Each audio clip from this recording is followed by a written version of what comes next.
The Taishu Academy's sword path elite, Yuan Chang? Someone among the crowd recognized Yuan Chang's unique skill at once. It was said that this person had achieved great feats with the sword a long time ago, but he had always kept a low profile. He could also be described as cunning and sinister. He usually hid in a corner before landing a powerful strike on his target. This was exactly what was happening now. Yuan Chang's eyes gleamed as he stared at little Yuaner in the skies. Little Yuaner was young and fearless. She immediately brought out her Nirvana sash and defended herself. Bam! Bam! Bam! The energy swords struck the Nirvana sash. Yuan Chang had expected as much. He stepped on the Nirvana sash and advanced. Whiz! A 7-leaf avatar materialized in the air. The others exclaimed in shock. Yuan Chang is a 7-leaf cultivator? The Taishu Academy is really invested in this. They thought Zhang Lizzie was the most powerful elite the Taishu Academy had sent here. After all, when Zhang Lizzie was killed by the Palm Seal, nobody from the Taishu Academy stepped forward. Nobody expected there to be an elite hiding among them. Bam! Bam! Bam! The energy swords and the Nirvana sash clashed. Little Yuaner was only a 3-leaf cultivator. How could she go up against a 7-leaf elite? Yuan Chang unleashed a grand technique and appeared behind the little Yuaner. Energy swords rained down. Little Yuaner pushed Conk to the back, shielding Conk behind her. Sister Yuaner, Conk cried out. Don't worry, little Yuaner cast her 7 stars cloud-treading steps. She left after images in the air. Since she needed to carry Conk at the same time, this was almost at the limit of her capabilities. Die, little girl. The energy swords dispersed little Yuaner's afterimages. The instant the afterimages disappeared, Yuan Chang struck with his palm. The palm seal struck little Yuaner at lightning speed. Bam! Little Yuaner reeled back as wind stirred in the surroundings. Her Dantian's sea of chi was in chaos. Yuan Chang frowned slightly. He hovered in the air. You're still alive? Yuan Chang dove again. The energy swords broke free of the Nirvana sash and joined as one. He joined his palms together. I hope that you'll be reincarnated with a good life. The energy swords shot toward little Yuaner again. Little Yuaner thought she was about to die when a row of umbrellas spread out before her in an array. Energy spread and formed an umbrella-shaped wall. She looked up and saw a pretty and graceful lady descending from the sky before landing on 4 umbrellas. The thousands upon thousands of energy swords were blocked by the umbrellas. Sister Jingyi? The newcomer was none other than Li Jingyi. Li Jingyi gave little Yuaner a sidelong glance and smiled. Are you alright? I'm alive and kicking. Little Yuaner immediately flew to Konk's side. The sudden appearance of this elite attracted everyone's attention. Floating above the sunken floating island, Madame Huang registered a look of delight. Li Jingyi? Greetings, mistress. Mistress? Yuan Chang frowned and said, I heard that Huang Shiji had several disciples who are all elites. Unfortunately, Huang Shiji is tyrannical and couldn't win their hearts. Are you the genius umbrella cultivator, Li Jingyi? Li Jingyi pursed her lips into a smile. I didn't think I was this famous. Li Jingyi, Penglai Island's time is over. An outstanding talent should be able to follow the current trends. Huang Shiji wasn't kind to you. Why would you risk your life for him? Yuan Chang asked. A teacher for one day, a father forever. Yuan Chang, I advise you to give up. Yuan Chang laughed. Open your eyes and look. Who do you think is going to give up at this time? Li Jingyi surveyed her surroundings. The floating island was already submerged beneath the waves, and the formation had shattered. She saw chaos everywhere she looked. Many umbrella cultivators lay on the ground, unmoving. They were from the same sect, after all. How could she be unaffected? Alas, it seemed like she was too late. She did not expect the once glorious Penglai Island to be reduced to a piece of juicy meat that was being fought over a pack of ravenous wolves overnight. While Li Jingyi was lost in her thoughts, Yuan Chang seized the opportunity to attack. He moved his hands and launched several energy swords. Li Jingyi stepped on the umbrellas as the umbrellas spun upward. She launched energy seals into the air. Their energies collided. Boom. Both opponents retreated at the same time. The competition of their energies was also a showdown of their cultivation bases. They were both 7-leaf elites and should be evenly matched. It was difficult for the sword and the umbrella to emerge superior over the other. Both opponents faced each other from a distance. Woo! A strange sound rang from the sea again, attracting everyone's attention.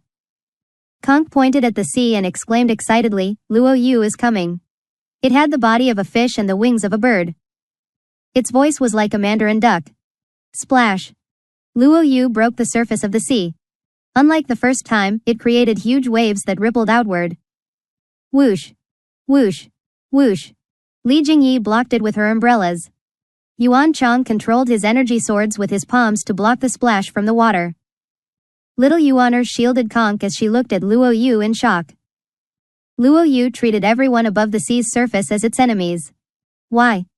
Alas, the low-ranked cultivators nearby were not as fortunate. Their chests were instantly pierced by the deadly water droplets. Holes could be seen on their bodies. This livestock can kill. The cultivators nearby quickly retreated.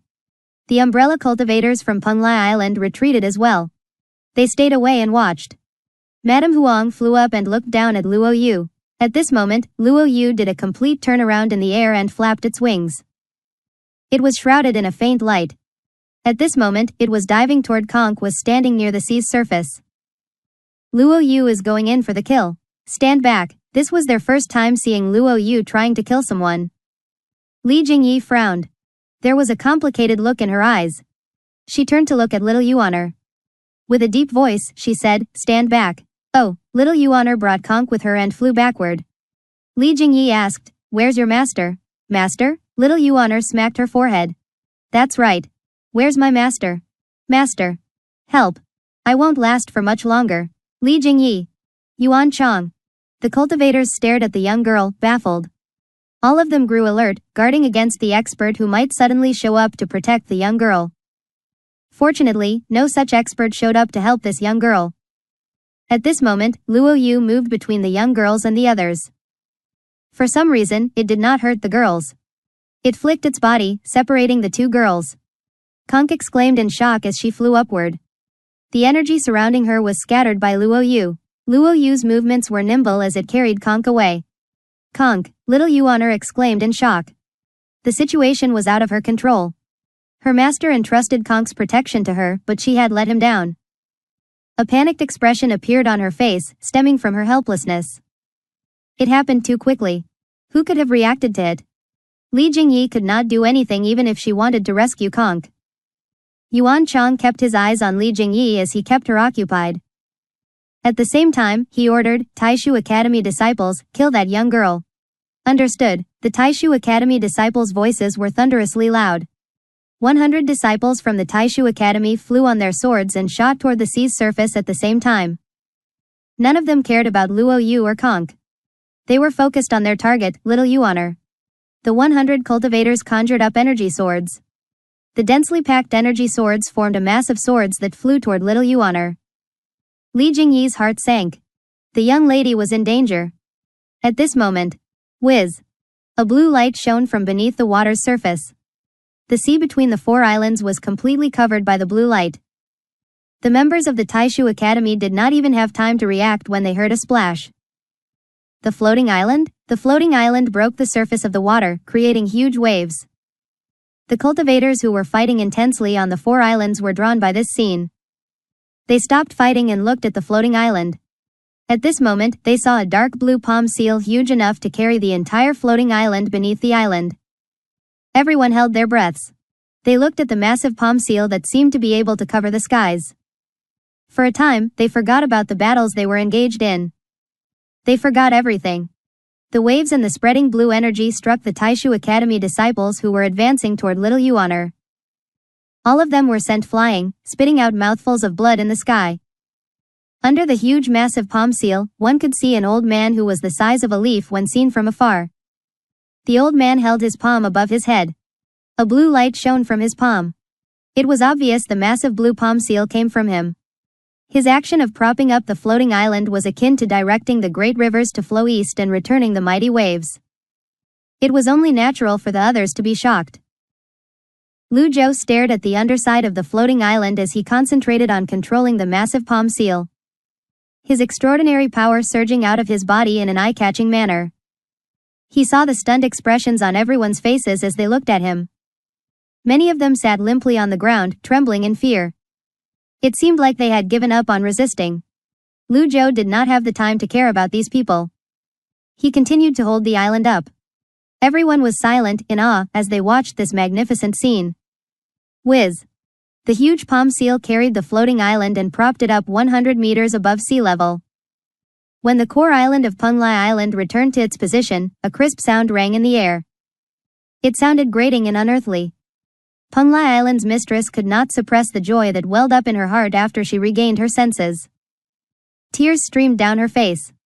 At this moment, little Yuaner had temporarily forgotten about Conk. She looked at her master who was carrying the island with one hand and murmured, "Master, 100 meters in the skies."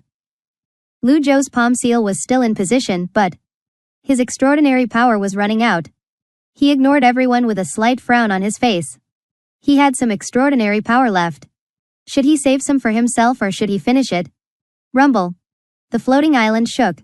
The palm seal shrank. When he saw this, Yuan Chong snapped out of his awe. He exclaimed in delight, "No risk, no gain. Who's with me?" Bam! Yuan Chong shot out like a fired arrow. The elites in the surroundings stirred. No risk, no gain. A handful of elites made their moves at the same time. The others resumed their deathly attacks against the Penglai Island's umbrella cultivators. They knew that one or the other had to die in this battle. In fact, many of them merely wished to fish in troubled waters. However, with many people doing this, there were, naturally, a few individuals who were willing to gamble with their lives. Moreover, a desperate person could easily spur others into action. Ma Qing looked at the extremely chaotic battlefield and shook his head. Madness, this is madness. Li Jingyi flew with her umbrella in hand. The umbrella in the air launched densely packed energy seals. This was a Penglai skill, the green bird. At this moment, about 5 cultivators summoned their avatars and charged toward the underside of the floating island. Woo! Luo Yu? Luo Yu rose among swirling waves that rose toward the floating island in a pillar of water. Conk was riding on Luo Yu's back, but she showed no signs of fear. She spurred Luo Yu along the water pillar as it flew upward. The moment she blew on her conch, Luo Yu spread its wings and released beams of light. The fish leapt above the floating island. The sun shone on the waves. A rainbow appeared above the floating island. It was an absolutely stunning sight. Showered in the light, Lu Zhou suddenly felt as though the scripts of the heavenly writing scrolls in his mind were activated. Interesting. Did Luo Yu possess magical healing abilities? Was Luo Yu obeying Konk's commands? In any case, this was certainly the will of the heavens. His extraordinary power was, with Luo Yu's help, replenished. Lu Zhou's expression was calm as he continued to hold the island in place. Rise. The floating island returned to its original position. Lu Zhou lowered his arm and surveyed his surroundings. The first person he saw was Yuan Chong. When Yuan Chong was 10 meters away, Lu Zhou struck with his palm. The power of past lives. The Great Seal of Fearlessness. A massive palm seal that seemed to belong to Tathagata Buddha was launched. Yuan Chong wanted to block it. He summoned his 7-leaf avatar. There was a collision of golden lights before the huge palm seal smashed onto his face. Impossible. He's really a 9. Bam. Before Yuan Chong could finish his sentence, he exploded in midair. Ding. Kill the target. Reward, 1,500 merit points. Lu Zhou did not look at Yuan Chong. He swept his gaze in several other directions. If holding up the island with a single hand could not intimidate these desperate cultivators, the only option was to kill them all. You want to die? I'll grant you your wishes. Madame Huang widened her eyes. She saw several palm seals flying in several directions. It was as though blue fireworks were exploding in the sky. When the palm seals disappeared, corpses dropped like flies from the sky into the sea. The seawater was stained red. Woo! Luo Yu wanted to continue flying. Conk patted Luo Yu and softly said, "Go home." Luo Yu seemed incapable of flying anymore. It could not circle around the floating island any longer, nor could it help Lu Zhou restore his extraordinary power. It shifted its direction and dove. Lu Zhou raised his palm. He condensed his primal chi into energy that wrapped around Conk. When Conk was lifted away, Luo Yu leapt into the air again, seemingly reluctant to part with her. It hovered in the air and looked at her. "You'll be all right." Conk waved her hand. Woo! Luo Yu opened its mouth. A beam of blue light emerged. The cultivators who saw this exclaimed in shock. The Lanshan Jade. Lu Zhou raised his palm and pulled the Lanshan Jade toward himself. Against the sunlight, the Lanshan jade released puffs of green smoke that resembled Luo Yu's tears. The tears turned into pearls that dropped into the ocean as smoke rose from Lanshan Mountain where jade was produced under the sun's warmth. It was rumored that the Lanshan jade existed inside the belly of oceanic beasts, just like how rare pearls existed in clams. As Lu Zhou witnessed this, he allowed himself to be in awe of the world's wonders. Luo Yu gave a final cry before it dove from the skies into the sea. It swam a few circles before it disappeared from sight. Whiz! Whiz! The radiance of a formation shone under the sea. It shone on Penglai Island. The 4 loosely arranged islands were shifted back to their rightful positions. The beams of the formation's light seemed to spin as they were reactivated. Clack! The unique sound of the formation being activated resounded across Penglai Island. The barrier was restored. After being washed by seawater, the buildings and plants on the floating island seemed exceptionally brighter. Against the setting sun, the gorging seawater spilled over the island's edges. The unique formation sent the seawater back to the floating island in a loop. The rainbow above the floating island and the rainbow from the waterfalls complemented each other in their brilliance. Penglai Island was back to normal. Everything seemed like a dream. At this moment, Li Jingyi suppressed the excitement in her heart as she looked at the 4 islands with the wax paper umbrella in her hand. She said in a clear voice, the formation is completed. All Penglai Island disciples, take down all those who acted against us.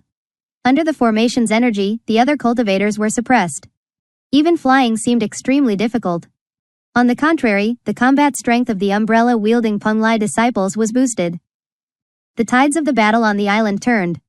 The Penglai Island disciples began their counterattacks. Madame Huang finally registered what was happening. She wiped her tears away. She bowed slightly toward Li Jingyi. Li Jingyi was taken aback. She hastily returned the gesture. That won't do, mistress. In any case, you saved Penglai. The person you should be thanking is Senior Ji, mistress. Li Jingyi looked at Lu Zhou who was hovering under the floating island. Madame Huang said in shock, you're really Senior Ji of the Evil Sky Pavilion? Lu Zhou placed the Lanshan jade in Konk's hand. He looked at Madame Huang and said, in the flesh. No wonder, no wonder. Who could compete against a 9-leaf cultivator? Madame Huang bowed emotionally and said, Penglai Island is forever grateful for your deeds. Lu Zhou stroked his beard and said, I've always been reasonable. I took your heavenly scroll and saved your floating island. Apples to apples. We're indebted to you, Senior Ji. We never could understand the Penglai Heavenly Scroll in the first place. If it could be used for a greater cause in your hands, Senior Ji, all the more reason for you to have it. In any case, Penglai Island shall erect a monument to remember your deeds, Senior Ji. It'll be consecrated daily. Erect a monument to remember his deeds and consecrate it daily? This seemed overboard. It sounded awkward as well. Only a dead person would have a monument that was consecrated, right? Lu Zhou looked at Madame Huang and said, there's no need for that. Madame Huang had heard about how the Evil Sky Pavilion master was someone who rarely changed his mind. When she saw he was determined, she no longer said anything. At this moment, little Yuaner's voice reached them. She flew to Lu Zhou's side, delighted. Master. Lu Zhou nodded and asked, are you all right? Little Yuaner replied with a smile, I'm fine. However, as soon as she spoke, her blood essence surged as blood trickled from the edge of her lips, and she nearly fell. Sister Yuaner. Lu Zhou extended his hand, his energy supporting little Yuaner in the air. When Madame Huang saw this, she hastily said, the floating island is completely wet. Please follow me to the eastern island. However, Lu Zhou shook his head and said, wait. Is there anything else, Senior Ji? As he looked down at the 4 islands, he saw the cultivators who were still desperately struggling. He could hardly find any sympathy in his heart. After muttering to himself for a moment, he said, don't leave any survivors from the Taishu Academy. After a slight pause, he added, I'll watch from here. Li Jingyi was inwardly shocked. However, she did not object. This time, they did not even have the chance to be captured as prisoners. They could not blame anyone else for their lots in life. She lowered her gaze and bowed slightly. I'll get to it. After she said this, she dove. Her 7-leaf avatar dove as well. Her avatar swept through the low-ranked cultivators. For a time, there was a rain of blood. When Lu Zhou carried the floating island on his palm, he had already killed an elite. Even if there were more elites, they would not be able to change the situation much. Within the formation, the Penglai Island disciples had the upper hand. The ornamental veins on the umbrellas seemed capable of resisting the suppression from the formation. The seven-leaf Li Jingyi gracefully and calmly tore through the cultivators who trespassed on Penglai Island. Although she was a woman, her aura, after being in the army for many years, was stronger than the others. Madame Huang hovered in the air, transfixed by Li Jingyi's movements. This was how the cultivation world operated. It was a dog-eat-dog world. Some of the cultivators, still in shock, seemed to have gone insane as they laughed before jumping into the water. Old villain G. He's truly old villain G. In the waters, Luo Yu did not care about the circumstances of the swimmers. With a flash of movement, it killed them. The Taishu Academy caused us too much trouble. Curse that Taishu mirror. It's getting us killed. Under extreme circumstances and with a strong will to survive, humans could erupt with terrifying power. A couple of nascent divinity elites burned their sea of cheese and charged toward the barrier above. Lu Zhou raised his palm and launched a palm seal to his left. He raised his other palm and sent one to his right. The palm seals seemed to have eyes of their own as they chased after their flying targets and shot them down. Thud. Thud. They crashed onto the island's hard rock ground. Their heads were the first to touch the ground and splattered like watermelons, spilling their contents all over the cold surface. Lu Zhou did not mind using his extraordinary power. Whenever he saw a target taking flight, he sent a palm seal his or her way. When he had firm control over the skies, everything became deathly still. He looked down from his high vantage point and swept his gaze at the land below. Who's next? Madame Huang was not young or inexperienced. She was well prepared for Penglai Island's huge crisis. The hearts of men were often unpredictable. It was rare to have an exchange of benefits fairly, let alone receiving help with no demand of repayment. She knew how furious old Senior Ji was. His youngest disciple had been harmed. Could the Taishu Academy still hope for a peaceful end? It was relatively easy for the Taishu Academy disciples on the island. The problem was solved once they were all killed. However, the other members of the Taishu Academy might be dragged into this mess.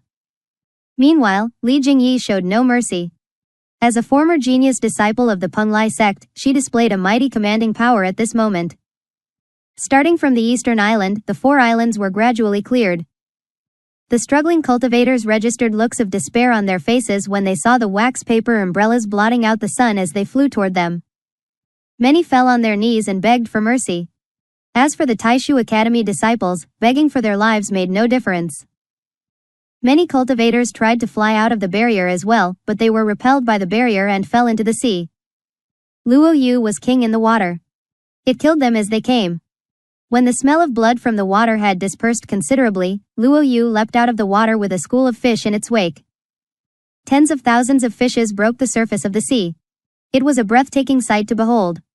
If old Senior Ji had not propped up the floating island with a single hand before this display alone would have been unforgettable. The fish let out a collective deep cry, like that of a mandarin duck, that reached Konk's ears. Konk waved at the fishes.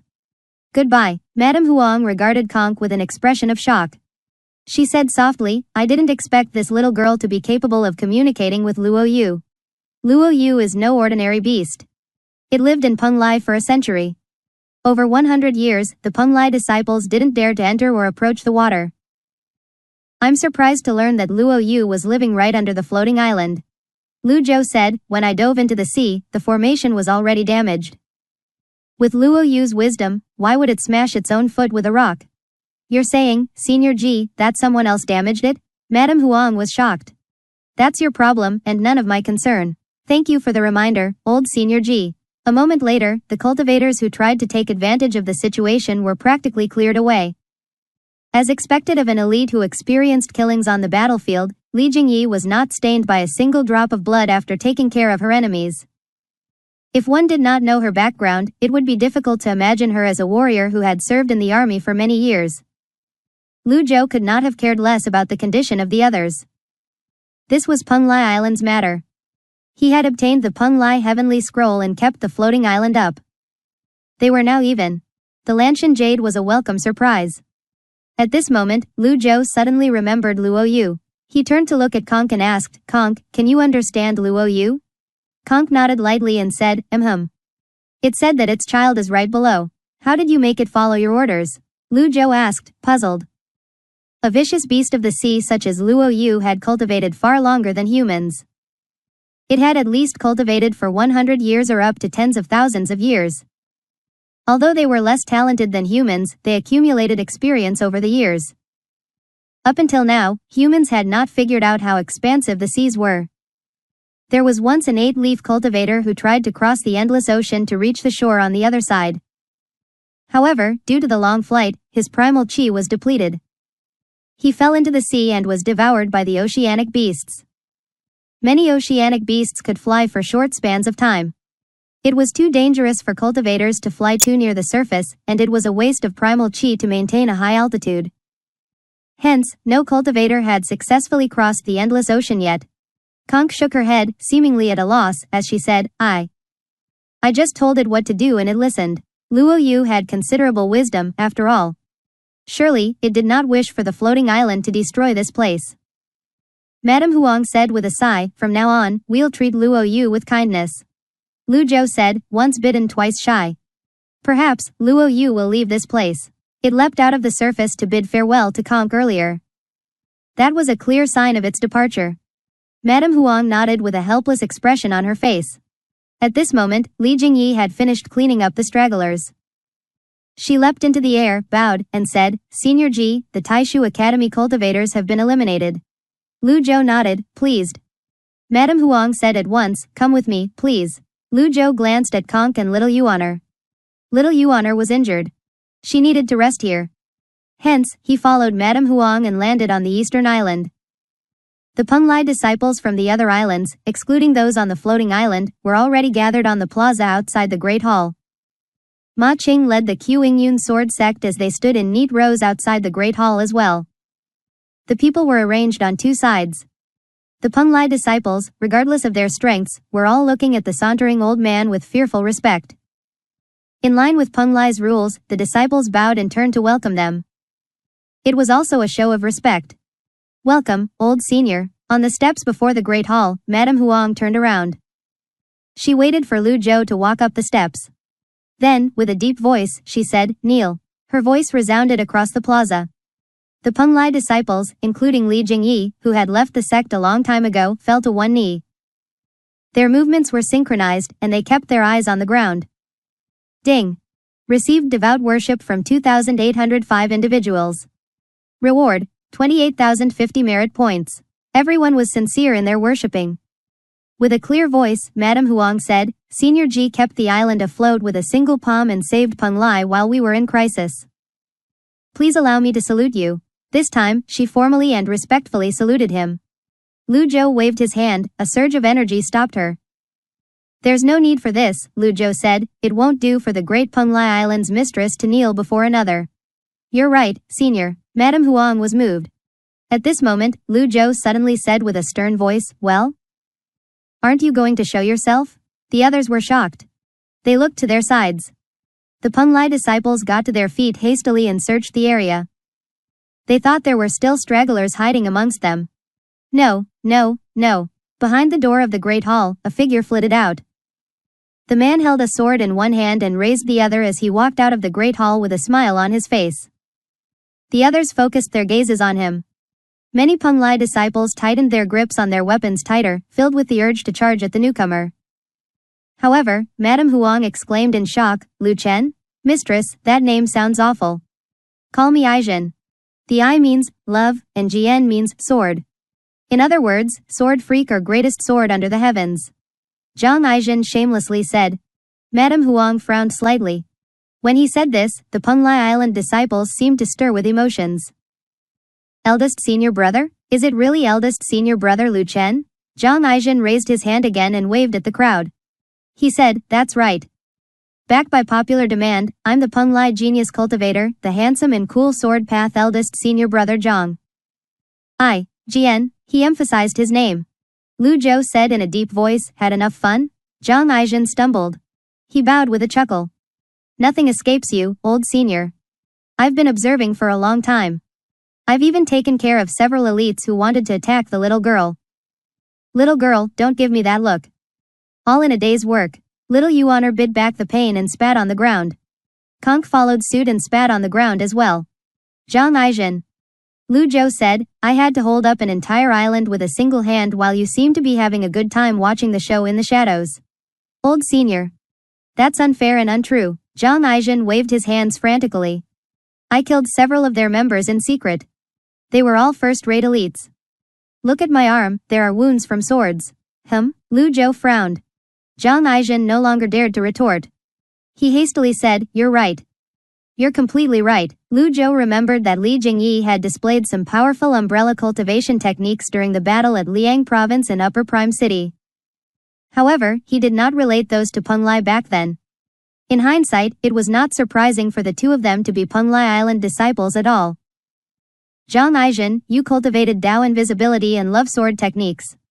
Peng Lai is known for its umbrella cultivators. How did this work out?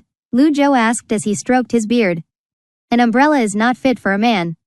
I like the sword better, Zhang Aizhen said as he hugged his sword close to his chest. Madame Huang stepped forward and grabbed Zhang Aizhen's ear. You bastard. Ow. That hurts. Mistress, let go, let go. Madame Huang pushed him away and reprimanded him. Peng Lai was in danger, and yet, you remain stubborn and rowdy. I came as soon as I could. Junior sister Jingyi came after me, you know? Zhang Aizhen covered his ear and retreated. Madame Huang gave it some thought. Peng Lai had survived this crisis anyway. Zhang Aizhen's personality had been this way since the beginning. He must have expended much effort in secret that they did not know about. In the end, she sighed and said, I'm grateful for all of you. Zhang Aizhen shook his head and said, I don't dare take credit. It's thanks to old Senior Ji for the island afloat. It wasn't even this exciting when old Senior Ji defeated the 10 great elites. This is even more exhilarating to watch.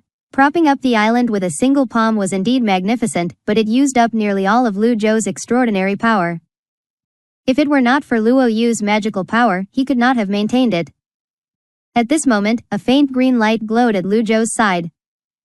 Madame Huang, Zhang Aizhen, and Li Jingyi looked to the side at once. They were looking at Konk's palm.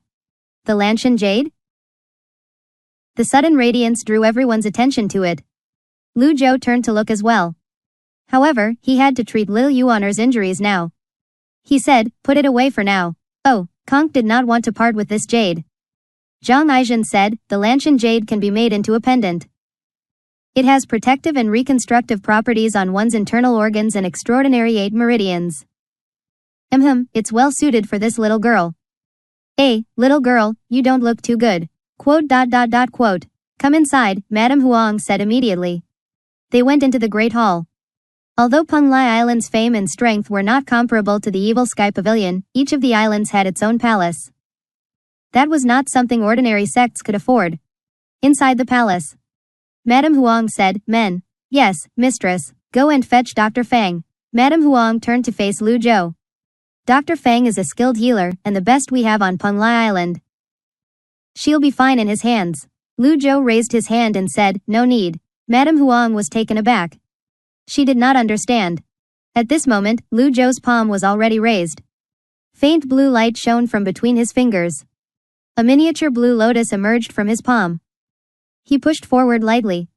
The blue lotus fell onto little Yuaner's body like willow seeds. Little Yuaner felt comfortable when the blue lotus fell on her. She shut her eyes despite herself. Konk looked at little Yuaner with a guilty expression. It was clear she blamed herself for little Yuaner getting injured. She looked at the cloud feather raiment she was wearing. If little Yuaner had not given her the precious garment to wear, little Yuaner might not have gotten injured. The blue lotus enlarged and blossomed in a blink of an eye. Powerful vitality was surged out. This is, Madame Huang was dumbfounded. She had never seen such a healing technique before. Zhang Aizhen spread his arms and said, I don't know what it is either. There are plenty of wonders in the world. Humans were even killed by Luo Yu. What's there to be surprised about? Madame Huang nodded. When the Peng Lai Patriarch obtained the heavenly scroll, he merely studied a small part of it. To this day, nobody could understand it. It was normal for there to be new and mysterious techniques. Senior Ji's feat of holding up the island alone was unprecedented in itself. After the blue lotus's radiance faded, little Yuaner opened her eyes slowly. How do you feel? Lu Zhou asked. Little Yuaner moved her limbs about and said, it doesn't hurt anymore. Lu Zhou stroked his beard and said with a nod, You'll have to recuperate for 3 days before you'll be completely healed. Conk said remorsefully, it's my fault for holding you back. Conk's words drew everyone's attention to her. Zhang Aijin wondered out loud, old Senior Ji, is she your new disciple? Lu Zhou shook his head. Her foundations and talents are great. She's comparable to your 9th disciple. You certainly have a discerning eye. She directly entered the mystic enlightening realm, Lu Zhou said, huh? Zhang Aijin's jaw dropped. His mouth remained agape for a long time. He had personally seen Conk control Luo Yu as it flew around the floating island. With that power alone, the major sects would have fought over her. How could he not be shocked to find out she had directly entered the mystic enlightening realm naturally? As the saying went, comparing oneself to others would only give rise to endless misery. Zhang Aijin, yes. I'm here. Zhang Aijin shuddered and raised his hand at once. What's the situation inside the palace? Lu Zhou asked. Zhang Aijin shook his head and said, Senior Ji, the lotus severing method is widely spread. Everyone's using every waking minute to try and get ahead of the others. Your 1st disciple is going about conquering cities. Your 7th disciple is slightly more excessive. He has eyes on me even when I'm using the toilet. He's a perv. I mean, great, what's Lu Jiyu doing now? Lu Zhou asked. Well. When the emperor was mentioned, Zhang Aijin hesitated. At the end of the day, he was Great Yan's 3rd prince. After the Jing Palace was burned down many years ago, he left the palace and joined Peng Lai, eventually becoming the sword freak. However, Lu Jiyu was still his father no matter what. In truth, this was the reason why Zhang Aijin had seldom been in contact with the evil Sky Pavilion lately. He had foreseen that the imperial family was on a collision course with the evil Sky Pavilion and that the situation would only escalate. Yu Zhenggai's advances had pushed the imperial family into a corner.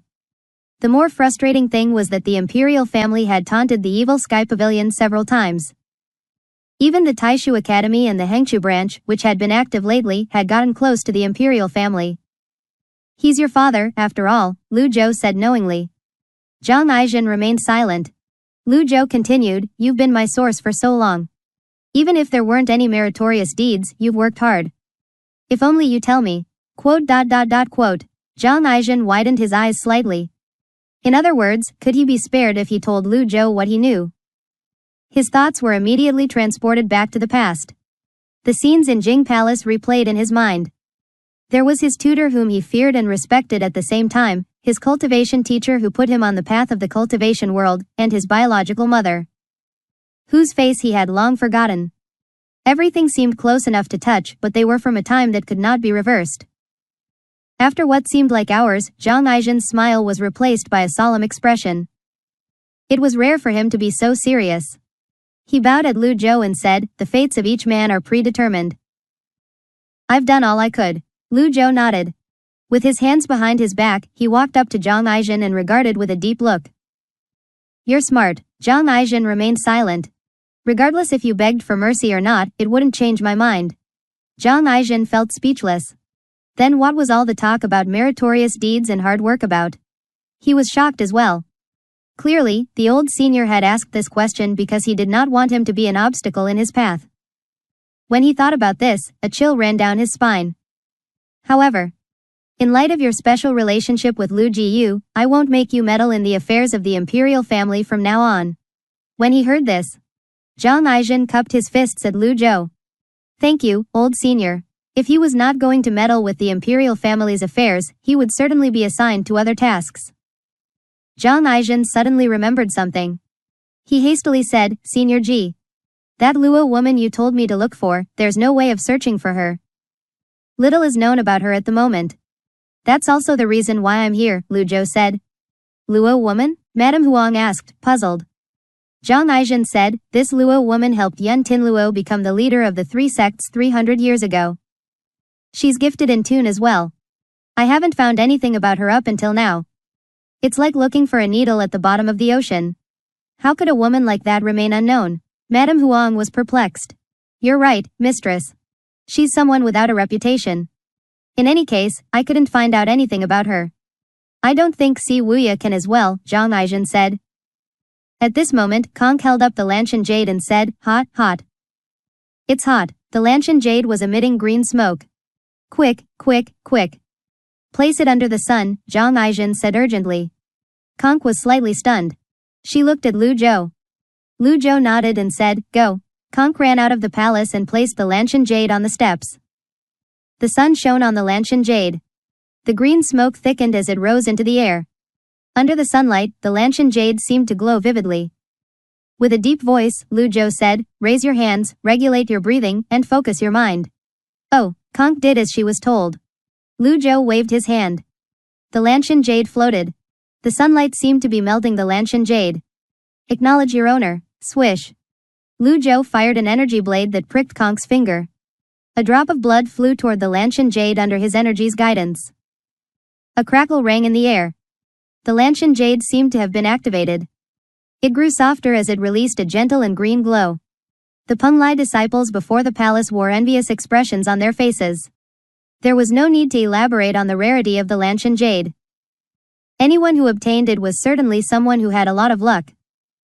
There were those who once risked their lives by traversing the ocean to capture various beasts and kill them in search of the Lanshan jade. For a considerable period of time, the Lanshan jade became a rare treasure in the cultivation world's black market. However, the oceanic beasts were too ferocious. Low-rank cultivators dared not cross the sea while high-rank cultivators did not care much for the jade. With this, the Lanshan jade's rarity increased. At this moment, the Lanshan jade seemed like it was going to acknowledge its owner. Envious or not, this was something everyone wanted to see. The drop of blood that flew out from Conk's slender finger activated the Lanshan jade and turned the green smoke crimson. The Lanshan jade seemed to liquefy as it hovered formlessly in the air. What shape do you want it to take? A jade pendant, a hanging ornament, a bangle, or a necklace? It was up to her. Lu Zhou thought about the accessories that girls liked. He was prepared to fix its shape for her with his energy. Conk looked at the floating Lanshan jade happily. She replied without hesitating, a flute. A flute? The others were puzzled. A Lanshan jade was more suited to be worn as an accessory to modify one's extraordinary 8 meridians. It was their first time hearing someone wanting to turn it into a flute. Regardless, the shape of the jade was up to Conk. No matter how good the item was, if it was not to her liking, it was useless. Lu Zhou knew Conk was gifted in tune. Perhaps, a flute might just be what she needed. The short flute she brought back from Jing province was only an ordinary flute and would not stand the test of time. The new flute would be a good match for her. All right, Lu Zhou waved his hand. Energy wrapped around the Lanshan jade. Under the sun's rays, the Lanshan jade was slowly taking shape. A moment later, the green smoke dispersed, revealing an almost translucent and glittering Lanshan jade flute. The sunlight was dazzlingly reflected off the jade flute's surface. Its surface was smooth enough to reflect the images of the others. The flute was beautiful and exquisite. Soon enough, the dazzling Lanshan jade flute flew into Conk's hand. It was cold to the touch in the beginning before it gradually rose to her temperature. If it were me, I'd have chosen a sword. The Lanshan jade sword. Trading 10 years of my life for it wouldn't even be too much. Zhang Aijin clicked his tongue and muttered under his breath. He was almost drooling as he looked at the jade flute. The more he thought about it, the more he felt Dragon Song was not as stunning as he had initially thought it was. Conk held the flute and looked at it in admiration. It was exactly what she wanted. After playing with it for a moment, she looked up at Lu Zhou and politely said, thank you. Zhang Aijin asked, you know how to play the flute? Conk did not answer him. Instead, she brought the Lanshan jade flute to her lips, playing a fast-paced melody. There were no unnecessary notes or mellifluous melody. It was different from the tunes she used to play. The quick notes resonated in the air. When it reached the sea's surface, schools of fishes leapt out of the sea in beautiful arcs. Conk only played it once. However, once was enough to prove her mystical talent and ability. Zhang Aijin's mouth was agape as he stared at the 4 islands, where the sound of the flute reached, as schools of fishes leapt out from the sea. He applauded and said, congratulations, Senior G. You've obtained another little ancestor. Conk turned to look at Zhang Aijin and repeated his words quizzically, little ancestor? Don't mind him. No ivory can come from the mouth of a dog, little Yuaner said as she held Conk's arm. Oh, Conk nodded. Lu Zhou stroked his beard, satisfied. It seemed like the Lanshan jade flute was a much more formidable weapon compared to normal heaven-grade weapons. If Conk could enter the ranks of grand cultivators in the future, she would be able to control more powerful beasts. Lu Zhou noticed Conk seemed to be in a better state with the Lanshan Jade Flute's influence. He asked, "How do you feel?" Conk raised the Lanshan Jade Flute, looked at it, and said, "I like it." "Give me your hand," Lu Zhou said. Conk extended her arm obediently. Lu Zhou placed 2 fingers on her wrist. He could sense her extraordinary 8 meridians were being nourished by a faint energy. He was shocked. Is this the effect of the Lanshan Jade? He could even feel that Conk's 5 orifices were opened. Who would believe him if he told them this? In the annals of history, it was recorded that genius cultivators could open 1 orifice in the morning and open 5 orifices in the afternoon to enter the Brahman sea realm. This was the limit of humans. Although Conk had skipped a few steps, she was essentially uninitiated in cultivation. She had never meditated or deliberately cultivated and had directly progressed. It was mind-boggling. Lu Zhou decided to wait until Conk could harness the full potential of the Lanshan Jade Flute. If she could cultivate, he would accept her as a disciple. After everything was almost completely dealt with, Lu Zhou turned to look at Zhang Aizhen and said, "Zhang Aizhen." Zhang Aizhen raised his hand again, almost reflexively. Here. Notify Taishu Academy's Lin Xin to give me an explanation within 7 days, Lu Zhou said. Zhang Aizhen was shocked by Lu Zhou's words. However, he did not dare to have an opinion. He only bowed and said, "Understood." At this moment, Lu Zhou recalled the red coffin and said, "Also, the Luo woman. Might be from somewhere else." Since the person in the coffin was certain about the existence of the 9-leaf and 10-leaf stage. It was possible that he was from the same place as the Luo woman. What a headache. Will I be able to find you? It was meaningless for him to ponder on it now. He could only take his time to find her. I'll search for her as best as I can, Zhang Aizhen replied. Lu Zhou nodded and walked out of the palace. Little Yuaner and Conk followed him. When Zhang Aizhen saw this, he knew they were leaving. He escorted them out of the palace with Madame Huang and the others. He bowed. Safe journey, old senior. On the plaza in front of the palace, 2,800 disciples said in unison, "Safe journey, senior." Lu Zhou and the others left on Wizard's back. They vanished from sight in an instant.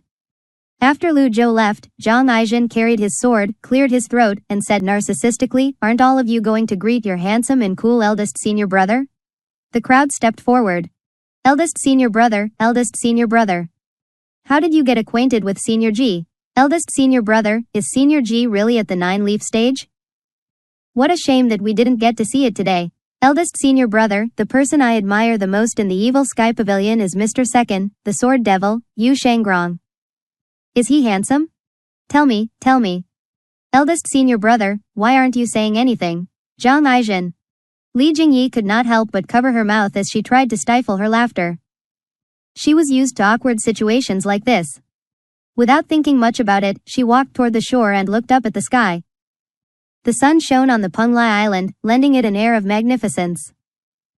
Could a human truly hold up an island with his hand? In the deepest part of Moonlight Woodland, the misty forest. In a bottomless abyss. A glittering water droplet slid off a leaf and dropped on Yi Tianxin's fair face. She opened her eyes, still groggy. What happened? Am I dreaming? When she saw the scene before her eyes, she was deeply in awe.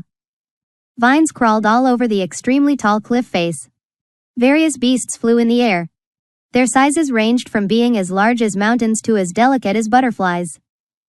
Yi Tianxin trembled as she sat up.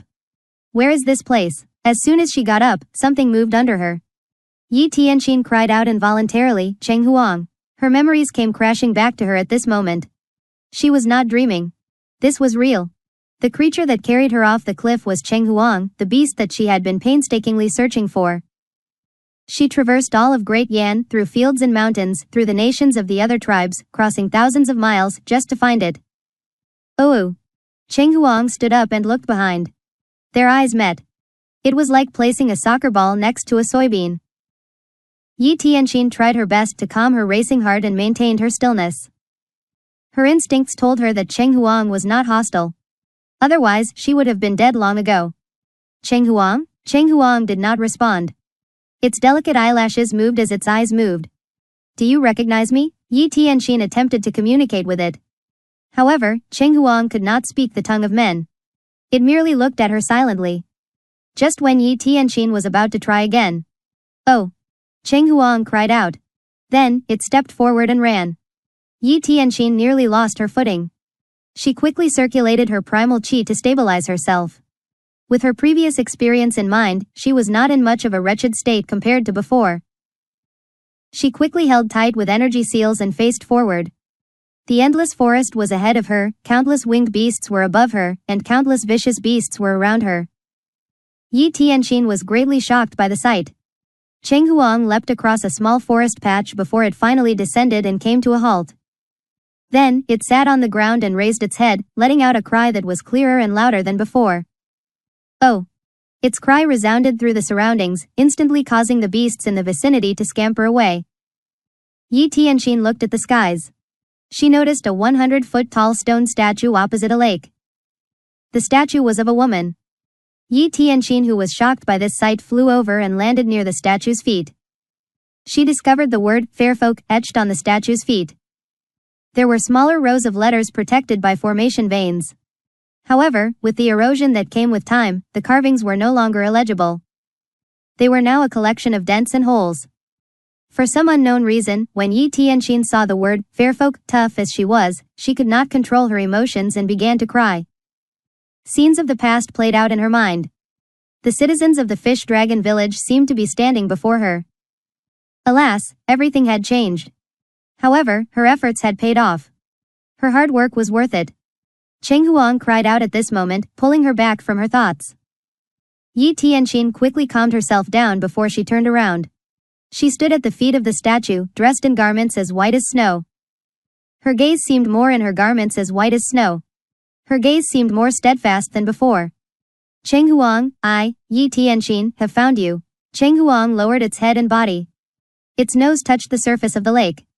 The small lake was only the size of its palm. Yi Tianxin was puzzled.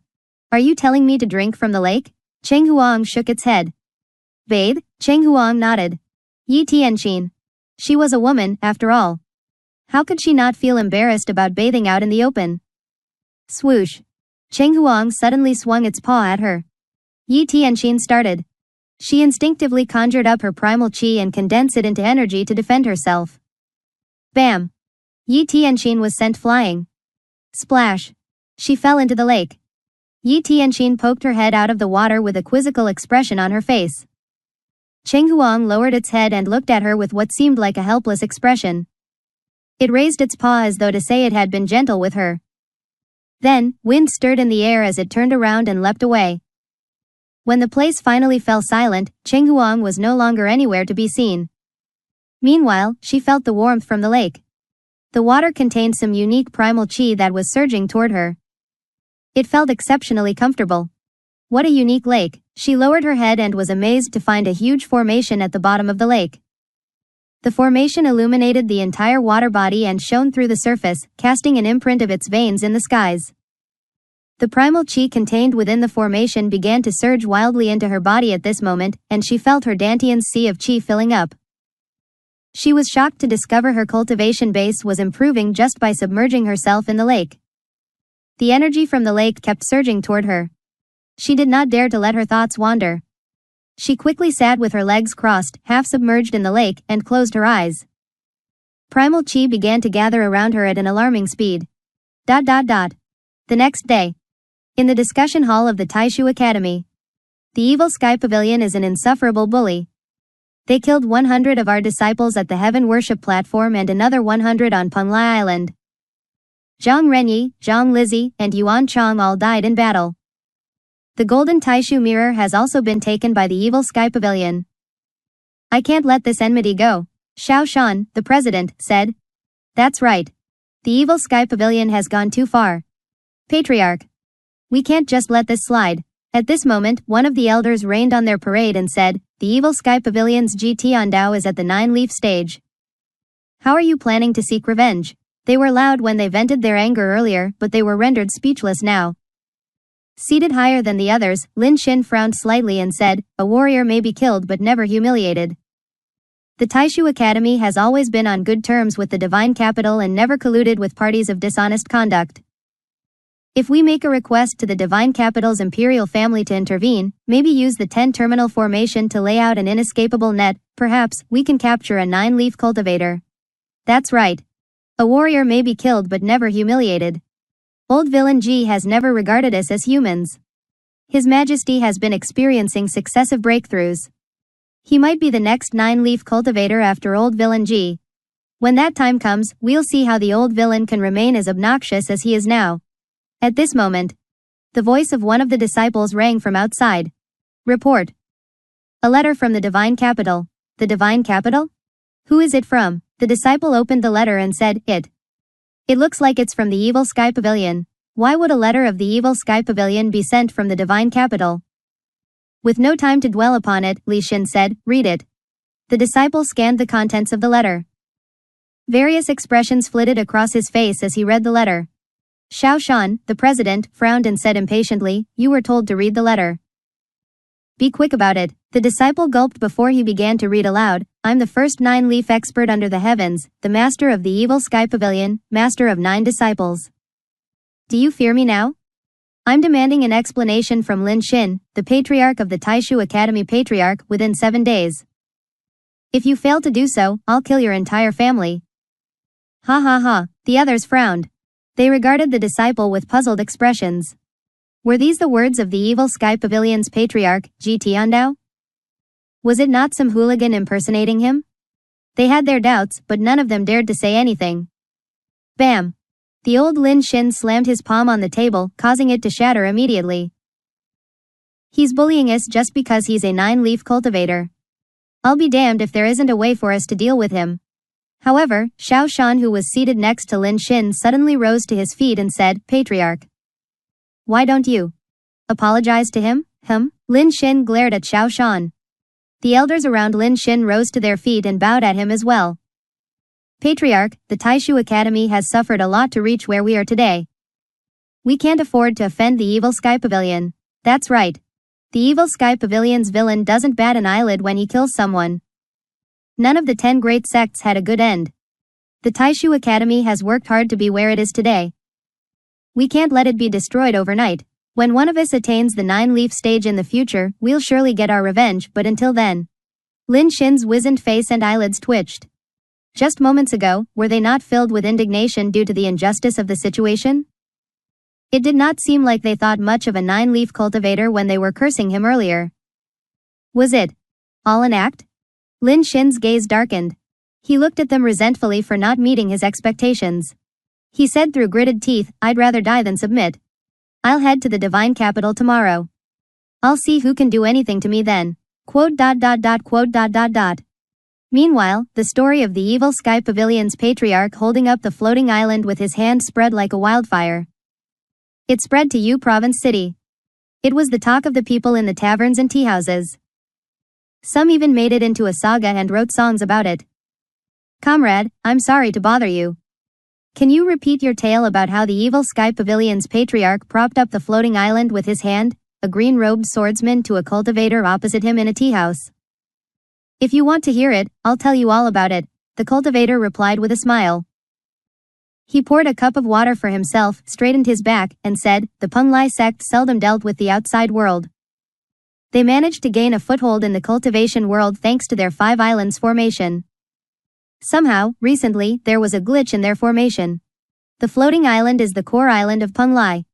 It's 10,000 feet in length, and its weight is immeasurable. It only stayed afloat due to the powerful formation. If the island sinks into the ocean, the other 4 islands will surely sink as well. He stopped for a moment when he realized the others in the surroundings were talking about it as well. Then, he continued to say with a smile on his face, alas, the Peng Lai sect had no allies. The island master, Huang Shiji, an 8-leaf expert, invited various sects to lend them a helping hand. Unfortunately, they were all ravenous wolves with ambitions of their own. They wanted to take advantage of the situation. Naturally, they wished for the floating island to sink. In the end, somehow, old Senior Ji went to Peng Lai. When the floating island sank, the 4 islands descended into chaos. Coincidentally and also, unfortunately, Huang Shiji wasn't around.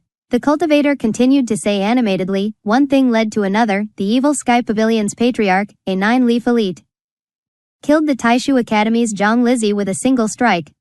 With the strength of Atlas, he held up the floating island with a single hand. He brought it out of the ocean, 100 meters up in the air. Everyone was, naturally, frightened. In the end, he obtained the golden Taishu mirror and the Peng Lai heavenly scroll. There was a hubbub of discussion in the tea house. Many of them had heard this story multiple times, but they could not get enough of it. The green-robed swordsman smiled and asked, "How do you know so much about this, comrade?" "I've always admired the evil sky pavilion. I always keep an ear out for anything that has to do with the evil sky pavilion," the man replied with a faint smile on his face. The green-robed swordsman nodded. The man's gaze fell on the scabbard in the green-robed swordsman's hand. He said with a smile, "Dear sir, that sword you got there bears some semblance to the sword of the evil sky pavilion's Yu Shangrong. Is that so?" The green-robed swordsman looked at his sword with a straight face. "Why, of course. I heard that the sword devil is back with a new hit list and that he's in this Yu province city now," the man said. "Do you know him as well, my friend?" The green-robed swordsman was as gentle as ever. The man placed his teacup on the table. He chuckled and said, "I've heard about him, that's all." "In that case, do you know that you're on his hit list as well?" The green-robed swordsman smiled faintly. BZZT. BZZT. BZZT. The sword in the green-robed swordsman's hand vibrated slightly. The man was shocked. He looked at the green-robed swordsman, horrified. The green-robed swordsman said, "Mouse King, Li Kang. I'm sorry, but your time is up." The Mouse King, Li Kang's eyes widened. Realization finally dawned on him. He looked at the polite and gentle green-clad gentleman sitting opposite him as he said tremblingly in a hoarse voice, "Sword devil." Zing. The longevity sword left its scabbard. With lightning speed, the energy sword shot toward Li Kang. The runes flickered with energy, gleaming coldly. Zing. The longevity sword returned to its scabbard. It was as though nothing had happened. All of these happened in just a blink of an eye, leaving everyone unaware. After the longevity sword returned to its scabbard, a weak energy surged into the scabbard. The surroundings were as lively as ever. The customers continued chatting away merrily. Everything went on as normal. Yu Shangrong raised his teacup and took a sip. He placed it back down and looked at Li Kang, the Mouse King, who was seated opposite himself. He smiled faintly. "Goodbye." After Yu Shangrong went down the stairs and vanished from sight, Li Kang remained motionless like before. His eyes were half open as though he did not have time to fully open them. A hint of fear and shock could still be seen on his face. His lips were slightly parted, but no sound came from it. The Mouse King, Li Kang, was the best scout of Yu Province's garrison general. He was skilled in gathering intel from various sources, infiltrating enemy bases, and creating opportunities for the army. He was a competent subordinate of Ji Qingqing, one of the 8 great commanders. He usually kept a low profile in the tea house. He would listen to the others brag about their glorious experiences. This was the first time he had spoken about what he knew. However, he clearly did not expect to run into the evil sky pavilion's Yu Shangrong. Alas, it was too late. After what seemed like hours, the tea house's waiter came to clear the table. "Sir." "Sir?" When the waiter saw Li Kang, the Mouse King, keeping quiet, he waved his hand in front of Li Kang's face. Still no reaction. Hence, he poked Li Kang. Thud. In just a split second, Li Kang, the Mouse King, fell backward. At this moment, a bloody slit appeared on his neck, and blood began to gush out. Murder. There has been a murder. Inside the general's mansion in Jing province. Yu Zhengai was discussing his next course of action with Si Wuya. Hua Chongyang hurried into the room with the Darknet's information in his hand. He bowed and said, "Sect Master, Mr. 7th, Yu Zhou's Mouse King, Li Kang, has been assassinated." It was a sword slash from the front. Then, he drew a finger over his neck. "How many times does this make?" Yu Zhengai asked with his hands on his back. "This is the 5th time this month." The garrison general of Yu province is one of the 8 great generals from the divine capital, Ji Qingqing. The 5 deceased are her subordinates, Hua Chongyang replied. Yu Zhengai said, "Jing province's General Wen Shu included, that makes 6. Who's this person? Do we have anything on him?" Hua Chongyang shook his head and said, "This man made a hit list, just like Mr. Second did. He would add names to the list every few days. Unlike Mr. Second's hit list, it seems like this hit list is intended to scare the others. Those who leave Yu province may live while those who are stubborn will be killed without exception. Interesting, interesting. If I'm able to meet this interesting person in the future, I must form a friendship with him." Yu Zhengai bluntly said. Si Wuya asked, is it possible that the person is second senior brother? Yu Zhenggai's expression darkened.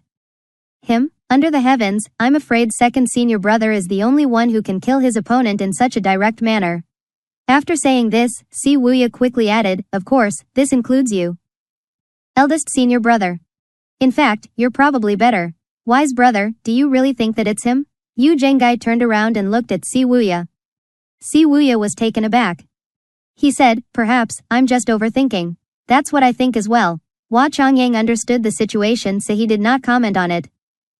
He bowed and said, I have another matter to report. Let's hear it. Hua Chongyang produced a stack of papers and said, the incident of Senior Ji holding up the floating island with a single hand is currently spreading.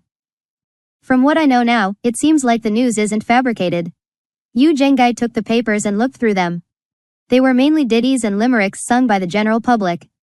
After going through them, Yu Zhengai tossed the papers on the table and said with a laugh, regardless of its authenticity, this is good news for us.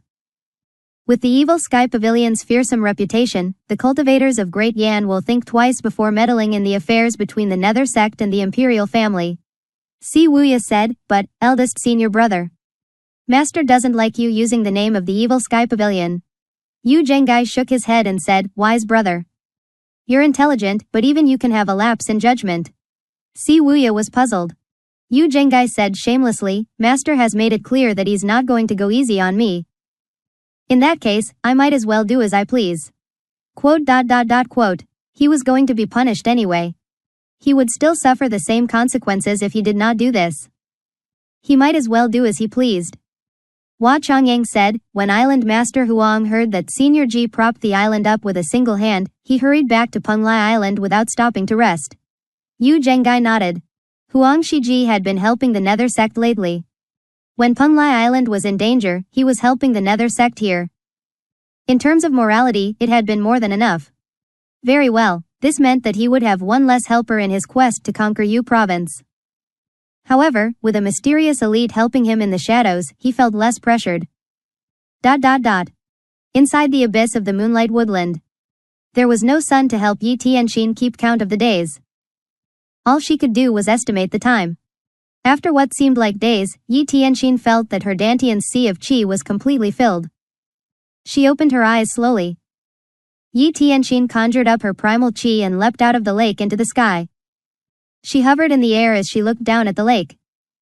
The glow from the formation had faded. Most of the primal qi had been absorbed by her. She raised her hand and steadied her palm. Whiz! A dainty and delicate 100 tribulations insight avatar floated above her palm. 6 leaves spun around the golden lotus under its feet. Yi Tianxin circulated her primal qi. Rings of energy appeared on the avatar and traveled downward. Winged beasts flew between the valleys. However, none of them dared to linger. The bright moon seemed like something from a painting. It remained in the night sky, never setting. The top of the abyss seemed too far away to be seen. The energy rings whizzed as they traveled down the avatar's body like hula hoops. Yi Tianxin focused her mind. Although she had absorbed a huge amount of power, she could still feel the difficulty of sprouting a leaf. She steadied her breathing and willed herself to focus. Again, the radiant ring's brightness intensified. Her unwavering determination increased the avatar's brightness. Whiz! A soft sound rang in the air. Yi Tianxin was surprised to discover one of the corners of the golden lotus was parting. It did not take long before a shining golden leaf sprouted. The appearance of this leaf immediately made her extraordinary 8 meridians flow extremely smoothly and her Dantian's sea of qi grew. The rich primal qi in her body was instantly channeled into her sea of qi. A breakthrough. 7-leaf 100 tribulations insight. Yi Tianxin was overjoyed. She summoned her avatar. It enlarged rapidly. Her original 6-leaf avatar was only about 80 feet tall. After reaching the 7-leaf stage, it was now 90 feet tall. She flew forward with her avatar. Alas, she had barely flown for 100 meters when the winged beasts above the abyss seemed to have noticed their prey, and they began to lunge at her, numbering in the thousands. Their deafening cries resounded throughout the abyss. Danger! Yi Tianxin immediately turned around. Countless winged beasts dove toward her in the skies. Their eyes and claws were glowing with a faint light. Bam! Bam! Bam! Yi Tianxin's avatar shielded her from all the attacks. She frowned slightly. She blamed herself for losing her sense of measure and attracting the beasts around the abyss to herself. Although she could kill low-rank beasts, who knew how long it would take to clear all the low-rank beasts here? Grand technique. With a flurry of movements, Yi Tianxin escaped with her avatar. The abyss was too huge. Its borders could not be seen at all. If she ran into a more powerful beast while running away, she would be as good as dead. The winged beasts in the air gathered and continued to fly toward her. Can't a 7-leaf cultivator deal with this? She looked at the vines on the cliff wall. Let's give it a try. With her unyielding temperament, she directed her avatar toward the skies without a second thought. Countless winged beasts pursued her as they attacked. Yi Tianxin was focused on flying up. In just a blink of an eye, she was several hundred meters up in the air.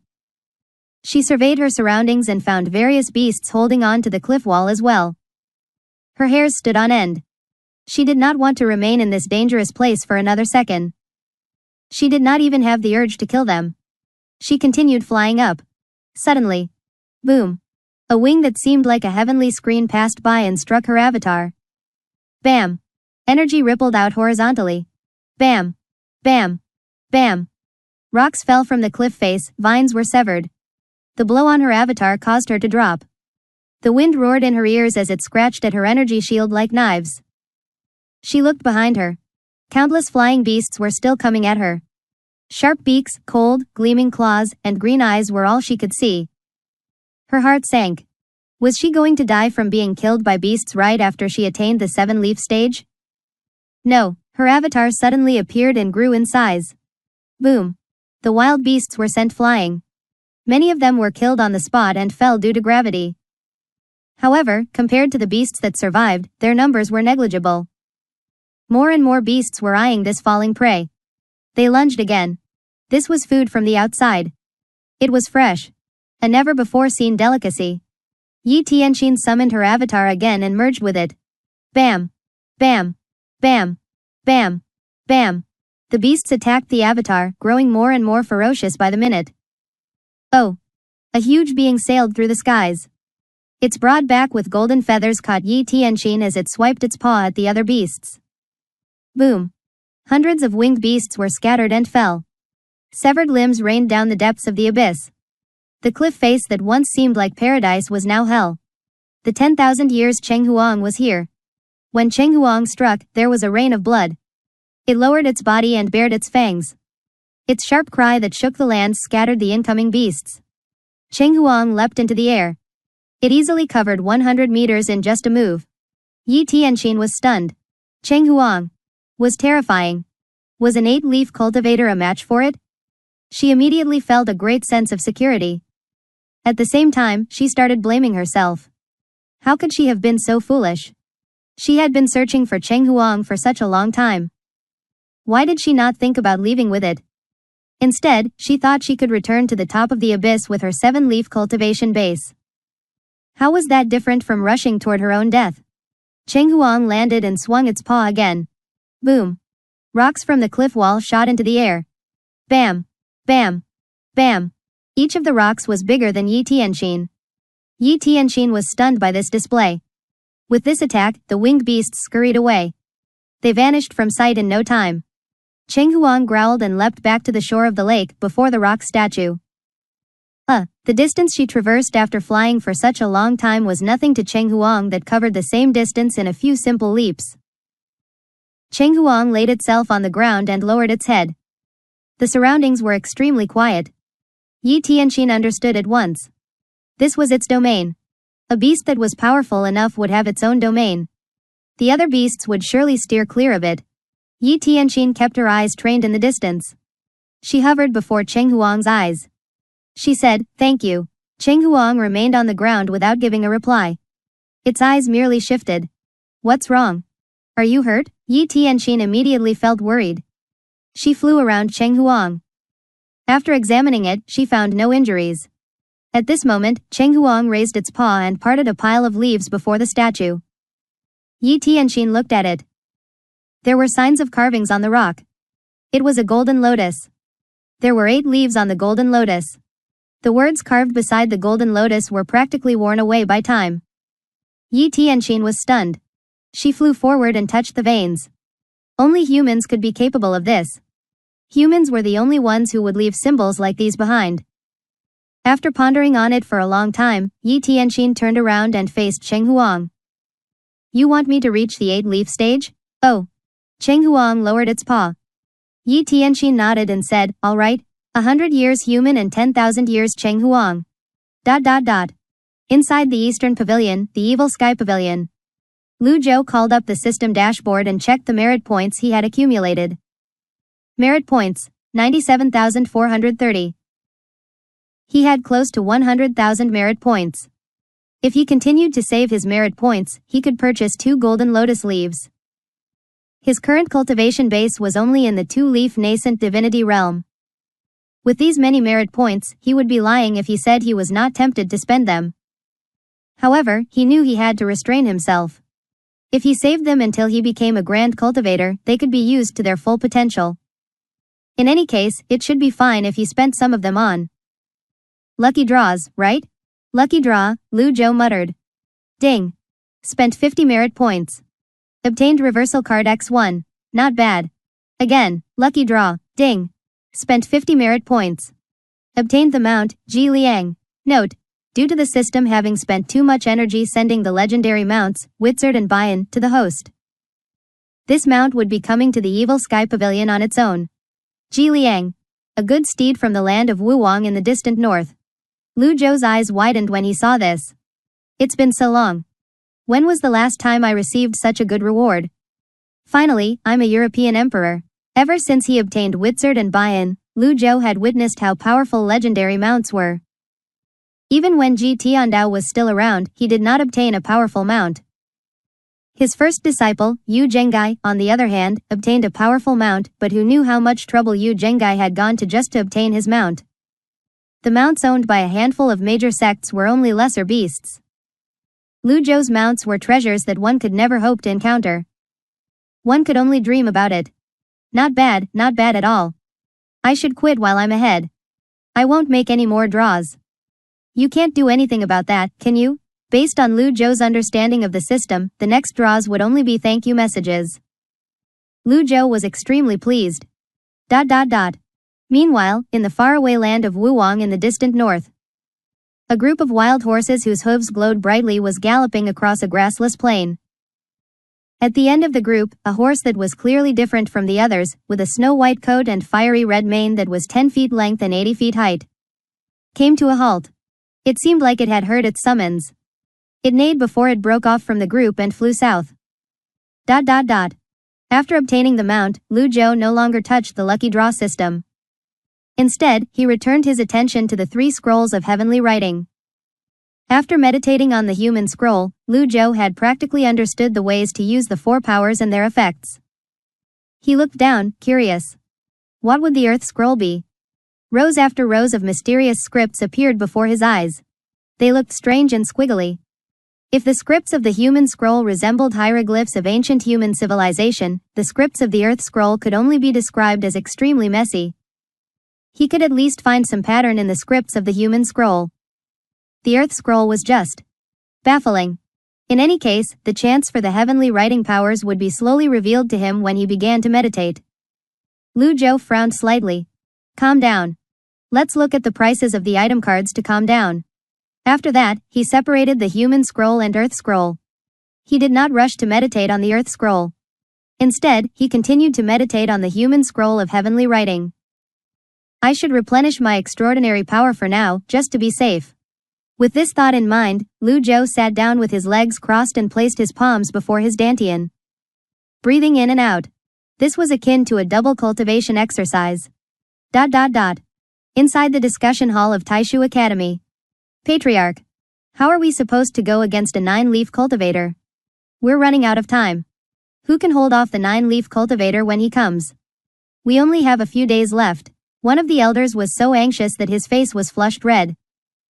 Unless the Divine Capital is willing to help us, I don't see another way out. The Divine Capital is currently engaged with the Nether sect. They don't have the time to look after us. All of the people present in the hall had something to say. They looked at Lin Xin, whose brows were tightly knitted. Lin Xin was in a bad mood as well.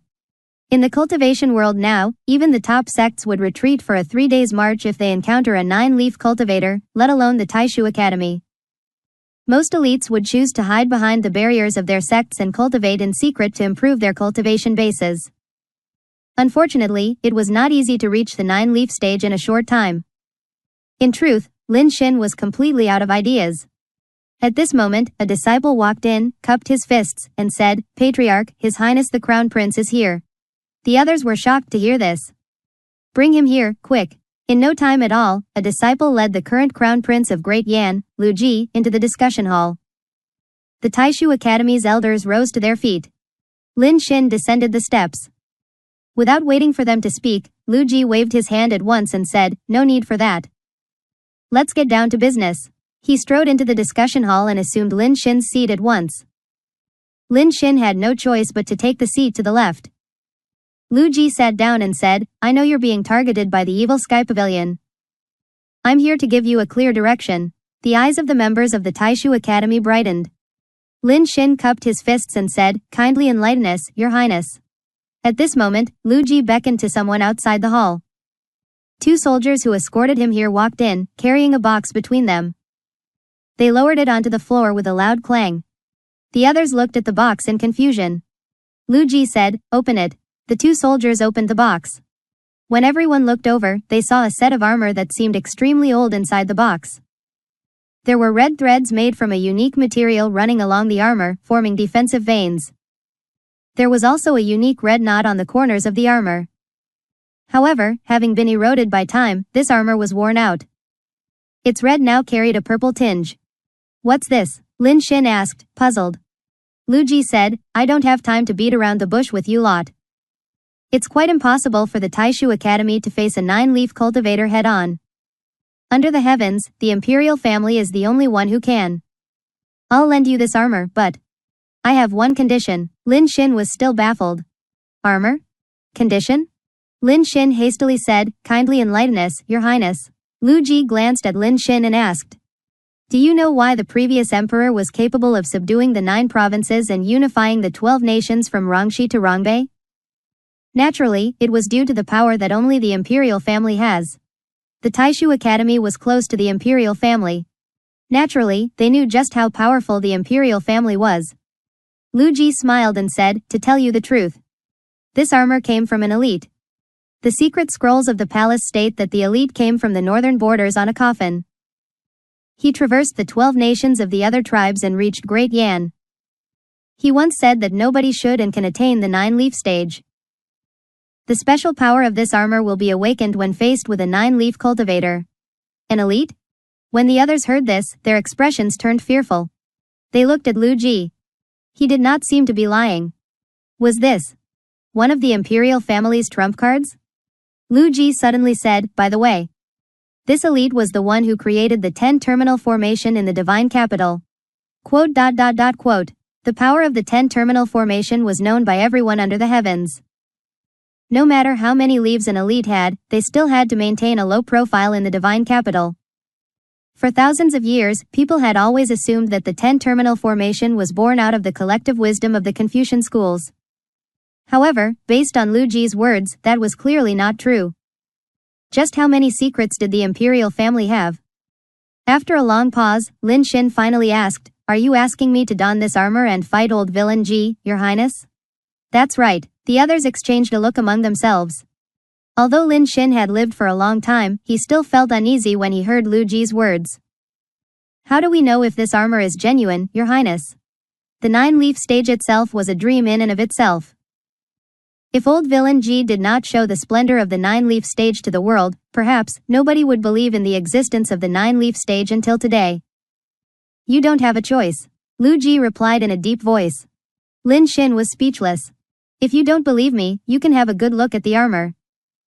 "Who can forge this in this time and era?" Lu Ji said. Lin Xin's fingers were shaking as he bent down and picked up the helmet. It was heavy, about 100 catties. However, for cultivators, this weight was nothing.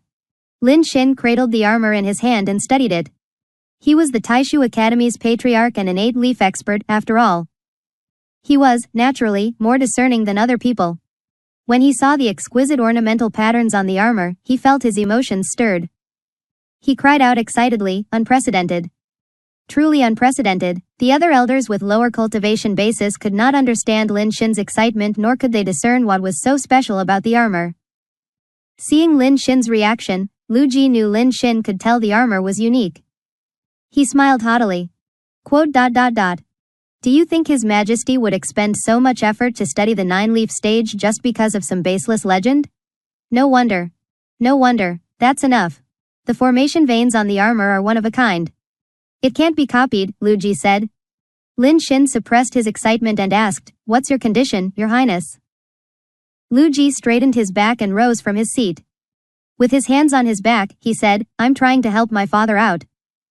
I'm sure you've heard that the Nether sect is set on conquering the 9 provinces. The Battle of Yu province is close at hand.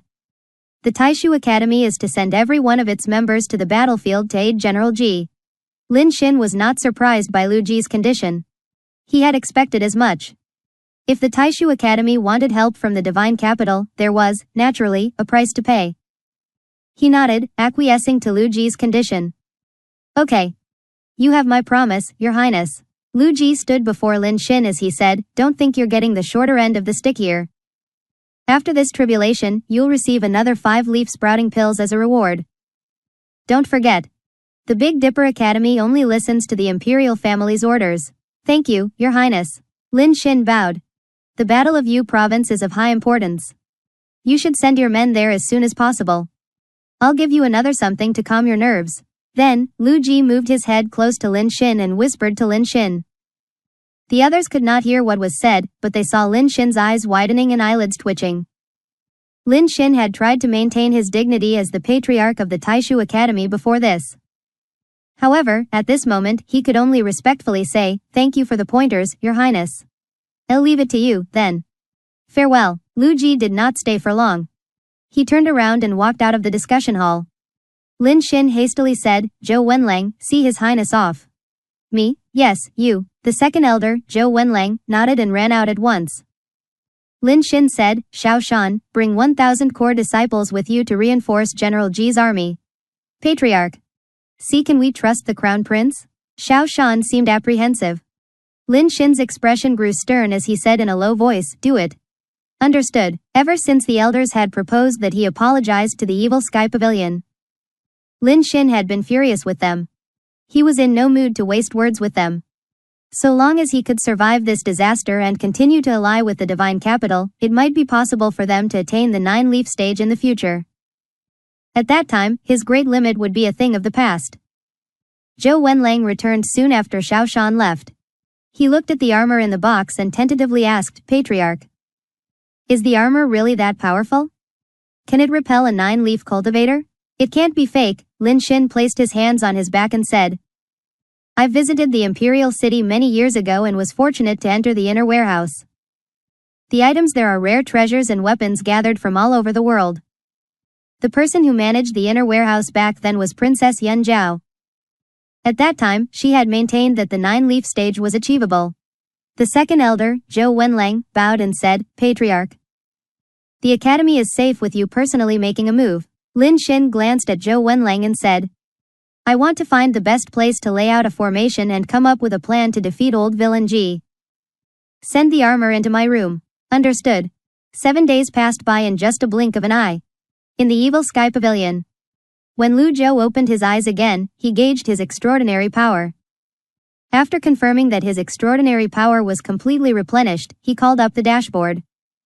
He checked the menu for the Earth Scroll and noticed that nothing had changed. It can't be meditated on at the same time? If they were 2 different kinds of extraordinary power, that would be troublesome. He would have to spend more time meditating when he cultivated. To confirm this theory, Lu Zhou opened the menu for the Earth Scroll. He tried to meditate on the scripts of the Earth Scroll. It was just like that time when he first encountered the human scroll. He had to meditate while looking at the Earth Scroll's menu. However, the scripts did not emerge from the Earth Scroll's menu as he expected. He sighed. So, the Earth Scroll isn't as easy, after all. He closed the Earth Scroll's menu. There was a new mission on the mission list, search for the remnants of the open Earth Scroll. Lu Zhou frowned slightly. This is too much. Even the human scroll wasn't like this in the beginning. At this moment, Mingxi Yin's voice rang from outside. Greetings, Master. What is it? The Taishu Academy requests an audience. Lu Zhou had been too focused on the Earth Scroll that he had forgotten all about this. The Taishu Academy had repeatedly challenged the evil Sky Pavilion. If they could not give him a satisfactory explanation, he would not let them off the hook. Lu Zhou walked out with his hands on his back.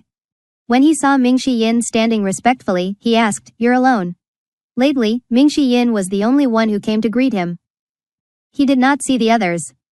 Mingxi Yin scratched his head and said, "Fifth junior sister and eighth junior brother are brave enough to sever their lotuses and have been cultivating. As for the others, I have no idea where they are." As soon as Mingxi Yin finished speaking, an excited voice rang in the air.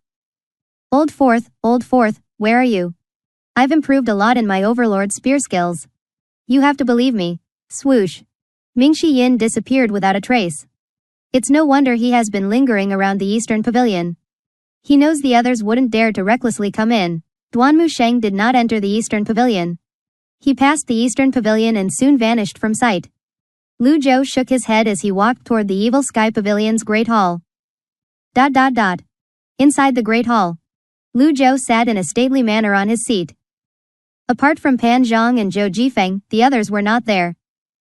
It did not look like the Evil Sky Pavilion at all. 3 members from the Taishu Academy were escorted into the Great Hall by the female cultivators. Once they entered the Great Hall, the 3 of them fell to their knees.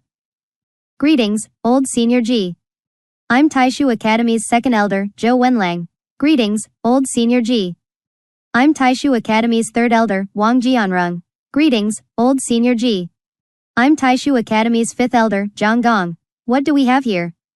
Before this, it was Ren, Yi, Li, Ji, Xing and Wen, Liang, Gong, Jian, Ran are Confucian virtues that mean benevolence, justice, courtesy, wisdom, sincerity and moderation, kindness, respect, frugality, Ren Yi Li Ji Xin. This time, it's Wen Liang Gong Jian Reng, 1. What a complete lineup. The 3 of them looked up and to their sides. The Great Hall was empty. They were puzzled. Was this the Evil Sky Pavilion? It was so underwhelming that they briefly thought they were in the wrong place. After all, there were many who impersonated Ji Tiandao and his 9 disciples lately. It had almost become a trend. Finally, Zhou Jifeng said in a deep voice, "What are you looking at? How dare you behave impertinently before the pavilion master? Please forgive us, Senior Ji. We're here to sincerely apologize." Zhou Wenlang hastily replied. Apologize? Lu Zhou looked down at the trio. If you're sincere, Lin Xin should have come. Pan Zhang thought Lu Zhou's words made sense. He instantly cursed at the trio. A bunch of fools. Do you think the Evil Sky Pavilion can be easily deceived? A wave of satisfaction rose in his heart after he vented his anger. Moreover, with the other disciples absent, the pressure on him had lessened considerably. He felt great. He had to seize this opportunity and leave a good impression on the pavilion master. As the saying went, when the tiger is away from the mountain, the monkey would take charge. Zhou Wenlang shuddered and hastily said, "Senior Ji, I can explain." He immediately pulled the package that the older 2 elders were holding between them. He opened it and said, "Senior Ji, have a look at this." The others were puzzled. They looked at the content of the package. There was a dark red armor. The veins were densely packed and extremely fine. It was normal that Zhou Jifeng and Pan Zhang did not see anything special. However, Lu Zhou's emotions stirred when he saw the armor. The veins on the armor resembled those on the coffin the Rulain, Lanny, brought here. Senior Ji, Lin Xin is colluding with the Crown Prince and plans to do you harm. It's said that this item can be used against a 9-leaf cultivator. How absurd. Translator's note, Ren, Yi, Li, Ji, Xing and Wen, Liang, Gong, Jian, Ran are Confucian virtues that mean benevolence, justice, courtesy, wisdom, sincerity and moderation, kindness, respect. 1. Ren, Yi, Li, Ji, Xing and Wen, Liang, Gong, Jian, Ran are Confucian virtues that mean benevolence, justice, courtesy, wisdom, sincerity and moderation, kindness, respect, frugality, and magnanimity. Can be used against a 9-leaf cultivator? Lu Zhou was puzzled. Zhou Wenlang continued to say, this armor was sent by the Crown Prince, Lu Ji. He said that a 9-leaf cultivator will be able to activate the armor's special power. In any case, I don't believe it at all. Please examine this thoroughly, Senior G. After he finished speaking, his eyes instinctively wandered to the sides again. He wondered where the other little villains were. Why were there only 2 repulsive men in the hall apart from the pavilion master? Naturally, he did not dare give voice to these questions. Pan Zhang said with a sneer, "There's no need for you to tell us what to do. Since you're so good at telling others what they should do, why didn't you tell Lin Xin to personally come and apologize?" A helpless expression appeared on Zhou Wenlang's face as he said, "Even the president can't persuade the patriarch, let alone us." Wang Jianrong, who was kneeling at the back, hastily said, "Please examine this thoroughly, Senior G. The 3 of us are sincere in our apologies. That old fart, Lin Xin, is trying to push the Taishu Academy to destruction. As elders, we can't stay idle when the academy is being pushed onto the path of destruction." Lu Zhou remained silent. He rose to his feet and descended the steps. He came to a stop in front of Zhou Wenlang and studied the armor again. He flipped his palm, and the armor floated up. It was covered in fine red threads. Every detail was meticulously carved. Although Zhou Jifeng did not understand the veins on the armor, previously, he had been ordered to make copies of the veins on the coffin. Therefore, he still had a vague recollection of the veins on the coffin. When he finally saw the veins on the armor, he exclaimed in shock, "Why do they resemble the veins on the coffin?" Lu Zhou stroked his beard and continued to study it. Zhou Wenlang looked up and said, "The Crown Prince, Lu Ji, has said that the unique power of this armor will be activated when it encounters a 9-leaf cultivator. It's only a despicable lie to fool children. Lu Ji wants to use the Taishu Academy to keep the evil Sky Pavilion occupied. Hence, he produced this so-called special armor to drive a wedge between us." Lu Zhou looked at Zhou Wenlang and asked, "Why do you say that?" "Well, this is just my opinion. If there's truly a way to deal with a 9-leaf cultivator, the Crown Prince would have used this when the 7 great sects attacked you back then. Otherwise, why did he keep the armor hidden and send the other sects to meet their deaths?" Zhou Wenlang replied. Lu Zhou did not refute Zhou Wenlang's opinion. After all, Zhou Wenlang had a point. However, when the 7 great sects laid siege on the Golden Court Mountain, nobody believed that the 9-leaf stage existed. If Lin Xin were to don the armor, with his skills, he could stand up against cultivators of the 8-leaf stage and below. At that time, only a 9-leaf cultivator could take Lin Xin down. "Senior G, please examine this thoroughly," Zhou Wenlang said in a clear voice. Only an outstanding talent can recognize current trends. Lu Zhou turned around and paced with his hands on his back, "Put it on." "Huh?" Zhou Wenlang was taken aback. He did not know where this was going. Without waiting for a reply from Lu Zhou, Pan Zhang urged Zhou Wenlang. "Get on with it. Wear it, yes, yes, yes." Zhou Wenlang dared not dally. He hastily put on the thick and heavy armor. After donning it, he remained in his submissive position and dared not move. Lu Zhou gauged him for a moment. The veins were basically the same as the ones on the coffin. He said tonelessly, "Stand up." Zhou Wenlang did as he was told. He stood up, trembling with fear and trepidation. The moment he stood up, he saw Lu Zhou raising his big wizened hand. There was a flurry of movements before he saw a shining golden palm seal shooting out of Lu Zhou's palm. Zhou Wenlang did not expect Lu Zhou to suddenly attack him. He was completely caught off guard. Bam! The palm seal landed on Zhou Wenlang's chest. He keenly felt the impact of the attack as he was sent flying back with his back. Arched Wang Jianrong and Zhang Gong frowned as they looked at Zhou Wenlang, who was sent reeling back. The palm seal did not fade away immediately. It stuck to Zhou Wenlang tightly as he flew out of the great hall. Thud! When the power subsided, Zhou Wenlang lay on the ground, facing the sky. He felt as though his joints had come loose. It was a terrible feeling. Evidently, the special power of the armor was not triggered at all. At this moment, Wang Jianrong was the first to react. He cried out, "Look! This item is a fake, after all." Zhang Gong chimed in, "Lin Xin is too despicable. He has no regard for the safety of the Taishu Academy. We were almost fooled by Lu Ji." To be honest, Lu Zhou's palm strike was that of a 2-leaf nascent divinity realm cultivator. It was not a 9-leaf elite's attack. Lu Zhou felt helpless as well. I can't just launch a 9-leaf attack just because I want to. Regardless of the strength of the blow, it was still of the 2-leaf nascent divinity realm. Pan Zhang interjected, your control over palm seals have truly reached amazing heights, Pavilion Master. Zhou Jifeng. Outside the Great Hall, Zhou Wenlang picked himself up with difficulty. He stood outside and bowed at Lu Zhou as he said, that was a powerful strike, Senior Ji. This armor is completely useless. One of his hands was pressed to his chest as he endured the pain and walked into the Great Hall again. Lu Zhou studied the armor and the veins on it again. Nothing was triggered at all. Nevertheless, he had a hunch, just like the coffin, the armor was not a fake. Single quote. So, it can only be triggered by a 9-leaf attack? Lu Zhou was still lost in his thoughts when a loud voice rang from outside the Great Hall. Master, your palm seal is too dazzling. I could see it clearly from afar. Zhu Honggong walked into the hall with his back bent. Mr. 8th, Pan Zhang and Zhou Jifeng greeted Zhu Honggong at the same time. The 3 Taishu Academy's elders turned around and saw the fat and big-eared Zhu Honggong walking into the hall with his back bent. They were puzzled. Was this the evil Sky Pavilion's Mr. 8th, Zhu Honggong? This guy? This guy was the evil king? When Zhu Honggong was walking past them, the ingratiating smile on his face disappeared. However, as soon as he passed them, the ingratiating smile appeared on his face again. Clearly, he had reached great heights in changing his expressions. Pan Zhang and Zhou Jifeng were duly impressed. Pan Zhang remembered his own attempt at flattery moments ago. Compared to Zhu Honggong, it seemed like he still had ways to go. What is it? Lu Zhou looked at Zhu Honggong. Zhu Honggong said, 4th senior brother wants me to pass on a message to you.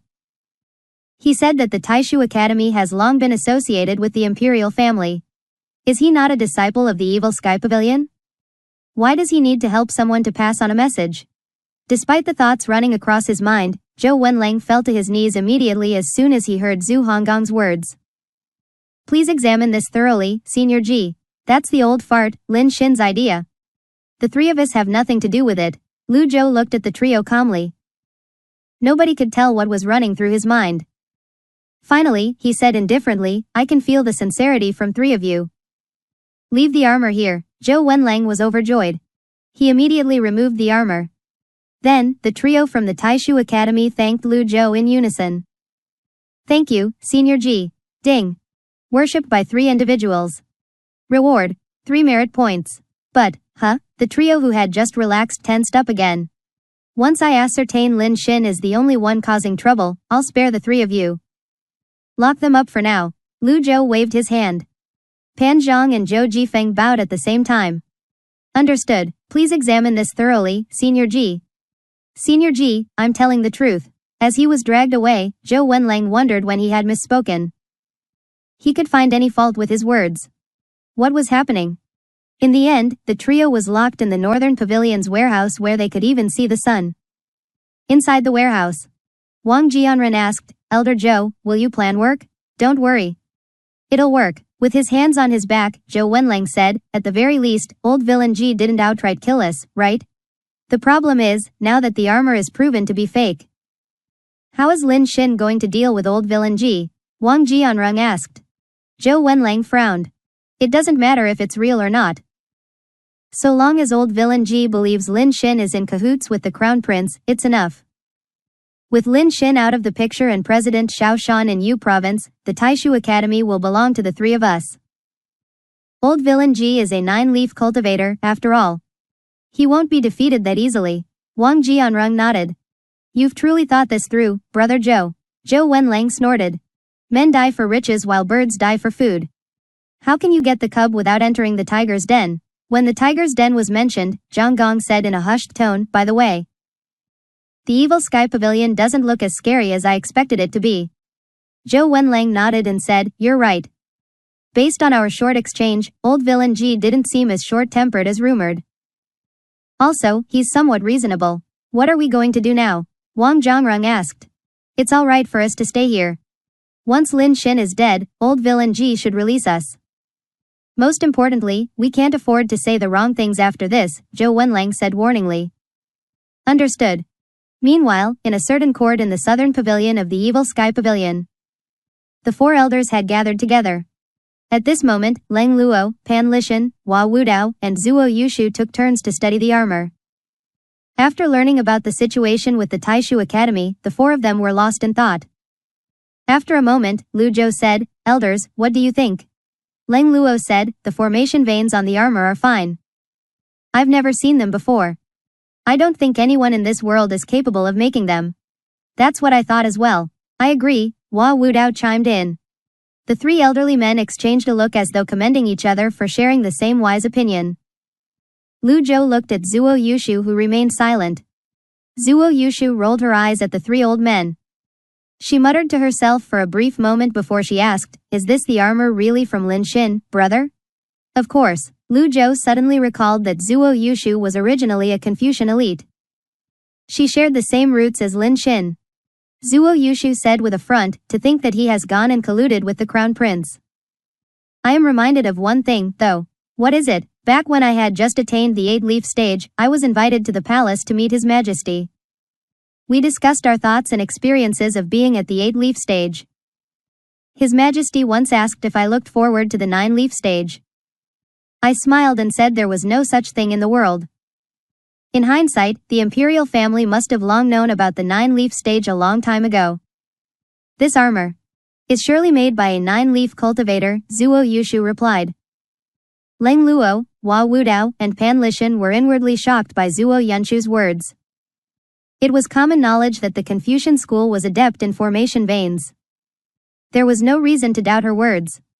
If my observations are correct, once these formation veins are activated, they'll produce a powerful surge of energy that 8-leaf and 9-leaf cultivators would find difficult to defend against. The others inhaled sharply upon hearing this. Zhu Honggong wore an incredulous expression on his face as he asked, "It's so powerful?" "Of course. You're still young and inexperienced. The Confucian school is an expert in formations. It's nothing to be surprised about." "I'm enlightened." Zhu Honggong bowed. Lu Zhou nodded. "I see." He raised his palm and sent a surge of energy to carry the armor over. The four elders and Zhu Honggong retreated. They saw a faint blue light shining from between Lu Zhou's fingers. 4 huge scripts could be seen around his hand.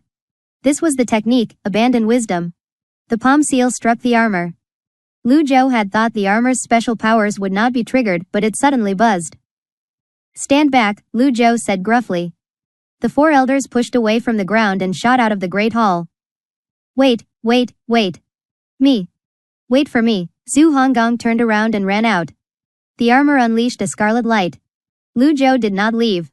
He stared at the armor. What kind of power was capable of dealing with a 9-leaf cultivator? BZZT. BZZT. BZZT. The armor kept vibrating. The red veins seemed to be set on fire as it spread. The veins turned into energy lines that crept into the surroundings like a spider's web. A slight sense of unease stirred inside Lu Zhou.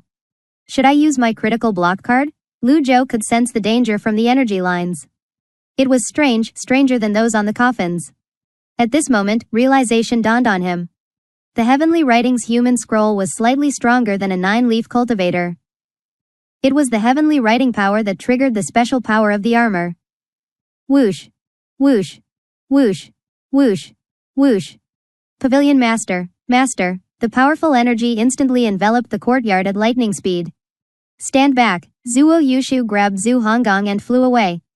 As expected, its power is comparable to the 9-leaf stage. Leng Luo, Hua Wudao, and Pan Lishan stayed as far as they could. The red web covering the air above them kept spreading. It spread toward the skies and eventually vanished.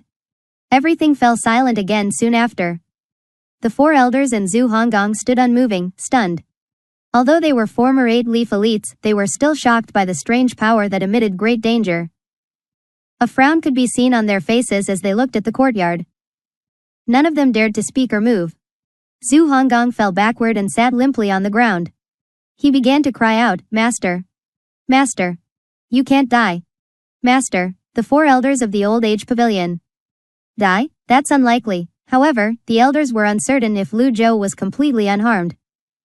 After all, in their eyes, Lu Zhou was a bona fide 9-leaf cultivator.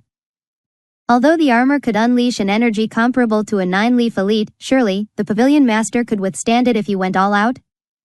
Creak. Creak. Creak. Strange creaking noises rang from the building at this moment. Crack. The entire building seemed to be made of tofu as it began to fall apart in pieces. The ground was littered with debris. The red webs of energy lines had sliced through the building with their might. The cuts were smooth and even. Boom. More debris crashed onto the ground, stirring up a cloud of dust. Oh, Master. You. That's Master, it's good to see you're unharmed. The dust settled. Their vision cleared, and they saw Lu Zhou standing in his original spot with his hands on his back. He did not move at all. He was completely shrouded by a faint blue layer of electricity, protecting him from damage. Ding. Obtained the Earth Scroll Remnant Piece. Reward, 1,000 merit points. Earth Scroll Remnant Piece? Lu Zhou glanced at the Earth Scroll on the system dashboard. As he expected, the scripts on the scroll seemed to have been activated as they jumped about.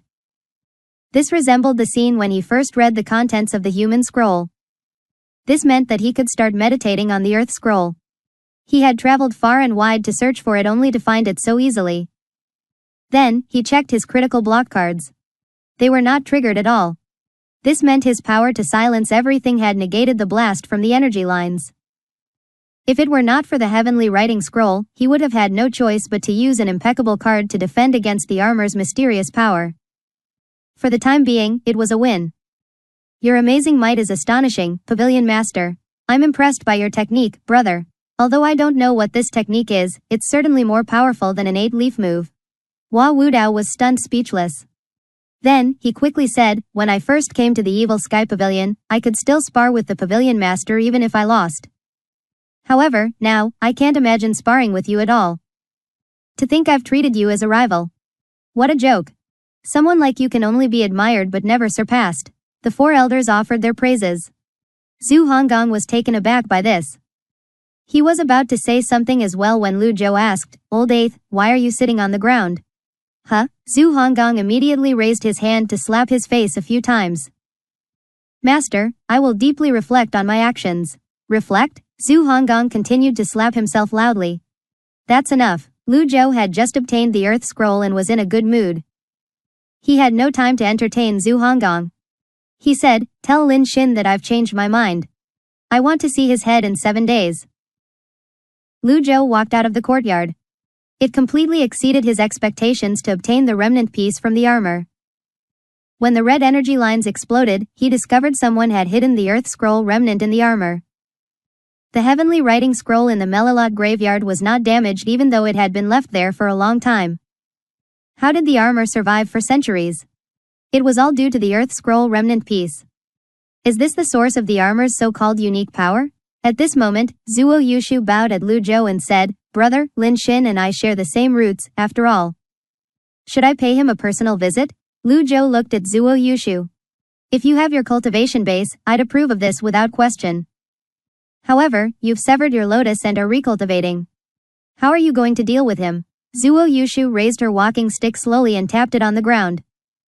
An avatar appeared behind her. No golden lotus could be seen under the avatar's feet, only 2 leaves could be seen spinning around it. With your help, brother, I'm now in the 2-leaf nascent divinity realm. A hint of pride could be seen on her face as she spoke as though she was showing. Indeed. She had the right to brag. After severing her lotus and having to recultivate, her talent was evident in how she had managed to reach the 2-leaf stage again in such a short time. Lu Zhou shook his head. The 2-leaf stage is too low. Zuo Yushu's face fell. Zhu Honggong interjected, don't be depressed, Elder Zuo. I'm only at the 1-leaf stage. At our level, we'll be cut down in no time if we venture out there now. Quote. Zuo Yushu staggered and nearly lost her footing. Elder Zuo, I'm fine. Zuo Yushu looked at Zhu Honggong who was next to her. How frustrating. Talents, cultivation base, experience, and technique, which of these am I weaker than Zhu Honggong? She found it difficult to accept that he was catching up to her. Stay here and focus on your cultivation. You'll have plenty of chances to show your skills in the future, Lu Zhou said before turning to leave. Safe journey, Pavilion Master. Lu Zhou returned to the Eastern Pavilion. He did not rush to meditate on the Earth Scroll. Based on his experience of meditating on the human scroll and when he obtained the first power, he would enter an unconscious state. However, he did not draw much attention to himself back then because of his weak cultivation base and also because he was ensconced in the hidden chamber when he was meditating. The imperial family was keeping a keen eye on the evil sky pavilion at the moment. If there truly was a method to deal with a 9-leaf cultivator, this armor would not be the only trump card they had. To be safe, Lu Zhou decided to intimidate them further. The next day, a letter arrived at the Taishu Academy's main branch. For a time, the content of the letter terrified the entire Taishu Academy. The elders of the Taishu Academy immediately called for a meeting. Inside the discussion hall, Lin Xin swept his eyes across the elders who were present before he asked, "Where are Zhou Wenlang, Wang Jianrong, and Zhang Gong?" "Patriarch. The 3 elders went out yesterday and have yet to return." Lin Xin frowned slightly. "Forget about them, Patriarch. The evil sky pavilion has sent another letter. This time, they're demanding your head." This is going too far. It seemed like the Crown Prince's visit had bolstered some of the elders' confidence. Lin Xin said apathetically, "I've decided to challenge old villain Ji 3 days later on Dongyang Peak." "Men," a disciple appeared inside the discussion hall. "Yes, Patriarch, bring me my armor." "Understood." In no time at all, 2 disciples carried a box into the discussion hall. When Lin Xin saw the box, he spoke in an extremely valiant manner. "Our success or failure will be determined by this." Shortly after, the news of the Taishu Academy's patriarch challenging the evil sky pavilion's old villain Ji spread like a wildfire. It was like a single pebble that gave rise to 1,000 ripples. Lin Xin, the patriarch of the Taishu Academy, was only at the 8-leaf stage in his prime. Where did he get the courage to challenge old villain Ji? There were many differing opinions regarding this matter. In the afternoon, the Hengchu branch was also made aware of this. The Hengchu branch master, Shi Hong, called for an emergency meeting with the elders. "I think everyone has heard that Lin Xin intends to challenge old villain Ji on Dongyang Peak. What are your views on this?" Shi Gong asked. "Is Lin Xin out of his mind? He didn't even dare to provoke old villain Ji when he was in his prime. Why is he throwing his life away now by challenging old villain Ji who has entered the 9-leaf stage?"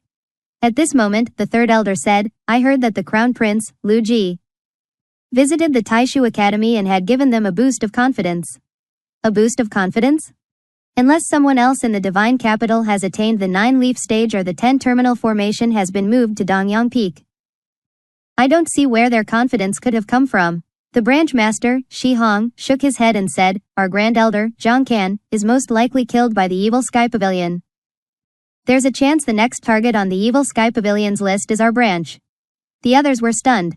That was right. Making fun of the Taishu Academy was the same as making fun of their future selves. "Second elder, led some of our men to Dongyang Peak and secretly observe." Understood. The Big Dipper Academy. President Zhou gathered several disciples and said, "I heard that the Taishu Academy's patriarch Lin Xin is challenging old villain Ji to a fight on Dongyang Peak. You are to investigate this but not interfere. Remember that well." Understood. Zhou Yukai nodded and said, "If Lin Xin loses, act as though you've seen nothing. If Lin Xin wins, send me a letter immediately." Understood. At the same time, the Sky Conduct Academy, the factions in the Divine Capital, the Crown Prince's retainers, the Imperial Guards, and the remnants of the 10 great sects that survived the evil Sky Pavilion's slaughter sent their men to Dongyang Peak as well. On the 3rd day, Dongyang Peak. It was a bright and sunny day. A gentle breeze blew in the air. Lin Xin, the Taishu Academy's patriarch, sat in the center of a huge rock platform in a stately manner. 2 disciples stood not far behind him. Both of them were sweating profusely due to their lack of confidence. "Has the word been spread?" Lin Xin asked. "It has been sent out 2 days ago, Patriarch." Lin Xin looked at the sun above and said, "Help me put on the armor."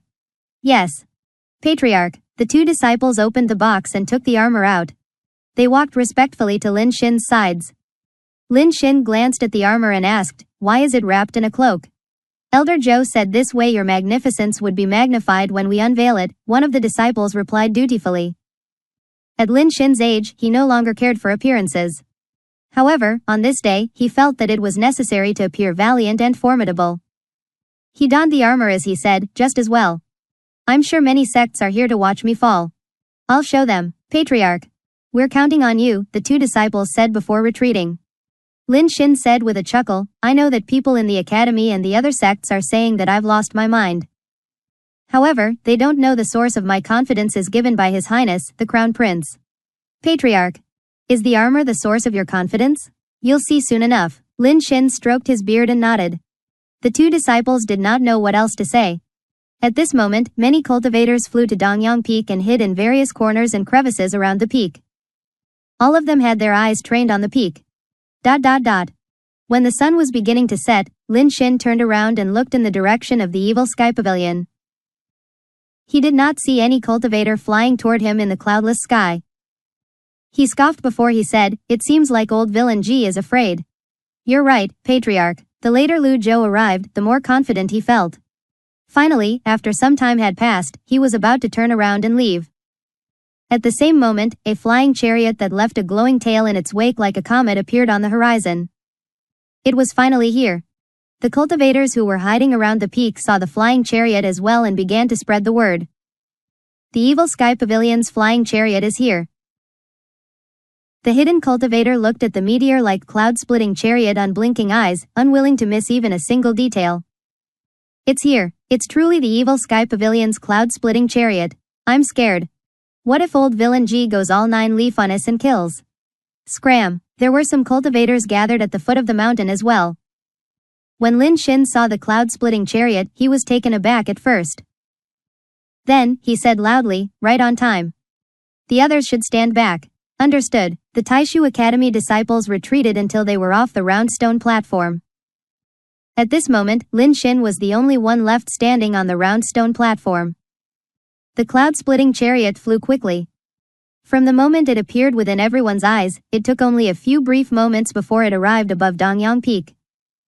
Lin Xin sneered as he looked up and said, Old villain Ji, you're finally here. Meanwhile, the cultivators hidden among the forest and at the foot of the mountain looked up eagerly. The cloud-splitting chariot was silent as it hovered in the air. It was motionless as though it had been frozen in time. Old villain Ji. Let me have a taste of your nine-leaf power, Lin Xin said. As soon as he finished speaking. Whoosh. A spear shadow shot out of the flying chariot. The spear shadow drew an arc in the air at lightning speed before it transformed into an energy spear. Lin Xin said, displeased and smug, even without my protective energy, you can't hurt me with this. After all, the armor he was wearing was made by a nine-leaf cultivator. The intricacy of the formation veins on the armor was mind-boggling. He had studied the veins for an entire night and was convinced the armor was one of a kind. The special power could only be triggered by a nine-leaf attack. Anything below that could hardly get a rise out of it. It was only natural that he disdained the spear. Lin Xin held his ground and stood motionlessly. When the spear's tip was upon Lin Xin, it suddenly spun like an electric drill. With a final spurt, it pierced his armor. *T. Lin Xin reacted quickly. The instant his armor was pierced, he let out a burst of energy and sidestepped it. Alas, the Overlord's spear was too close to him. He did not manage to avoid getting his vital points pierced. The spear's tip easily sliced through the side of his waist. The battle ended just like that. There was no nine-leaf technique, no extravagant palm or energy seals. There was no battle that shocked the world or made the gods and ghosts cry. The onlookers from the various sects were stunned.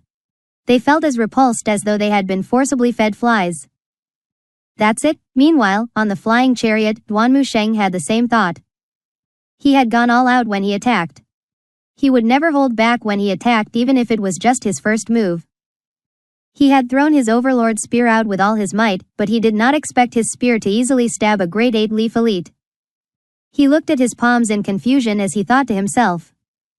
Did I unknowingly grow so strong while I was training all this time? Duanmu Sheng had hit an 8-leaf cultivator with a single strike. Who would believe him if he told them this? At the same time, Lin Xin lowered his head. His eyelids twitched. The sun shone on his chest. The Overlord's spear had pierced through his waist and was now embedded on the ground. Blood flowed down the Overlord's spear to its tip before eventually dripping on the round stone platform, looking like a river of blood. The heat from the sun dried the blood into a sticky mess. How's this possible? Lin Xin tore his clothes, removing them. There was no special armor. He only saw ordinary armor worn by ordinary soldiers. A fake? This is a fake? Lin Shin's eyes widened and his lips trembled. He struck with his palm. Bam! The Overlord's spear was pushed out of his waist. He did not mind the twofold damage he suffered as he forced the Overlord's spear out. At this moment, Duanmu Sheng leapt off the flying chariot. He raised his hand and summoned the Overlord's spear back to him before he landed nimbly on the round platform. On Dongyang Peak, the Evil Sky Pavilion's Mr. Third, Duanmu Sheng, wielded the Overlord's spear with a hand at an angle behind him as he looked at his opponent. Lin Shin, after suffering 2 blows, staggered backward. He forcibly tapped his meridian points to keep himself from toppling over. Although he was getting old, an 8-leaf cultivator was still an 8-leaf cultivator. Meanwhile, the onlookers were stunned. After a long pause, Lin Shin pressed on his chest and mumbled, "I get it. I get it now." He chuckled as he spoke. "What do you get?" Duanmu Sheng pointed at Lin Shin from a distance. "Everyone wants me to die. The Taishu Academy elders, the disciples, and the crown prince. All of them want me dead." Lin Shin laughed as though he had lost his mind. Duanmu Sheng said, "You deserve to die, anyway." "Yes, I deserve to die." Although Lin Shin had stopped his bleeding, the spear had injured his internal organs as well. He looked at the flying chariot as he said, "I want to talk to old villain Ji." After a short pause, Lu Zhou slowly rose to his feet on the flying chariot. He stood beside the helm and looked down at Lin Shin. "Lin Shin, what more do you have to say?" When Lin Shin saw Lu Zhou, he felt invigorated. "I've never feared anyone in my life, but you, Ji Tiandao, might be the first. I do not wish to explain myself further." Lu Zhou placed his hands on his back and asked, "Nothing else? If it's possible, I'd like to exchange a few blows with you before I die." Lin Shin unleashed a dense stream of primal qi. The primal qi grew denser. His aura was clearly different now. It was clear he had chosen to burn his sea of qi. This was like a struggle before his death. The onlookers were shocked by Lin Shin's decision to burn his sea of qi. From afar, he looked as though he was on fire. The fight had not even begun, but he was already burning his sea of qi. Lu Zhou said tonelessly, "You can't even defeat my disciple, and you're fantasizing about fighting me." Quote. Upon hearing Lu Zhou's words, Lin Shin's eyes widened as he stumbled a step back. Indeed. He could not even stop the old villain's third disciple. What right did he have to fight the old villain? Duanmu Sheng stepped forward fearlessly. He did not fear any 8-leaf cultivator, let alone a heavily injured one. Lin Shin looked at Duanmu Sheng and said, "If it weren't for this armor, you wouldn't have had a chance. The weak will only find excuses for themselves." Duanmu Sheng suddenly stepped forward swiftly. Thousands of spear shadows appeared. Bam! Bam! Bam! They stabbed Lin Shin. "Get lost!" Boom! Duanmu Sheng was pushed back by the surging power. He rolled as he retreated. An 8-leaf cultivator was, indeed, powerful. The moment Lin Shin let out a burst of primal qi, the wound on his waist suddenly tore and widened. He grunted in pain, causing his primal qi to scatter. "Patriarch!" A figure rushed over. Splat! A cold light glinted in the sunlight as Lin Shin was slashed from his chest to his abdomen. His sea of qi had been cut as well. His eyes widened as he looked at the figure who had rushed up to him. The person was smiling as he wielded a weapon that was neither a saber nor a hook. The weapon was densely wrapped in primal qi. Meanwhile, the 2 Taishu Academy disciples did not move from their spots at all. As the Taishu Academy's patriarch, throughout all the long years he had lived, Lin Shin had never felt as humiliated as he did at this moment. He felt as though he had played right into his enemy's traps. Everything was a ploy. Despicable, Lin Shin cursed. "I'm sorry, cursing at me won't help you survive. You can't even beat me, and you're thinking of challenging my master? Hey!" Lin Shin looked at his open chest, furious, before he looked at the flying chariot again. Then, he announced in a loud voice, "You've won." He chose to submit to his fate. He closed his eyes and fell backward. Thud. The oldest patriarch of the Taishu Academy, Lin Shin, had gone to the Yellow Springs before he even got to fight the Evil Sky Pavilion's patriarch. Ding. Kill the target. Reward, 1,500 merit points. Duanmu Sheng stabilized himself as he landed. He looked at Ming Shiyin and said, "Sneak attack?" Ming Shiyin hastily said, "Third senior brother, it's all thanks to you. Your spear strike truly shocked the world and made the gods and ghosts cry. You actually impaled an 8-leaf expert." Duanmu Sheng nodded slightly. "You're not bad yourself." Thank you for the praise, third senior brother. While the two were flattering each other, the disciples who stood outside the round platform were frightened out of their wits. They hastily turned around to flee. Fortunately for them, Duanmu Sheng and Ming Shiyin did not consider them as opponents at all. Meanwhile, the observers from the various sects were still in shock by the sudden turn of events. Lin Xin was an 8-leaf elite, after all, and yet, he did not even get to fight old villain Ji. How could they not be shocked? The news of Lin Xin's death spread like wildfire. In the corner where the members of the Big Dipper Academy were hidden, their leader looked at Danyang Peak and waved his hand. Retreat. We saw nothing today. Go. The disciples of the Big Dipper Academy who came to watch the battle immediately hurried away from the spot. Meanwhile, the Hengchu branch disciples could not understand what they had just witnessed. How were they supposed to explain how the evil Sky Pavilion disciples killed a great 8-leaf cultivator? Notify the sect master that Lin Xin is dead and that old villain Ji didn't even need to make a move. The remnants of the 10 great sects were the most affected by this result. They thought they could avenge the deaths of their brethren through the Taishu Academy. Lin Xin's death dealt them another heavy blow. Is the evil Sky Pavilion truly unstoppable? Someone sighed. I expected too much. What a joke. How can an 8-leaf cultivator possibly win against a 9-leaf cultivator?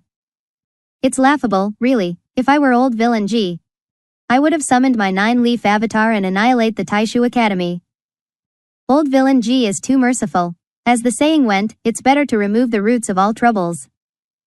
As the hidden cultivators were leaving, the evil Sky Pavilion's flying chariot flew toward the Taishu Academy's main branch instead of returning to the evil Sky Pavilion.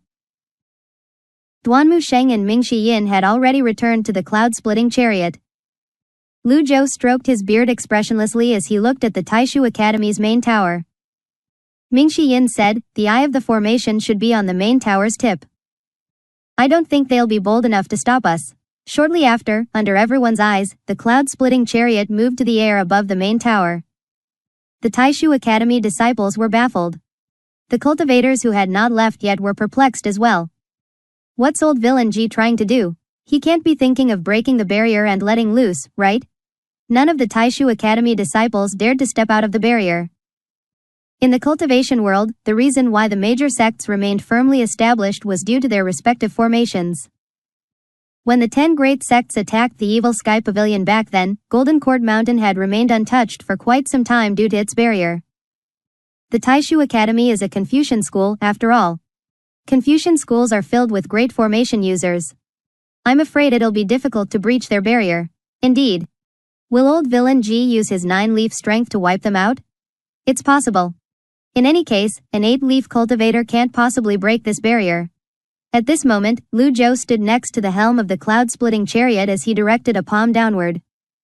His fingers shone with a blue light as the scripts of abandoned wisdom hovered around his hand. The Taishu Academy disciples looked up at the main tower. The Confucian technique, abandoned wisdom. Whiz. He pushed his palm down, touching the top of the tower. He continued pushing down, and the tip of the tower shattered in just an instant.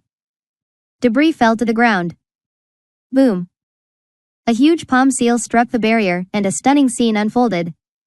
Crack. The huge palm seal seemed to have struck a sheet of glass. A 5-fingered hole appeared immediately. As the saying went, pull the hair and the whole body moves. The barrier immediately dimmed. However, the palm seal was not done yet. It traveled down. Boom. The main tower seemed as though it was being devoured by the palm seal as it kept decreasing in height. Boom. Boom. Boom. The abandoned wisdom's palm seal finally touched the ground. It seemed as though the entire world had fallen silent at this moment. The tallest building in the Taishu Academy's main branch was flattened in just a blink of an eye. The tower was gone, and there was a clear 5-fingered pit on the ground. The tower was the eye of the Taishu Academy's formation. Now that the eye of the formation had been destroyed, naturally, it meant that the Taishu Academy's barrier could not be mended as well. Without a barrier, everyone could enter and exit the Taishu Academy as they pleased. Anyone could come over and beat them up. It's over. The Taishu Academy is done for. Lin Xin's death had been a heavy blow to them, but the abandoned wisdom made them despair. The elders were extremely remorseful. Why did they have to provoke the evil Sky Pavilion? Why did they not insist on Lin Xin apologizing? Alas, there was no remedy for regrets in this world. Outside the Taishu Academy, the hidden cultivators gulped. At the same time, a voice rang from the evil sky pavilion's flying chariot. I've given you a chance previously, but you didn't appreciate it. This is a small punishment for that. Nobody dared to speak. The evil sky pavilion's cloud-splitting chariot flew in a different direction. All of the hidden cultivators who had come to observe only had one thought in their minds at this moment. It was better not to offend the evil sky pavilion. Even the Taishu Academy's barrier was destroyed by the evil sky pavilion's patriarch with a single palm strike. An hour later, the cloud-splitting chariot appeared above the Hengchu branch's main branch. The Hengchu branch's elders and disciples were unaware of what had happened to the Taishu Academy. They took flight and looked at the cloud-splitting chariot in the skies. The cloud-splitting flew at an impossibly high altitude in the air. Shortly after, the Hengchu branch disciples saw a blue sword seal shooting toward them. There seemed to be an exquisite small sword in the center of the sword seal.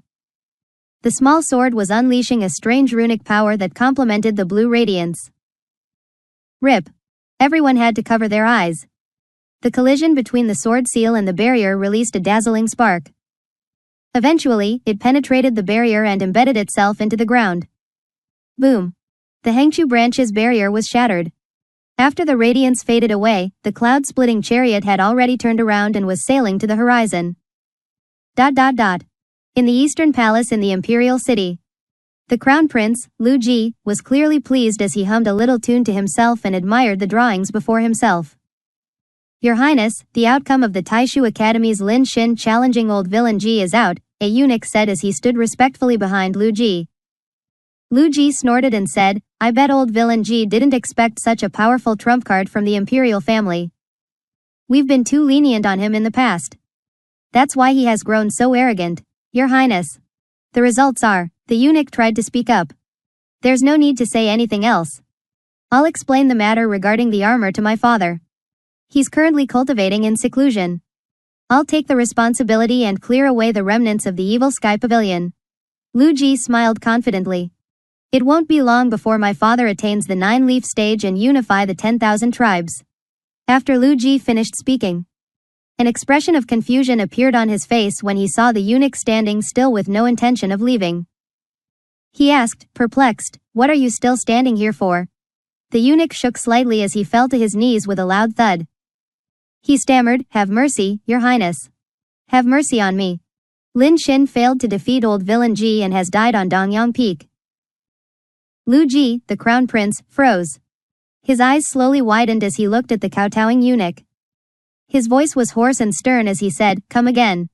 Lin Xin failed to defeat old villain Ji and has died on Dongyang Peak, the eunuch replied honestly. Although he was afraid, he knew he could not lie or hide anything from Lu Ji. Upon hearing this, flames seemed to be lit in Lu Ji's eyes. His expression was complicated as he said in a daze, how's that possible? He could not accept this outcome. His eyes were brimming incredulity. Then, he asked, the special power of the armor wasn't triggered? Why, Your Highness? Oh, old villain Ji didn't even fight. Lu Ji. How strange. Although the special powers of the armor were not triggered, its defense was top-notch. Moreover, Lin Xin had an 8-leaf cultivation base. As the saying went, an emaciated camel is still larger than a horse. How could Lin Xin be defeated when old villain Ji did not even make a move? Was it Yu Zhengai? Or Yu Shangrong? Lu Ji asked gruffly. If old villain Ji did not act, then, it had to be either Yu Zhengai or Yu Shangrong who had killed Lin Xin. Among the 9 disciples, those 2 were the only ones who were capable of killing Lin Xin. However, Yu Zhengai was preoccupied with the battle at Yu province. He would not have the leisure of leaving the battlefield to kill Lin Xin. Moreover, it was common knowledge that Yu Zhengai was at odds with his master. Then, could it be Yu Shangrong, the sword devil? The eunuch replied, it's the evil sky pavilion's Mr. Third, Duanmu Sheng. Quote. Lu Ji's expression darkened as he asked in a deep voice, has Duanmu Sheng attained the 8-leaf stage? Your Highness. Lin Xin had underestimated his enemies and his stomach was impaled by Duanmu Sheng's spear. The armor wasn't useful, the eunuch replied. Lu Ji frowned deeply. The armor was useless? He did not believe this. When he first received the armor, he had tested it. Ordinary nascent divinity cultivators could not do anything against the armor. How could this be? The eunuch continued to say, after Lin Xin's death, old villain Ji made 2 moves. He broke the Taishu Academy's barrier with a palm strike and destroyed the Hengchu branch's barrier with his sword. Quote. Lu Ji no longer wanted to listen to the eunuch's words. He closed his eyes to suppress the rage that threatened to boil over as he gruffly said, "Get lost." The eunuch scampered away at once. When Lu Ji finally opened his eyes, he mumbled, "Must I ask the old man to do something? Perhaps I should continue asking that mysterious elite for help?" He frowned, unable to think of a good solution.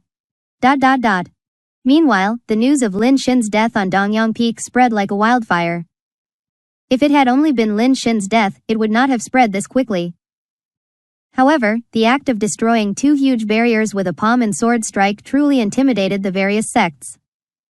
In the past, they could count on hiding behind their barriers. However, the Evil Sky Pavilion had clearly demonstrated that was no longer the case. The Evil Sky Pavilion was capable of easily breaking barriers. Who would dare to stand against the Evil Sky Pavilion now? Even a major sect such as the 3 sects, with more than 20 barriers, had to tread carefully, let alone the minor sects. This was Lu Zhou's objective for destroying the 2 barriers. He wanted to deter the other sects from making a move so he could focus on cultivation in seclusion. When the cloud-splitting chariot returned to the Evil Sky Pavilion, Ming Shiyin said, after Master broke the barriers with a palm and sword strike, "I don't think anyone will dare to look down on the Evil Sky Pavilion in the future." Duanmu Sheng nodded and said, "Naturally. Moreover, second senior brother is back. It's only a matter of time before the Evil Sky Pavilion is restored to its glory." The cloud-splitting chariot was about to descend when a melodious tune from a flute sounded from the top of the southern pavilion. The tune was sometimes hurried and sometimes slow. There were parts that sounded like a storm while other times it softened to a drizzle. When Ming Shiyin heard the flute song, he exclaimed, "Oh, no. That little girl, Conk, is going to attract wild beasts over." Ming Shiyin had the best view since he manned the helm. He looked to his left and to his right.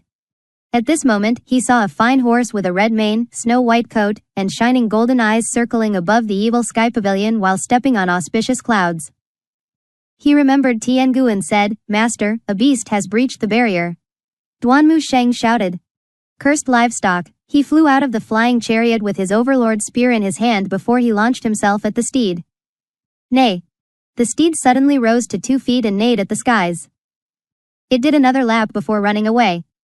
Duanmu Sheng was taken aback as he said, "That cursed livestock has been scared away by me." From the top of the southern pavilion, little Yuaner rose into the skies and said, "Third senior brother. It's all your fault, huh?" Duanmu Sheng straightened his overlord's spear. He scratched his head, not understanding little Yuaner's words. "We were this close to capturing that horse." This close. The flute stopped playing. Conk stood up. She looked up with a gentle gaze as she flashed a sweet smile at Duanmu Sheng. "All of you have returned." Lu Zhou stepped out of the flying chariot. At this moment, Hua Yuexing flew over. She pulled on her bowstring and fired an arrow. Whoosh! The energy arrow went after the steed before it vanished in the air mid-flight. Hua Yuexing frowned and said, "That horse is strange. No matter how many times I shoot, I can't seem to hit it." "Stop," Lu Zhou said calmly. Hua Yuexing turned around. "Greetings, Pavilion Master." The 4 elders appeared at the base of the southern pavilion. The female cultivators, Pan Zhang, and Zhou Jifeng looked up. "Pavilion Master, you arrived just in time. That cursed livestock has been giving us trouble outside the barrier since morning. The elders have slashed their lotuses and are recultivating. There's nothing we could do to it," Hua Yuexing said. Little Yuaner pouted and said, "Master. If Conk didn't calm it down, the Golden Court Mountains barrier would have been breached again. That wretched beast." The others kept voicing their opinions and venting their displeasure about the steed. It was clear the house had given them considerable trouble throughout the day. Lu Zhou remained silent. He stroked his beard as he looked in the distance. The steed went further and further away.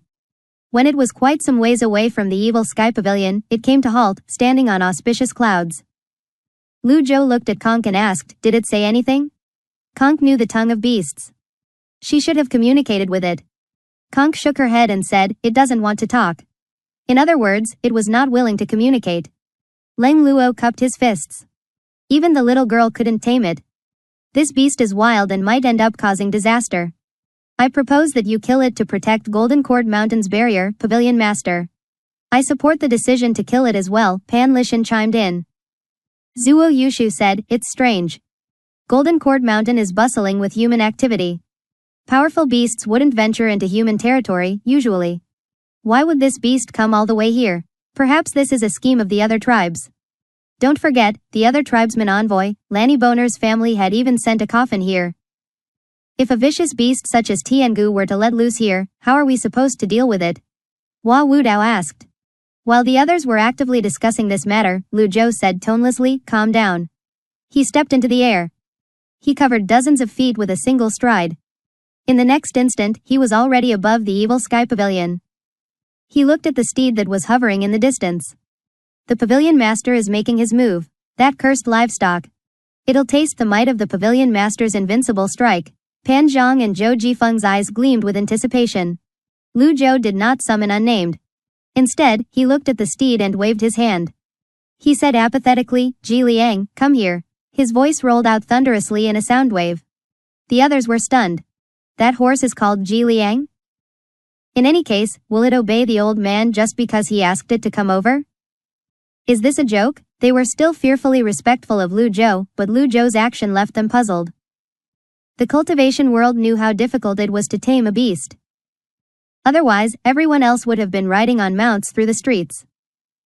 Moreover, this horse, Ji Liang, could not even be controlled by Conk, who was gifted in the tongue of beasts. In any case, they certainly could not voice out their thoughts. The others were still puzzled when the steed neighed loudly. Then, it galloped toward the evil sky pavilion. Everyone else held their breaths. That wild horse was going to tackle the evil sky pavilion's barrier again. A livestock was a livestock, after all. Dear Pavilion Master, you should use your ultimate skill soon. Just kill it with a palm strike or pierce its heart with an arrow. Just do something. Shortly after, the steed arrived above the barrier. Lu Zhou waved his hand and an opening appeared on the barrier. Then, there was a collective exclamation of surprise. The Pavilion Master had allowed the beast into the barrier? The steed descended through the opening. It slowed down, seemingly calm. It trotted up to Lu Zhou obediently and softly neighed. It did not attack, instead, it fell to its knees. The beast had submitted to Lu Zhou. Upon seeing this, everyone was stunned speechless. What was happening? Was this not the same horse that was haughty and hot-tempered just moments ago? Why was it suddenly obedient and submissive now? The four elders registered various expressions on their wizened faces. Hua Yuexing bowed. Pavilion Master, how did you do that? Lu Zhou stroked his beard. He smiled without saying anything, making himself seem even more mysterious. When he saw the envious looks from everyone, he nodded. He was pleased with himself. Perhaps this is my charisma. Lu Zhou raised his hand and patted Ji Liang's back softly. Nay. Ji Liang neighed loudly, clearly delighted. Conch understood what Ji Liang said. She said happily, it's greeting us. Who are Yuxing and the others could not understand this. Ji Liang did not seem to be greeting him at all. To them, with its fangs bared, it seemed more like it was trying to scare them. It truly looked ferocious. The others instinctively took a step back. It was better to be cautious. It was a beast, after all. They could not easily trust it. Who knew if it would suddenly turn around and attack them? Upon seeing the others' reactions, Lu Zhou patted Ji Liang again as he said indifferently, there's no need to be afraid. Ji Liang rose to his feet, rose high in the sky before it dove down. The others exclaimed in shock as they retreated. Ji Liang landed near them and lifted his head proudly. The people present on the scene were the elites of the evil sky pavilion. The very mention of their names would strike fear in those who heard them. Yet, they seemed to be cowering before this horse. After a while, when they saw that Ji Liang was truly not aggressive, they finally relaxed. They crowded around Ji Liang and began to study it. Pan Zheng, who was standing in front of Ji Liang, heard it snorting at him. It's quite haughty. Hey, who do you think you're looking down on? Nay. Ji Liang responded. Pan Zheng clicked his tongue in wonder before he chuckled. You're quite tactful. Conch covered her mouth and giggled before she said, it said that you're short. Quote. The others burst out laughing. In any case, none of them dared to reprimand it. Zhao Yushu observed Ji Liang for a moment. Then, she cupped her fists and asked, brother, where did you find this steed? Lu Zhou descended from the air. He placed his hands on his back and said, I've been to the land of Wuong in the extreme north in the past. There are many beasts there. I was in my prime back then. But there's no need to mention that since I have a glorious past. This beast is extremely intelligent. It must have submitted itself to me back then. I'm sure that it had come to the evil sky pavilion to rely on me. He did not care if the others believed him, as he simply pulled out an excuse. How or why Ji Liang came was not important. What mattered was it here. Ji Liang lifted his head and neighed. Conch pointed at Ji Liang and said, Ji Liang said that's the truth. Quote. I'm truly impressed by your might, Pavilion Master. Hua Wudao cupped his fists. To be capable of taming this divine steed, I'm sure that you must have displayed your shocking strength in the land of Wuong, Pavilion Master. Lu Zhou enjoyed the praises from the others. After a while, he waved his sleeve and called out, Ji Liang. Ji Liang understood Lu Zhou. It stepped on the clouds and galloped toward Golden Court Mountains forests and vanished. Lu Zhou looked at the Lanshan jade flute hanging at Conch's waist and said, Conch, give me your hand. Oh, Conch seemed to be used to this as she presented her wrist. Lu Zhou placed 2 fingers on her wrist. He gauged her extraordinary 8 meridians. Ever since they returned from Penglai Island, he had never paid attention to her cultivation. As he expected, after being nourished by the Lanshan jade for some time, her extraordinary 8 meridians were smoother and tougher. In other words, she was now officially a mystic enlightening realm cultivator. For a person who had never cultivated to begin with to advance directly into the mystic enlightening realm, who could have done such a thing? Finally, he removed his fingers and said, Come with me. Lu Zhou did not talk to the others. He turned around and returned to the eastern pavilion. Conch followed him obediently. The 4 elders sighed as they shook their heads. Ming Shi Yin asked, Why are you sighing, elders? I'm just filled with emotion by the possibility that the evil sky pavilion might have another genius cultivator soon, Pan Lishan said. Zhao Yushu was a genius herself, the best of the Confucian school, in fact. Faced with the little girl who had directly advanced into the mystic enlightening realm, she could only admit defeat. She looked at the duo's retreating backs and said, If it was someone else apart from brother, I would have fought to the bitter end for a disciple like her. Elder Zhao, I haven't finished speaking. If I have a disciple like her, I'd give her my gourd bottle, Pan Lishan said. Pan Zheng. Leng Luo glanced at Pan Lishan and Zhao Yushu as he said, If this were in the past, I'd destroyed what I couldn't have. However, since it's the Pavilion Master, I'm willing to yield. Hua Wudao remained silent. He decided to stay out of the 8-leaf cultivators bragging competition. Then, Zhao Yushu looked at Si Yuan'er who was standing next to her and said, Little girl, what stage are you at now? Little Yuan'er lowered her head and counted her fingers. Then, she said sheepishly, I'm only at the 3-leaf stage. Only. Little Yuan'er's only made Pan Zheng and Zhou Jifeng feel like vomiting blood. The 4 elders had slashed their lotuses and were recultivating. The strongest among them were only at the 2-leaf stage now. If they did not consider everything else and just compared it this way, they were now weaker than little Yuan'er. Ming Shi Yin said, Little junior sister, should I help you? No, little Yuan'er rejected Ming Shi Yin decisively. I'll smash the heads of whoever that tries to do something to my golden lotus. She waved her fist fiercely as she spoke. The others took a step back. The young girl was more polite than before, but she was still as fierce, if not fiercer. They would do best not to offend her. Meanwhile, in the eastern pavilion, Lu Zhou brought Conch into the hall. Do you know why I called you here? Lu Zhou asked. Conch shook her head, indicating that she was clueless. Lu Zhou sat down slowly and said, Are you willing to cultivate? Cultivate, just like this. Lu Zhou raised his hand. There was a surge of primal chi before an energy blade materialized in his hand. The energy blade morphed between a saber, spear, rod, and prong.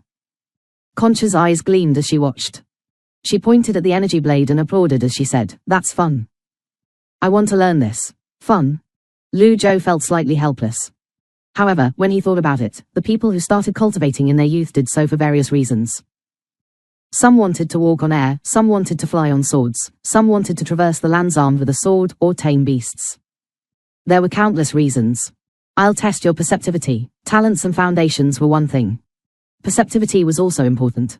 Conch nodded. She walked up to the rush cushion and sat down properly. Hold your breath and focus your mind. Direct your thoughts toward your dantian. Can you feel the primal chi in your dantian? It's like seawater. Try to guide its flow. Let it flow into your meridian vessels and push it out of your body to form chi. Condense it into energy. Lu Zhou had never taught anyone as patiently as he was right now. Perhaps he felt there was something different about this young girl. That was also probably why he had thoughts about accepting another disciple. Very good, Lu Zhou said when he saw that she had successfully conjured up her primal qi. This primal qi was the primal qi she obtained when she opened her 5 apertures after entering the mystic enlightening realm. Although it was a piteous amount, it was sufficient to lay down her foundation. At this moment, Conch looked up at Lu Zhou. Her confidence clearly wavered as she asked, "Is this right?" A soft resonating sound rang from Conch's right palm. A cluster of irregular energy that resembled a chicken's egg hovered above her head. Lu Zhou widened his old eyes. The body tempering stage was to train the tenacity of the body as a vessel, especially the Dantian's sea of qi. That was how it could contain primal qi and energy seals. The mystic enlightening realm greatly heightened a cultivator's senses so that they could guide and sense primal qi in a practical way. The sense condensing realm improved a cultivator's will. When the cultivator's will was strengthened to a certain stage, he would be able to condense primal qi into energy. The more profound the cultivation base, the stabler the cultivator's will would be. Eventually, the cultivator would be able to do this at will. However, although Conch had directly advanced into the mystic enlightening realm, he did not expect her to easily condense her qi into energy. Hence, he was taken aback. Conch misunderstood Lu Zhou's reaction and thought she did not do well enough. She said softly, "I'm sorry, I can't turn it into a sword." Lu Zhou cleared his throat. This little girl is thinking of forming a sword on her first try. It was already amazing that she had managed to condense it into an irregular energy seal in the shape of an egg. To think that she was aiming for a sword. Keep it together. How am I supposed to be her master otherwise? Lu Zhou stared at Conch and asked, "I'll ask you this. Are you willing to cultivate under my guidance?" When Conch heard this, a delighted expression appeared on her face. However, she did not agree to it immediately. She placed her right index finger between her lips and teeth as she mulled over it. Lu Zhou frowned slightly. There were many who under the heavens would have loved to become one of his disciples. "Little girl, know your place. It's a blessing on your end for me to accept you as a disciple." After cultivating, can I fly? Conch asked. "You can. Can I make a golden giant like Sister Yuan did?" Conch asked timidly. "You can. Can I defeat those monsters?" When he heard this question, Lu Zhou did not answer immediately. Lu Zhou did not answer in haste. Based on Conch's talents, she should be able to control those beasts. Even a powerful beast such as Tiangu was captivated by her flute. Why would she need to defeat them? "Are you scared of them?" "Without the flute, they're scary," Conch replied. She had a point. Her present condition was that she did not have full control of her talent at all. If it were not for the divine steed, Ji Liang, her flute song today would have attracted many beasts. Also, it was truly a waste if she did not cultivate with this talent of hers. "When you start cultivating, those beasts will leave you alone," Lu Zhou finally replied. When Conch heard this, she nodded vehemently. "Then, I'll cultivate with you." "Good." Lu Zhou had an idea. He pointed at the rush cushion. "In that case, kneel. You'll carry out the ritual of kneeling 3 times and kowtowing 9 times. Conch stood up and stepped over the rush cushion. She stood before Lu Zhou and kneeled respectfully. If he was a stickler for etiquette, he would have notified everyone in the Evil Sky Pavilion and have Conch perform this ritual before everyone. However, he felt accepting a disciple was a personal matter and would rather do away with the convoluted and unnecessarily elaborate ritual. However, the act of kneeling 3 times and kowtowing 9 times could not be skipped. It was partly to have Conch remember that this was necessary if she were to acknowledge someone as her master. It was also to make her submit herself genuinely. A master for a day, a father forever. With this, she was now part of the Evil Sky Pavilion. Master. Ding. Inheritance and teaching mission amended to 10 out of 10. Original GT and our teaching system is officially removed. Reward. System upgrade card X1. Reversal card X10. Merit points. 10,000. Famous teacher trains a fine student mission card. System upgrade card. Increases the permissions of the merit points system. Famous teacher trains a fine student. Supervise your disciples' painstaking cultivation with greater strictness for at least 3 months. The series of instructions gave Lu Zhou a shock. When he had just transmigrated here, he received a notification that the teaching mission was completed. He did not give it much thought before, but he did not expect it to be officially removed. "I hope that my system won't be removed with it." Lu Zhou called up the system dashboard at once. The familiar interface popped up. "Fortunately, it's still here. Why are you panicking? You're already an old man." Lu Zhou shifted his gaze downward and saw the system upgrade card. What does increasing the permissions mean? He tapped the upgrade card and a message popped up. System upgrade card. Time needed, 5 months. Throughout the upgrade process, the system cannot be used. Are you sure you want to continue? Not now. Lu Zhou considered it for a moment. It was slightly disadvantageous to not be able to use the system's various functions. The 5 months upgrading time was also too long for him. If someone were to come looking for trouble while during that time, he would be in a difficult situation. Moreover, the 4 elders and his disciples were not too powerful at the moment. It seemed like it had been the right call to eliminate Lin Xin and break the barrier of the Taishu Academy. Lu Zhou continued scrolling down. Famous teacher trains a fine student. Famous teacher trains a fine student. Supervise your disciples' painstaking cultivation with greater strictness for at least 3 months. Are you going to use it? Yes. At this moment, Lu Zhou saw a famous teacher trains a fine student mission on the mission list. It would last for 3 months. He nodded and closed the system dashboard. He returned his gaze to Conch. He calmly said, "Get up." Conch got up happily. "You should address me as master from now on." "Oh, master." Conch lowered her body slightly in an attempt to mimic little Yuan. Lu Zhou waved his hand. A cultivation method tome about breathing from the nearby table flew toward him. "This will teach you the basics about breathing.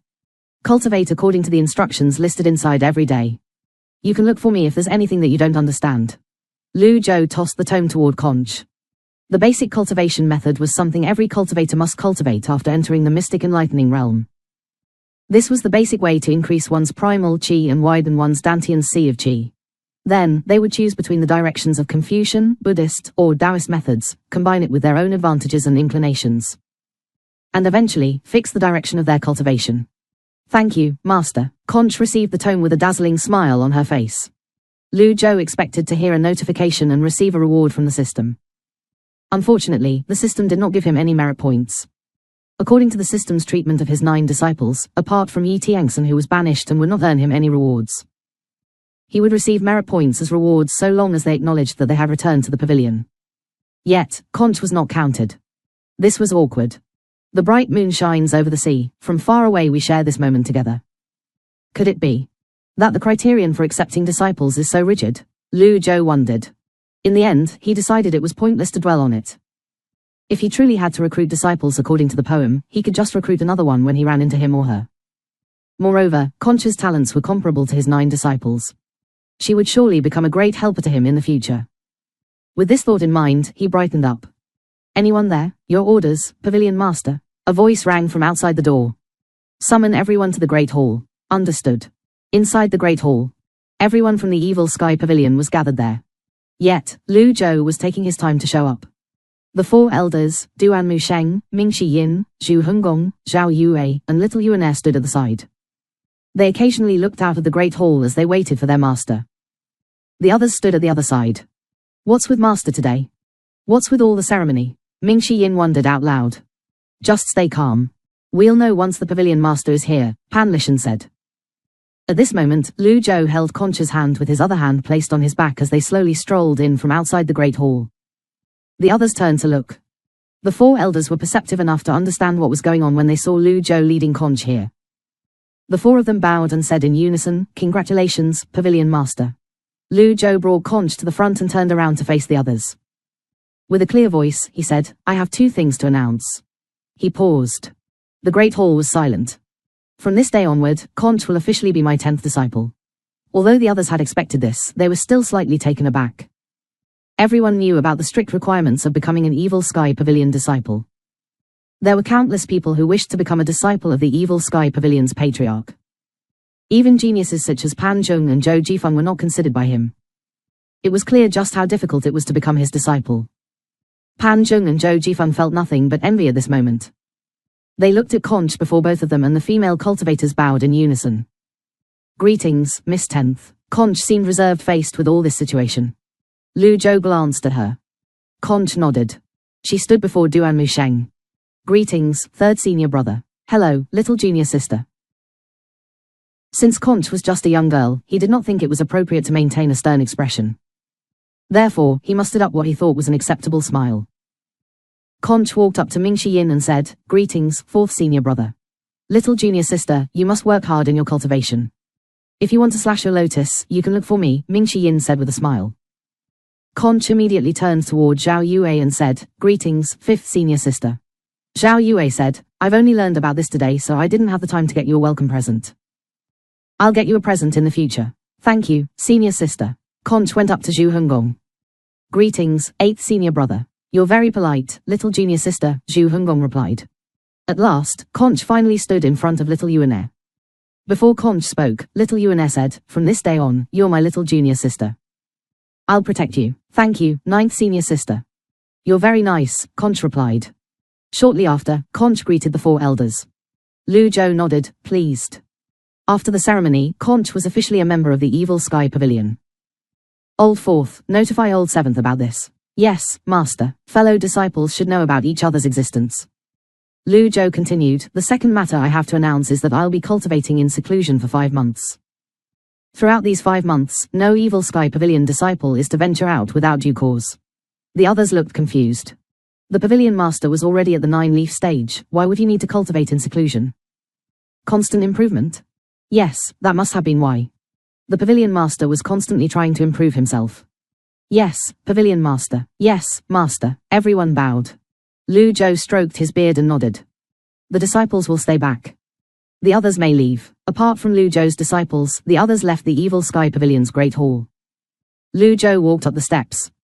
He swept his gaze across his disciples and said, all of you should work hard and cultivate while I'm in seclusion. Yes, Master. Naturally, this simple instruction was not enough. A strict teacher would produce fine students. In that case, he would need to have strict requirements of them. When I'm out of my seclusion, I'll judge your cultivation bases. If I see that you're slacking off, you'll be severely punished. His disciples shuddered. The fear they once felt while being physically abused seemed to have returned to them. They kept their heads lowered and dared not move. Lu Zhou said, Conch is new here. All of you should guide her. Thud. Zhu Hongong suddenly fell to his knees. His forehead touched the ground as he said, don't worry, Master, I'll work hard and cultivate. Little junior sister is new to all this. As her senior, I'll surely help her. You can rest assured, Master. The other disciples were rendered speechless by this display. Although Old Eighth was shameless, his antics were needed at such crucial moments. Lu Zhou nodded and said, very well. Master, why did you suddenly decide to cultivate in seclusion? Zhu Hongong asked. The others looked at Lu Zhou, they were curious as well. Lu Zhou said, do I have to explain all my decisions to you from now on? Zhu Hongong immediately kowtowed. I dare not, Master. I was wrong. He raised his hand and decisively slapped himself. The sound of the slap was loud and crisp. The other disciples were still speechless. Bring me the formation veins copied from the red coffin. At once, Lu Zhou stood up and said, if there's nothing else, you're dismissed. Rest well, Master. The disciples bowed. Lu Zhou did not return to the Eastern Pavilion this time. Instead, he went to the hidden chamber. When he entered the hidden chamber, he surveyed it. After the refurbishment, the hidden chamber was restored to its original appearance. Compared to before, it seemed sturdier now. Lu Zhou walked up to the rush cushion and sat with his legs crossed. Shortly after, Duan Musheng sent the formation veins copied from the coffin over. Then, he left respectfully. Lu Zhou spread the printout and examined it. As I expected, it's exactly the same as the ones on the armor. It was possible for these formation veins to be purely drawn. Copying them by scrubbing in this manner was one of the ways. However, it would be extremely difficult to operate these many formation veins. The precision of control over primal chi required for this would exceed what 8-leaf elites were capable of. Why did this person come here? He remembered the advice on the last pages of the secret tome and sighed softly. Was the 9-leaf stage unattainable? Until now, he was not certain. Whether it was severing the lotus or the problem with the golden lotus he observed from Yun Tianlou's experience, he could not be completely certain that the 9-leaf stage existed. After all, he was not a real 9-leaf cultivator. Lu Zhou shook his head to clear away the distracting thoughts. It was useless to think about these things at the moment. He decided that it was more useful to meditate on the heavenly writing scrolls. Lu Zhou called up the heavenly writing interface. Then, he flipped his palm. Upgrade card. He looked at the system upgrade card and thought, the heavenly writing scrolls won't be closed, right? Use. He gave the order in his mind. The upgrade card dissolved into spots of starlight and scattered on his body. They vanished in just a blink of an eye. At this moment, Lu Zhou noticed that apart from the heavenly writings interface that was still active, the other interfaces were now grey. A progress bar appeared at the side. It read, increasing permission. Finally, it was time to meditate on the heavenly writing scrolls. He was confronted with messy runes. The first impression he had was that he could not understand them. They could not understand each other. Perhaps, it was due to his experience with the human scrolls, he merely took a deep breath before he memorized the runes regardless if he understood them or not. All he had to do was act as though he understood them. A moment later, Lu Zhou entered a state that he could not explain. Just like the first time he meditated on the human scroll, his consciousness entered a void space. There were no sounds or sensations. Everything seemed to have frozen over. Before he knew it, his eyes were shut. Under this mystical state, blue spots of starlight appeared on his body. The general's mansion in Liang province. Si Wuya brought the sheets of information he gathered from various places and walked into the hall. He seemed to be in a good mood. Yu Zhenghai noticed Si Wuya's expression and asked, "You look happy, wise brother. Do you bring good news?" "Indeed, I do," Si Wuya said. "The first good news is that the Taishu Academy's patriarch, Lin Xin, has been killed by third senior brother with a single strike. It's currently the hottest news in the cultivation world. Is third junior brother the bold and powerful?" Yu Zhenghai was slightly shocked. Si Wuya told him about how the crown prince, Lu Ji, had colluded with Lin Xin. Then, he offered his analysis by saying, "Master has broken the barriers of the Taishu Academy and Hengqiu branch. That's a good thing for the Nether sect." Yu Zhenghai nodded. "You've got a point. The third good news is we have another little junior sister now," Si Wuya said. Yu Zhenghai was taken aback. He said skeptically, "Another little junior sister? I didn't believe it at first. But I had no choice but to believe what's written in fourth senior brother's letter." Si Wuya presented the letter to Yu Zhenghai and continued to say, "We don't know this new little junior sister's real name. She's going by the name Conch for now. She's talented in tune, knows the tongue of the beasts, and most importantly, she directly advanced into the mystic enlightening realm. 5 of her apertures are already connected, and she can easily condense chi into energy. Eldest senior brother, don't give me the look. That's right, she's the young lady on the heaven worship platform." Quote. Yu Zhenghai was inwardly shocked by such a talented person. He sat down and read the letter before he said, "Does he have the energy to accept another disciple at his age?" Si Wuya spread his arms and said, "Master has already attained the 9-leaf stage. Perhaps, his life has been extended. Moreover, Old Fourth mentioned that Master has ordered his disciples to work hard on their cultivation. And they're not allowed to leave the Evil Sky Pavilion without due cause." Yu Zhenghai shuddered as though he had just recalled some unpleasant memories. Hey, he likes to act like a teacher as he aged. Just as well. He's a 9-leaf cultivator, after all. Anything he says, goes. Conch. I hope that she's as likable as 9th junior sister. Ding. Disciplined Yu Zhenghai. Reward, 200 merit points. Lu Zhou was in a state of chaos. He did not seem to have heard this notification, and it did not affect his meditation. Si Wuya shook his head and said, "However, I can't help but feel that the little girl is strange." "Why do you say that? Not only is she gifted in tunes, but she also directly advanced into the mystic enlightening realm without cultivating." "Do you believe it, eldest senior brother?" Si Wuya asked. "Indeed, it seems strange. What are your thoughts, wise brother?" "I remember that when I returned to the Evil Sky Pavilion, I went into Master's room once. There was a poem hanging on the wall. The bright moon shines over the sea, from far away we share this moment together." Si Wuya beckoned a nearby subordinate over. "Bring me the 4 treasures of the study." The items were delivered shortly after. Si Wuya picked up the brush and wrote the words on the paper. Then, he listed the names of his fellow disciples beside them. "Eldest senior brother, take a look at this." Yu Zhenghai looked at the calligraphy paper on the table. Yu Zhenghai, Yu Shangrong, Duan Mu Sheng, Mingxi Yin, Zhao Yue, Yi Tiangsen, Si Wuya, Zhu Hongong, Si Yuaner, Conch. Si Wuya drew circles on the names. When put together, they formed the words for the poem. The bright moon shines over the sea. From far away we share this moment together. I never noticed this. Yu Zhenghai was inwardly shocked by this revelation. That's why I suspected Master wanted to recruit 10 disciples from the very beginning, Si Wuya said. Wait, Yu Zhenghai raised a hand. If what you say is true, why isn't Conch the she in the poem? Si Wuya said, I've asked Hua Chongyang about this before. This little girl is pure and naive. She doesn't know her own name. Yu Zhenghai's eyes brightened. He nodded and said, could it be that the little girl is Master's daughter born out of wedlock? Perhaps she's hiding her name from us so that we won't find out about Master's promiscuous past. Si Wuya nearly choked when he heard Yu Zhenghai's speculations. Yu Zhenghai said, don't get so worked up, wise brother. I was only joking. He was fortunate that his master was not around. If he was, Yu Zhenghai would have suffered a good beating. It was not Si Wuya's style to badmouth his master behind his master's back. I've gone through the ancient texts, and I didn't find the origins of this poem, whether in the history books or collections left behind by literary masters. With Master's skill in poetry, I don't think that he can even come up with a limerick. How could he have penned this magnificent poem? Si Wuya wondered out loud. Yu Zhenghai placed his hands on his back and said, "The world is vast and full of wonders." When Master was at his peak, he traveled the 9 provinces and the 4 seas. It's only natural for him to have encountered unusual happenings or heard some lesser-known folk songs and the likes. Si Wuya nodded at the moment. This was the only explanation. Wise brother, now that we're in a good position, let's talk about business. Yu Zhenghai was not interested in this poem. He was merely entertaining Si Wuya. He removed the calligraphy paper from the table and rolled out Yu Province's map. Si Wuya dismissed his thoughts and focused his attention on the map before he said, "Half a year. We should pick up the pace, then.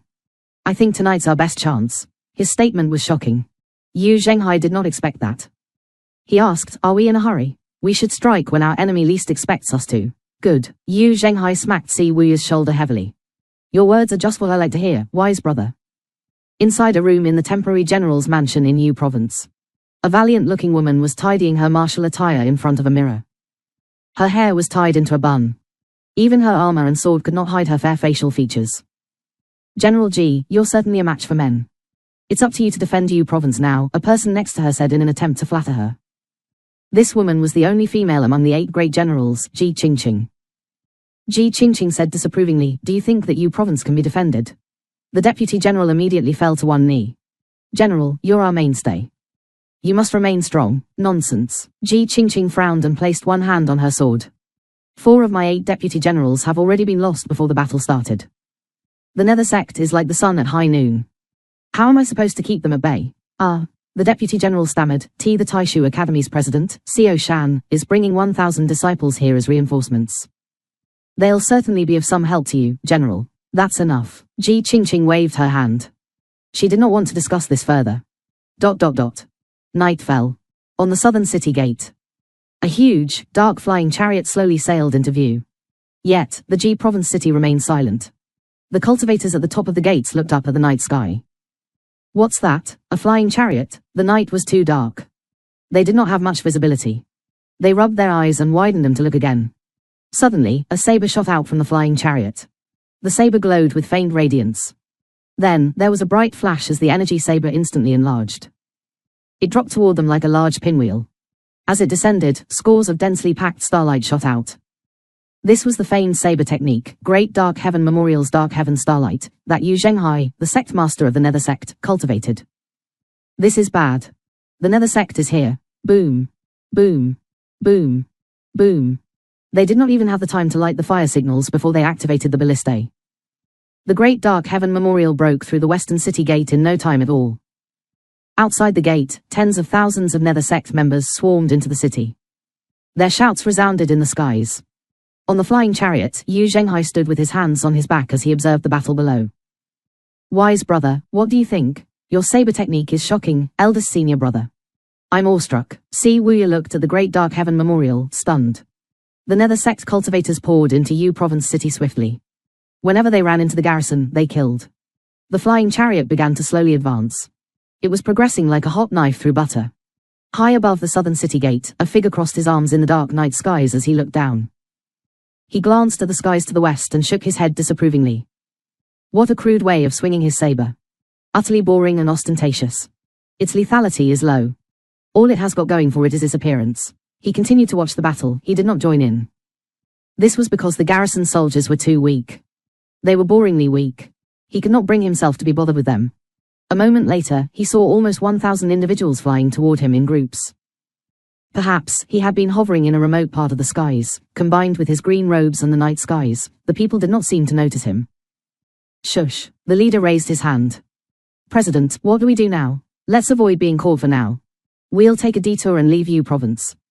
Then, we'll launch a sneak attack on Jing Province. The others nodded. I didn't expect Yu Zhenghai to be this powerful. It's a fine idea to avoid him. Some of the Nether sect's elites were stationed in Liang Province to guard against the other tribes. Yu Zhenghai and the others originally guarded Jing Province themselves. Now that they were launching this large-scale attack, the province was, naturally, left unguarded. Old villain Ji has destroyed our Taishu Academy. I must have my revenge. At this moment, a voice rang from above the cultivators. My apologies. Who's there? President Xiao Shan shuddered as he looked up. He saw a green-robed swordsman hovering in the night sky. Zing. A faint scarlet sword flew out from behind the green-robed swordsman's back. The sword split into two, then it multiplied, until the sky was filled with densely packed energy swords. Whiz. An avatar appeared. The avatar that was missing a golden lotus shot toward them with thousands of energy swords in tow. Swoosh. Swoosh. Swoosh. The energy swords easily pierced the chests of the Taishu Academy disciples. They were powerless to fight back. Xiao Shan summoned his avatar and rose higher in the air in an attempt to block the energy swords. As soon as Xiao Shan rose into the sky, a faint smile appeared on Yu Shangrong's face. He adjusted his grip on his longevity sword as he stepped forward. There was a flurry of movements. 5 leaves circled the sword's blade. Before Xiao Shan could react, the leaves were already on the move. They sliced through his protective energy with uncanny sharpness. The longevity sword followed closely behind the leaves, and it pierced Xiao Shan's Dantian Sea of Qi. Xiao Shan felt a chill spread throughout his body. His heart sank to the depths of his soul as he witnessed his disciples being stabbed by Sword Devil's destiny. He cried out, "I'm taking you with me." As soon as he finished speaking, he immediately detonated his Dantian Sea of Qi. Boom. Yu Shangrong was set to be caught in the explosion. He felt the incoming wave of energy as he swung his longevity sword. A tidal wave of sword shadows was launched. The scene where he slashed the fiend Zen was reenacted. He focused all his attention and worked with every fiber of his being as he swung his sword. He moved like the wind. The area within 2 meters of him was completely filled with the longevity sword's shadows. ... On the Nether Sect's flying chariot, Yu Zhenghai looked in the direction of the western city gate. At night, they could not see the details of the techniques or the appearance of the other person. However, it was difficult to miss the huge avatar. A 60-foot avatar with no golden lotus. Yu Zhenghai was inwardly shocked. He was not shocked by the profundity of the person's cultivation base, but at the speed at which the cultivator managed to recultivate to the 5-leaf stage after severing his lotus. It was a truly shocking feat. Eldest senior brother, that must be energy swords. It's most probably from the Sword Path elite who has been helping us, Si Wuya said. Upon hearing this, Yu Zhenghai's eyes brightened. He hastily said, "If that's truly him, I want to meet him." "Wise brother, I'll be back." As soon as he finished speaking, he prepared to fly out of the flying chariot. Si Wuya quickly grabbed Yu Zhenghai's arm before he said, "Eldest senior brother, we should prioritize the bigger picture here." At this moment, the Nether Sect was about to completely conquer Yu Province. They had the upper hand. Although their momentum was akin to running a hot knife through butter, there were many elites hiding inside the divine capital. Nobody could say when an elite would suddenly show up. When that time comes, without an 8-leaf cultivator such as Yu Zhenghai taking charge, the tides of the battle could be reversed. The 8 great generals of the divine capital and the elites who lived in the divine capital were no pushovers. With Yu Zhenghai here, they could rest assured. Yu Zhenghai sighed helplessly. What a shame. Hua Chongyang, yes, sect master, go and help this friend of ours. If it's possible, I'd like to have a drink with him. We'll drink to our heart's content at that time, Yu Zhenghai said. Yes, sect master. Hua Chongyang leaped off the flying chariot and moved at lightning speed. He did not hesitate and summoned his 7-leaf avatar. Upon seeing Hua Chongyang's avatar, the garrison cultivators were scared out of their wits. They hurriedly scrambled away. Little did they know, they were not Hua Chongyang's target. Hua Chongyang moved toward the southern city gate. In just a few breaths, his 7-leaf avatar charged into the roiling primal chi airwave. Yu Shangrong saw the 7-leaf avatar charging toward him from the corners of his eyes. He shook his head and murmured, boring. Then, he intentionally slowed down the speed of his energy swords. Bam. Bam. Bam. Xiao Shan's ferocious energy landed on him. Yu Shangrong reeled back. Senior, Hua Chongyang cried out despite himself. He was being extremely respectful by addressing Yu Shangrong as senior. Although he was a 7-leaf nascent divinity realm cultivator, he did not dare to act impudently in front of a 5-leaf cultivator who had severed his lotus. At this moment, he had not seen Yu Shangrong's face yet. Yu Shangrong rode on the momentum as he retreated. His avatar faded away as he flew toward the forest outside the city. Hua Chongyang shouted, "Open." His 7-leaf avatar grew to its biggest size at once. It dispersed the storm of primal chi before it shrank in size again. Hua Chongyang looked down. Xiao Shan, who was currently falling to the ground, had already been dealt with. He joined his palms together and made several hand signs as he said, "The Taishu Academy's Xiao Shan. You refused to walk on heaven's path but chose to rush to hell instead. Looks like the lesson Senior G taught you isn't enough." Bam. Bam. Bam. Several palm seals shot out and landed on Xiao Shan's chest. Boom. Xiao Shan crashed onto the ground. Hua Chongyang did not even look at Xiao Shan as he sped toward the forest south of the city. In just a blink of an eye, he had entered the forest. The surroundings were silent. Apart from faint primal chi lingering in the air, there was no trace of the senior. He's fast, Hua Chongyang muttered to himself as he recalled his avatar. He looked at the forest before him and hesitated. In the end, he did not proceed further into the forest. He cupped his fists together and projected his voice. My sect master admires you, senior. He sent me here to invite you to our quarters to have a chat with him. Will you accept the invitation, senior? The forest was as quiet as ever. There was no reply. Hua Chongyang knew his place. An elite who managed to recultivate to the 5-leaf stage after severing his lotus would not be a weakling. It would be futile even if he gave chase. After a while, he said, your sword skills are amazing, senior. It's on par with the Evil Sky Pavilion's Mr. Second, if not better. It's a shame that I'm not fortunate enough to meet you. I'll be taking my leave now. When he finished speaking, he left at a blinding speed. The forest was as silent as ever. A moment later, Hua Chongyang returned to the area and searched for a moment while hovering in midair. He's gone, Hua Chongyang sighed helplessly. He turned around and flew toward Yu Province City. Behind a huge tree in the silent forest below, Yu Shangrong carried his longevity sword and murmured, crude acting skills and boring tricks. Then, he pressed his chest to stabilize the chaotic flow of primal chi inside his Dantian's sea of chi. A 5-leaf cultivator was only a 5-leaf cultivator after all. Against the 7-leaf Xiao Shan, it was shocking enough that he managed to break Xiao Shan's Dantian's sea of chi and escape with his life intact. Perhaps he was used to being an 8-leaf cultivator. He had gone slightly overboard this time. Yu Shangrong gripped his longevity sword tightly and smiled faintly. There's no need to rush. I'll return to the peak soon enough. After returning to the flying chariot, Hua Chongyang bowed at Yu Zhenghai and said, Sect Master, I couldn't catch up with him. That mysterious elite is too fast, Yu Zhenghai said, clearly displeased. Chongyang, you've been slacking off lately. Have I not been treating you well? Hua Chongyang fell to one knee and said, I dare not. I am useless. Si Wuya said, eldest senior brother, you can't blame brother Chongyang for this. How can an elite who has recultivated to the 5-leaf stage be easily caught? Yu Zhenghai nodded. You have a point, wise brother. Hua Chongyang felt frustrated as well. He felt as though he was experiencing bad luck that was accumulated from 8 lifetimes. It was one thing for him to fail his mission at the Heaven Worship platform, but he even brought Senior G to their branch, resulting in his sect master being beaten. Additionally, it was slightly unacceptable that he was not able to catch up to a 5-leaf cultivator. Yu Zhenghai helped Hua Chongyang up and said, You've worked hard. Hua Chongyang was moved. He said immediately, I'll do better. At this moment, Si Wuya pointed at the city and said, We're at the general's mansion. Eldest senior brother. It all depends on you now. The others looked down at the general's mansion instinctively. The Nether Sect members had already surrounded the general's mansion. Based on Si Wuya's calculations, Ji Qingqing should have shown up on the battlefield a while ago. However, up until now, she had not made an appearance. Soon after, Yu Hong, the Green Azure Hall's second seat, rose into the air. He bowed and said, The general's mansion is empty, sect master. There's no one inside? Yu Zhenghai frowned slightly. Si Wuya pondered on this for a moment before he said, They're rather tactful. It's no wonder our progress has been smooth. Ji Qingqing has given up on Yu province early on and fled during the night. Yu Zhenghai was invigorated upon hearing this. The Nether Sect members on the flying chariot bowed. Congratulations on conquering Yu province, sect master. Early next morning. Inside the purple bamboo forest north of Yu province.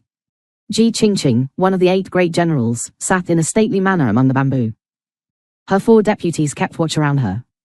General, Yu province has fallen. I see. Ji Qingqing raised the water skin to her mouth and drank. Then, she slowly rose to her feet. She looked in Yu province's direction. There did not seem to be any strong emotions on her face. It's getting late. Should we make a move, General? There's no rush. Let's wait for a while more, Ji Qingqing replied. Wait, her 4 deputy generals were puzzled. Since they had given up on Yu province, why were they not leaving? Fleeing the battlefield is a crime worthy of the death penalty. General, there's something that I don't understand. It's only meaningless resistance, Ji Qingqing said. At this moment, a green-robed swordsman wielded his sword as he slowly walked toward him from the northern edge of the purple bamboo forest. The 4 deputy generals' faces fell. They immediately drew closer to Ji Qingqing and unsheathed their swords. Ji Qingqing glanced at the green-robed swordsman and said, Stand down. General, I know what I'm doing, Ji Qingqing said. The 4 of them retreated behind her. Ji Qingqing faced the green-robed swordsman from a distance. You're here? I made a promise with someone. I can't possibly go back on my words. The green-robed swordsman smiled faintly. Ji Qingqing said, I kept my promise to you. I hope you'll hold up your end of the bargain. Yu Shangrong said, what I say, I'll do. What I do, I'll carry through. Since you left Yu Province, you're no longer on my list. Upon hearing this, the 4 deputies figured out the identity of the green-robed swordsman. Recently, there was a sword path elite who had been imitating the Evil Sky Pavilion's Mr. Second in Yu Province City by making a hit list. Ji Qingqing and her right deputies were all on the list. Her remaining 4 deputies had difficulty eating and sleeping in peace because of this. They did not expect the green-robed swordsman to be that mysterious elite. Do you know why I promised you that I'd leave Yu Province? Ji Qingqing asked with a smile. I'd like to hear it. Because your every move, the way you go about doing things, the style of your speech and movements, resemble someone I admire deeply, Ji Qingqing said bluntly. Ji Qingqing glanced at him and continued to say, perhaps, you think that someone like me, who's used on the battlefield, has a heart of stone and won't be easily moved. That isn't the truth. He's the only man who's worthy of Ji Qingqing. He's the only one who fits my image of a man. However, he's from the Evil Sky Pavilion, and we're an ill fit. Your expression seems unnatural. Are you looking down on me? Under normal circumstances, it was considered inappropriate for a woman to publicly talk about the man she admired. Yu Shangrong remained silent. Ji Qingqing said, forget it. You won't understand even if I tell you about it. Yu Shangrong only smiled faintly in response to her words. If it weren't for him, do you think I'd leave Yu Province so easily? Don't think I listened to you and left just because you resemble him. Yu Zhengai is his eldest senior brother, after all. If I kill Yu Zhengai, he would hate me for life. Quote. Ever since Yu Shangrong challenged the elites from the various paths with his sword, he had gained a strong following of admirers. His fanbase consisted of 8 leaf elites to common civilians of all gender and age. However, those who had seen his face were few and far in between. Those who were worthy of facing him in a battle usually did not live to tell the tale. Alright, I've said enough. I should get going now, Ji Qingqing said. Wait, Yu Shangrong said. What? Ji Qingqing asked. You seem to have great taste in men. Because of that, I'll give you one piece of advice. Yu Shangrong paused for a beat before he pointed to one of the deputy generals on Ji Qingqing's left with his scabbard and said, kill him. The deputy general trembled and took a step back. Ji Qingqing frowned. She did not know what Yu Shangrong meant. Since you're fleeing from the battlefield, the people around you should only be your trusted subordinates. In any case, that's just my suggestion. It's up to you to kill him or not. Yu Shangrong smiled faintly. In other words, this person next to Ji Qingqing was a mole? Ji Qingqing looked at the indifferent expression on Yu Shangrong's face and the deputy general who had been by her side for many years. Logically, she should trust her subordinate. However, for some unknown reason, she felt the green-robed swordsman standing before her was more trustworthy at this moment. Zhou Wei, the deputy general, bowed at once. General, don't listen to his lies. The sun and the moon can attest to my unwavering loyalty. Ji Qingqing frowned. Her energy surged from her body as she looked at Zhou Wei. She asked in a deep voice, Zhou Wei. The divine capital are strangely privy to my movements. Did you leak the information to them? General, give me a reason to believe you. There were many things in the world that could not be explained. Let alone a woman had spent much of her time on a battlefield, even spouses who lived together for decades would have trust issues if the tiniest hint of an affair reached their ears. Swoosh.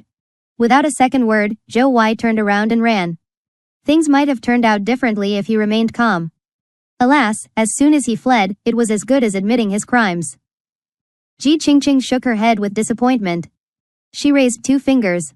Her sword was already unsheathed. Dozens of energy swords formed a ring that converged before herself. Whoosh! Whoosh! Whoosh! Zhou Wei was about to summon his avatar when the energy swords swept over him, piercing his chest. He did not even have a chance to defend himself.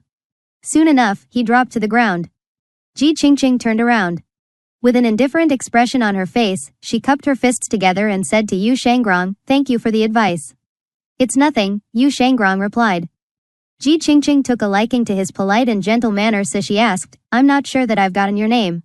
Yu Shangrong turned around. He pushed away from the ground lightly and leapt into the purple bamboo forest. He projected his voice to her before vanishing in a blink of an eye. My name's not worth mentioning. Take care, General. A deputy general behind her bowed and said, if I'm not mistaken. That person is the evil Sky Pavilion's Yu Shangrong. Ji Qingqing's eyes widened immediately. She hurriedly followed in Yu Shangrong's footsteps and searched the area. Alas, Yu Shangrong was nowhere to be found. Although Yu Shangrong had promised to spare her life, Ji Qingqing knew it was not because he liked her. Whether it was Prince of Qi's daughter, Qin Ruobing, Ji Qingqing, one of the 8 great generals, or any of his beautiful admirers, Yu Shangrong had never placed them in his eyes. This was how it was, and this was how it would always be. Half a month later. All 5 cities of Yu province were under the Nether sect's control. At this moment, the major cultivation sects of Great Yan were in a period of absolute recuperation. Everyone was recultivating in earnest after severing their lotuses. Under the double threat of the evil Sky Pavilion and the Nether sect, the cultivators from various sects refrained from taking part in the war. A month later, Qing province fell. 3 months later, Yang province fell. Currently, the Nether sect had conquered 7 provinces. At the same time, the general public was sprouting leaves during their recultivation at an increasing speed. Inside the southern pavilion, the evil Sky Pavilion. Mingxi Yin furtively climbed up a branch. He looked at Duanmu Sheng, who was silently cultivating at the edge of the cliff. Third senior brother, from this day on, you're my hero. You've severed your lotus, and I have nothing but respect for you. Mingxi Yin gave Duanmu Sheng a thumbs up. After their master began to cultivate in seclusion, Duanmu Sheng decided to sever his lotus and recultivate. Moreover, he had personally severed his lotus. Old Fourth, get down here. Just say what you want to say. I don't have to go down, Mingxi Yin said. Duanmu Sheng shook his head with a sigh and said, why aren't you severing your lotus? Why should I? That's only needed by someone who's attempting the 9-leaf stage. I'm not planning to become a 9-leaf cultivator, Mingxi Yin replied. There are many who can't even reach the 8-leaf stage their whole lives, and yet they're severing their lotuses just because the others are doing it. They're crazy. Duanmu Sheng scratched his head. Mingxi Yin's words sounded reasonable. If one could not even reach the 8-leaf stage, it was meaningless to sever the lotus. What was the point of severing one's lotus to attempt to reach the 9-leaf stage? Becoming a 6 or 7-leaf cultivator was difficult enough as it was, let alone an 8-leaf cultivator. They could have easily become core elders of most sects. However, the more he thought about it, the more he felt that something was off. He looked at Mingxi Yin and asked, Old Fourth, are you making fun of me? No, I'm not. I'm complimenting you, third senior brother. You can surely reach the 9-leaf stage, Mingxi Yin said. Duanmu Sheng agreed with Mingxi Yin's words. He looked forward to becoming a 9-leaf cultivator. Then, he asked, why isn't 9th junior sister severing her lotus? Mingxi Yin spread his arms. The little ancestor doesn't want to. Who would dare to bother her about it? That was true. In any case, there might not necessarily be a disadvantage to sever the lotus after you've reached the 8-leaf stage. The 4 elders are already on their way to sprouting the 4th leaf. Duanmu Sheng was shocked when he heard this. He asked, so soon? Mingxi Yin shook his head and said, not really. When I wrote to 7th junior brother 3 months ago to notify him about Conk being our new little junior sister, 7th junior brother sent me a reply. Guess what he said? When Duanmu Sheng heard this, he frowned at once. Just tell me everything you know. It's annoying when you leave me hanging. 7th junior brother said there's a sword path elite who has already recultivated to the 5-leaf stage, Mingxi Yin said. Duanmu Sheng was utterly shocked. That man must have been an 8-leaf elite before he severed his lotus. It's shocking that he managed to recultivate so quickly. In my opinion, he must have sprouted another leaf during these 3 months. After all, it's much faster to sprout leaves when you're recultivating compared to when you're first cultivating to sprout leaves. I don't think the other sects are slow as well. Mingxi Yin leaned on a tree trunk. He glanced out of the corner of his eyes. Eh? Where are you going, third senior brother? I'm going to cultivate under the waterfall. Don't disturb me if there's nothing important. Duanmu Sheng leapt in the air and vanished. Meanwhile, at a door of an unknown and dark hidden chamber in the imperial city, the divine capital. Greetings, grandfather. I'm Lu Ji. His voice sounded distant and deep. However, the door of the hidden chamber did not open. The imperial city is under threat. I sincerely request an audience, grandfather. A brief moment after Lu Ji said this, the stone door made a noise before it slowly opened. Creak. Lu Ji was delighted. He lifted his robes slightly and carefully stepped into the room. The hidden chamber was huge. It seemed to be another world of its own. There was everything inside the hidden chamber, including tomes, ancient booklets, handbooks on cultivation methods of the various sects, and an arsenal of weapons. An old man dressed in long robes sat languidly above a dais. He was the only one in the chamber. The only source of light shone on him. Grandfather. Lu Ji kneeled respectfully. The hidden chamber was extremely quiet. Lu Ji dared not speak recklessly. After some time, the old man finally opened his eyes. The world thinks that I've passed, and I no longer have anything to do with the affairs of the world. You're quite bold to do this. This old man was Lu Jie, Emperor Yang Shou. He was Emperor Yang Qing's father who had passed away. Lu Ji remained kneeling as he said in a trembling voice, "It's not my intention to disturb you, but the empire is in chaos at this moment. The evil Sky Pavilion's first disciple, Yu Zhengai, is rampaging through the lands and committing all sorts of crimes. Where's Lu Ji Yu, father? Although he's an 8-leaf cultivator, there's nothing he can do against the Nether sect." Lu Ji said. Lu Jie frowned slightly. Then, he said with a sigh, "I'm no better than your father. Besides, I'm only a bag of old bones." Lu Ji, the crown prince, bent his body and said in a trembling voice, But why you're the only one I can turn to now, grandfather. If you don't do anything, we'll be overthrown." As he spoke, hot tears trickled down his face to the floor like little pearls. Having lived for a long time, Lu Jie easily saw through Lu Jie. He said, "You can ask your father for help." The imperial family had its own rules. Since Lu Jie had retired and news of his passing had already been announced, how would the imperial family regain the people's trust if he were to show himself? Lu Ji's voice broke slightly as he said, "Father has been in seclusion and has no time to deal with this." Lu Jie appeared confused. He said, "I heard he's already at the 8-leaf stage a long time ago. Why does he need to cultivate in seclusion? Father's attempting the 9-leaf stage," Lu Ji replied. Lu Jie frowned slightly when he heard the words 9-leaf. His eyes flashed as a wave of rage surged in his heart. Bam! Lu Jie slammed his hand down, and a corner of a stone table fell off.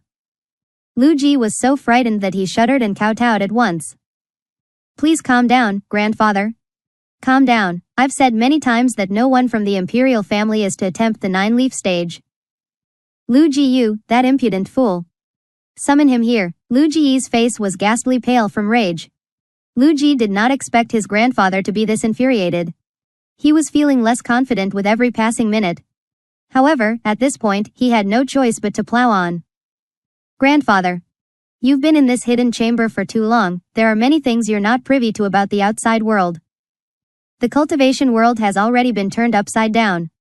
There's already a 9-leaf cultivator in the cultivation world." Lu Jie frowned again. He looked at Lu Ji and said, shocked, "Stand up and speak." Understood. Lu Ji rose to his feet in a respectful manner. Then, he walked to Lu Ji's side and stood there obediently. "Have you seen it?" Lu Jie asked. "I haven't. But the information is genuine. The 7 great sects laid siege on the evil Sky Pavilion, but they were wiped out by old villain Ji who's at the 9-leaf stage. Every cultivator in the world knows this," Lu Ji said in a low voice. "The evil Sky Pavilion's Ji Tiandao?"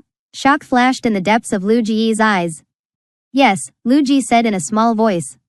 Lu Jie did not seem too surprised. Instead, he sighed heavily and said, "How can it be him?"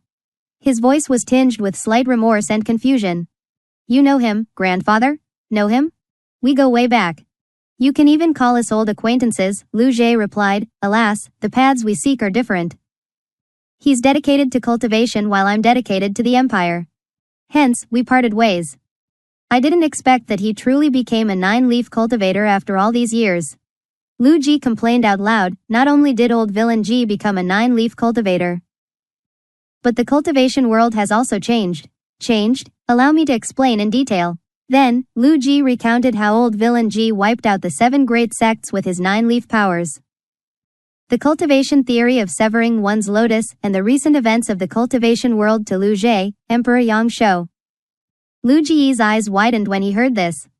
Toward the latter parts of the narration, he could no longer hold it in.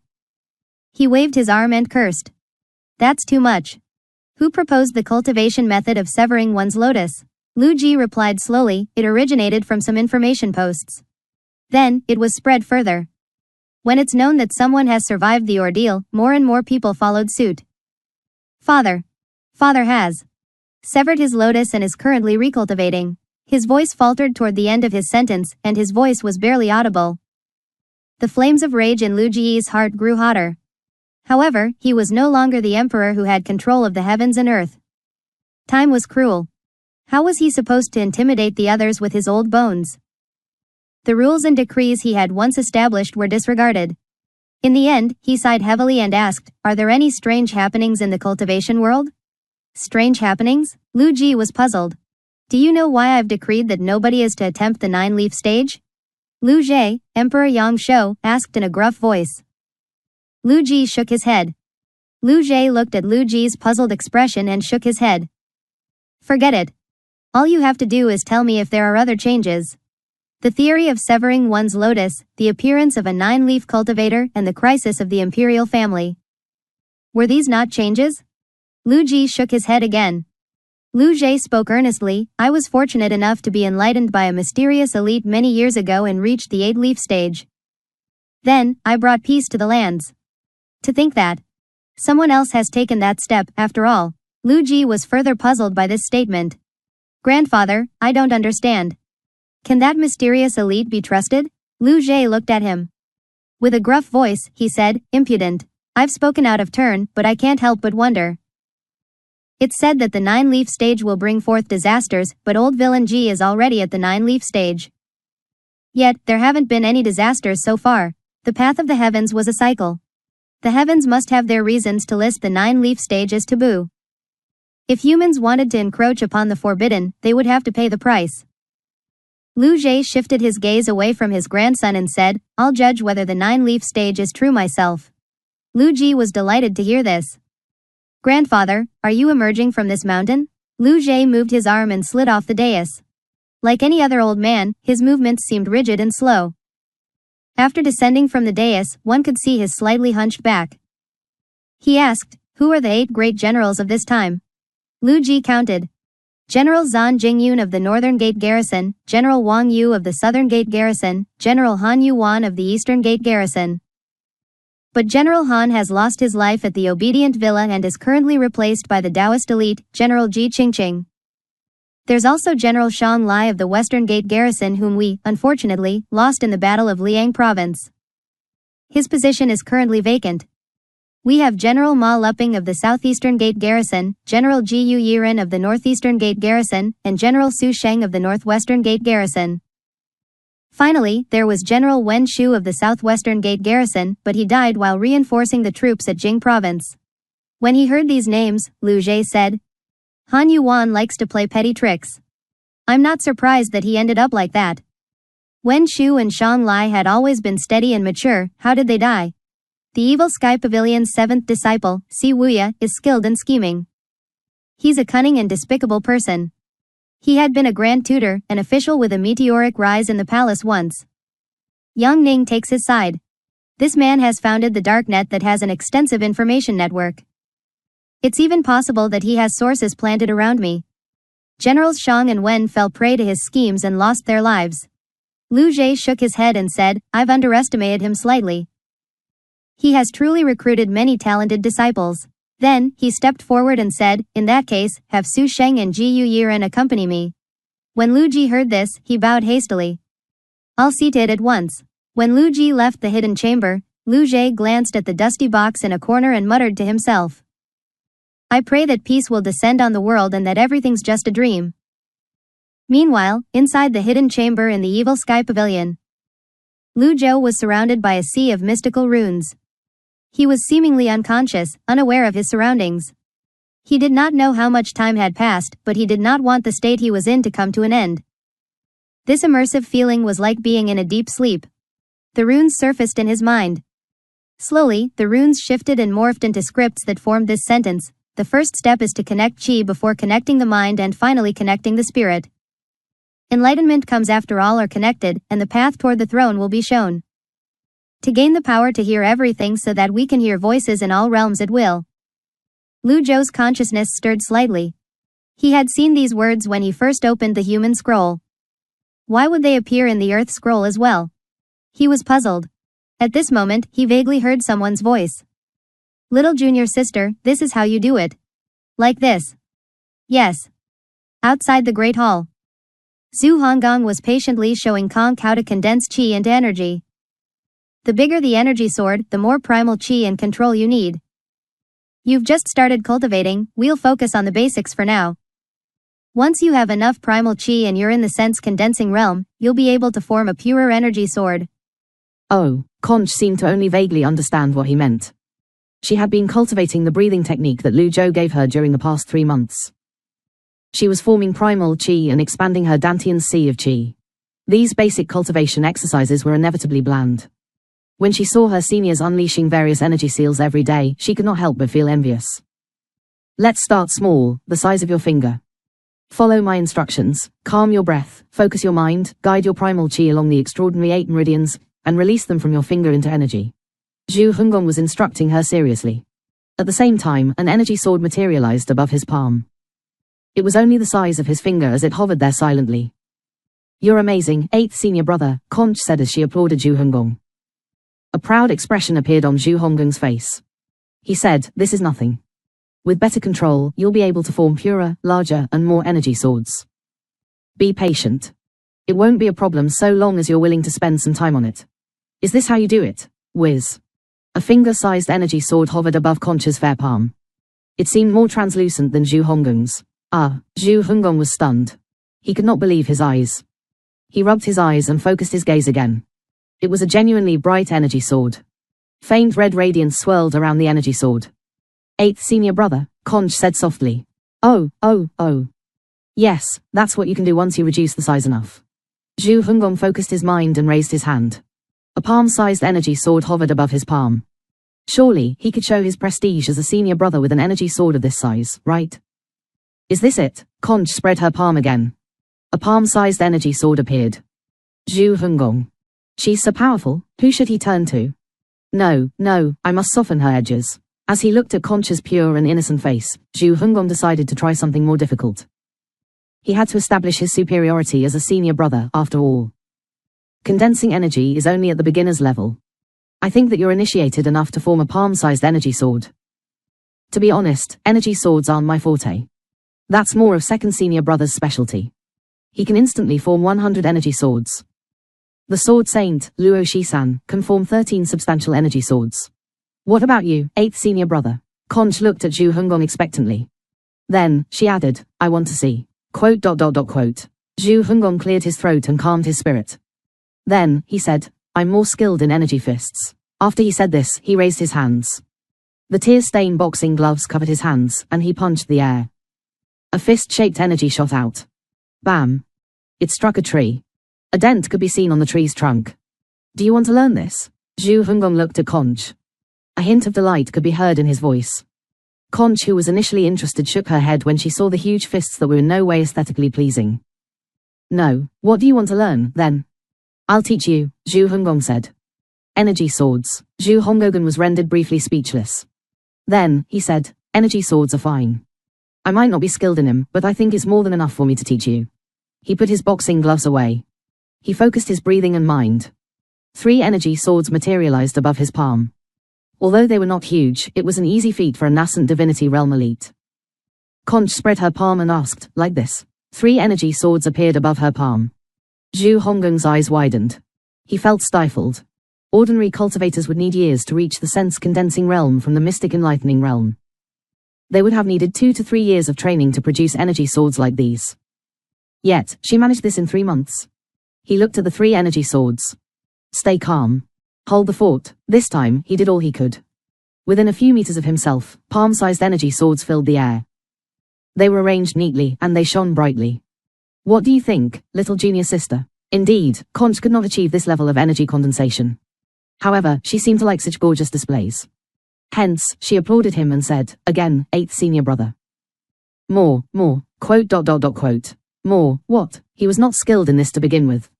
It was taking a lot out of him to maintain him for long. Zhu Honggong clenched his fist. The energy swords faded away. Master is more skilled in these messy and flashy energy sword skills. I can't do it. Inside the hidden chamber, the sentences that reached Lu Zhou's ears were usually in pieces. However, this particular statement clearly entered his ears. Lu Zhou instinctively rebuked Zhu Hongong, nonsense. Are you asking for a beating? A faint blue light shrouded the sound wave as it traveled out of the hidden chamber and reached the outside of the great hall in just an instant. To Zhu Hongong, it was as shocking as seeing a bolt of lightning when the sky was blue. He trembled inwardly. Thud. Zhu Hongong fell to his knees as he said, I was wrong, master. I'll slap myself. He did not hesitate as he slapped himself twice on the cheeks. Disciplined Zhu Hongong. Reward, 200 merit points. Conch appeared shocked as she looked in the direction of the hidden chamber. She bowed. Master. There was no reply from the hidden chamber. Everything was as silent as it had been.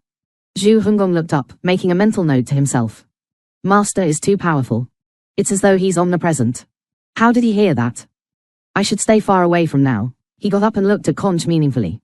Let's go to the back of the mountain. Back of the mountain? It's quiet there and suitable for cultivation. You've only managed to form 3 palm-sized energy swords. That's far from enough. I'll teach you how to form the 4th one. 4th one? Conch scratched her head and spread her palm again. Whiz. As her primal chi surged, energy swords appeared on her palm. There were 4 of them, no more, no less. Zhu Hongong's expression turned stiff. He was at a loss as to what to say. He snapped back to his senses after Conch clenched her fist and the energy sword scattered. Conch said, 8th senior brother, I want to learn how to make as many energy swords as you did. Quote. Zhu Hongong seemed to be put in a tight spot. He turned around and left. 8th senior brother, how can I make bigger energy swords? Next time. 8th senior brother, I want to learn. 8th senior brother, don't run. How can I make an energy sword as huge as a large tree? Zhu Hongong picked up the pace. Conch gave chase. After they vanished, Ming Shi Yin poked his head out from behind a nearby tree. He had dark circles around his eyes. He patted his chest and sighed in relief. Finally, I don't have to teach that little ancestor anymore. Throughout these 3 months, the seniors had been taking turns to teach Conch. In the beginning, everyone was eager to take on the role of a teacher. However, with the passage of time, they realized that Conch was not merely talented, she was sharp, loved to learn, and was persistent about reaching perfection. She loved to get to the bottom of things, no matter what the topic was. She would not rest until she mastered what she wanted to learn. As this went on, even Duan Musheng and Zhao Yue were tormented by this. Even someone as slippery as Ming Shi Yin could not escape Conch's persistence. Ming Shi Yin stretched his limbs and yawned as he said to himself, let's take a nap. As soon as Ming Shi Yin finished speaking, Conch's voice reached his ears. 4th senior brother, can you continue to teach me? I want to learn how to make a lot of energy swords. Thud. Ming Shi Yin's chest tightened. He cursed silently as he fell off the branch. At this very moment, a female disciple hurried down the mountain. When she saw Ming Shi Yin and Conch before the great hall, she bowed and said, Greetings, Mr. 4th, Miss 10th. Ming Shi Yin struck the ground with a single palm. He did 2 flips in the air as he stood and calmly asked, what's with the urgency? Someone's requesting an audience at the foot of the mountain. Ming Shi Yin was puzzled. After receiving their master's orders, the Evil Sky Pavilion's disciples remained on the mountain. After the barriers of the Taishu Academy and the Hengqiu branch were broken, the major sects chose to recuperate. Why would someone knock on the Evil Sky Pavilion's doors at this moment? Little junior sister, cultivate on your own for now. I have something to attend to, Ming Shi Yin said. Oh, Conch turned around and left obediently. Ming Shi Yin looked at the female cultivator and said, I'll go and have a look. Feeling bored, he swiftly made his way down the mountain. At the foot of the mountain, Ming Shi Yin saw a eunuch in palace attire standing outside the barrier. The eunuch was none other than the Empress Dowager's personal eunuch, Li Yongzhao. Mr. 4th, it's been quite a while since we last met. I offer you my greetings, Li Yongzhao said. It's you? Ming Shi Yin was puzzled. He said, you're really bold to come here. Li Yongzhao pulled a long face and sighed as he said, I didn't want to come either. However, I had to come due to my master's orders. Just get on with it. I don't have the time to talk at length with you, Ming Shi Yin said. Li Yongzhao asked, may I meet the pavilion master? No. Quote. Li Yongzhao steeled himself and shamelessly said, I have an urgent matter to discuss. It's only in the pavilion master's presence that. When Ming Shi Yin saw that Li Yunzi still had not revealed the main reason for his visit, he turned around and walked back into the barrier. He's just going on and on. I have better things to do. Wait. Li Yongzhao cried out anxiously, the retired emperor wants to meet the pavilion master. The retired emperor? Didn't that old man kick the bucket years ago? Ming Shi Yin turned around suddenly and moved swiftly. He let out a burst of energy as he attacked Li Yongzhao. Bam! Bam! Bam! Li Yongzhao did not expect Ming Shi Yin to suddenly attack him. He raised his hands to defend himself. Golden palm seals burst forth from his hands as he parried Ming Shi Yin's blows. He retreated as he said, "Mr. Fourth, you've misunderstood me. The retired emperor is alive all along. The palace had no choice but to announce his passing before this." Bam! Their final palm strikes collided. Then, they each took 3 steps back. Li Yongzhao was slightly shocked. He was an elite from the internal palace, after all. He was a first-rate 7-leaf cultivator by the Empress Dowager's side. And yet, he was pushed back 3 steps by Ming Shi Yin. Ming Shi Yin steadied his footing, begrudgingly admiring how powerful this cursed eunuch was. He asked, "Emperor Yongshou is still alive?" "Yes," Li Yongzhao hastily explained. "Your master has a good relationship with the retired emperor. Now that he's advanced in age, he wishes to meet the pavilion master before his departure from this life. My master isn't available." It was the truth. Li Yongzhao's expression froze for a moment before he said, "The retired emperor has said that he'll personally visit if the pavilion master is agreeable to it." Ming Shi Yin was stunned. Then, he said, "I told you my master isn't available. Can't you understand human speech?" Li Yongzhao felt helpless as well. He looked to the sides. When he saw that there was nobody else, he beckoned Ming Shi Yin over. Ming Shi Yin understood Li Yongzhao's gesture and walked over. Li Yongzhao moved closer and whispered into Ming Shi Yin's ears. Ming Shi Yin's expression changed slightly when he heard Li Yongzhao's words. He asked skeptically, "Really?" "Yes," Li Yongzhao replied with a bow, "I'm close to the Empress Dowager. I'm only telling you this because of past favors. Just act as though you didn't hear that, Mr. Fourth." "You're quite tactful," Ming Shi Yin said. "I've said what I have to say. What happens next has nothing to do with me." "Mr. Fourth, I have another request," Li Yongzhao said. "What is it?" "Please strike me with your palm.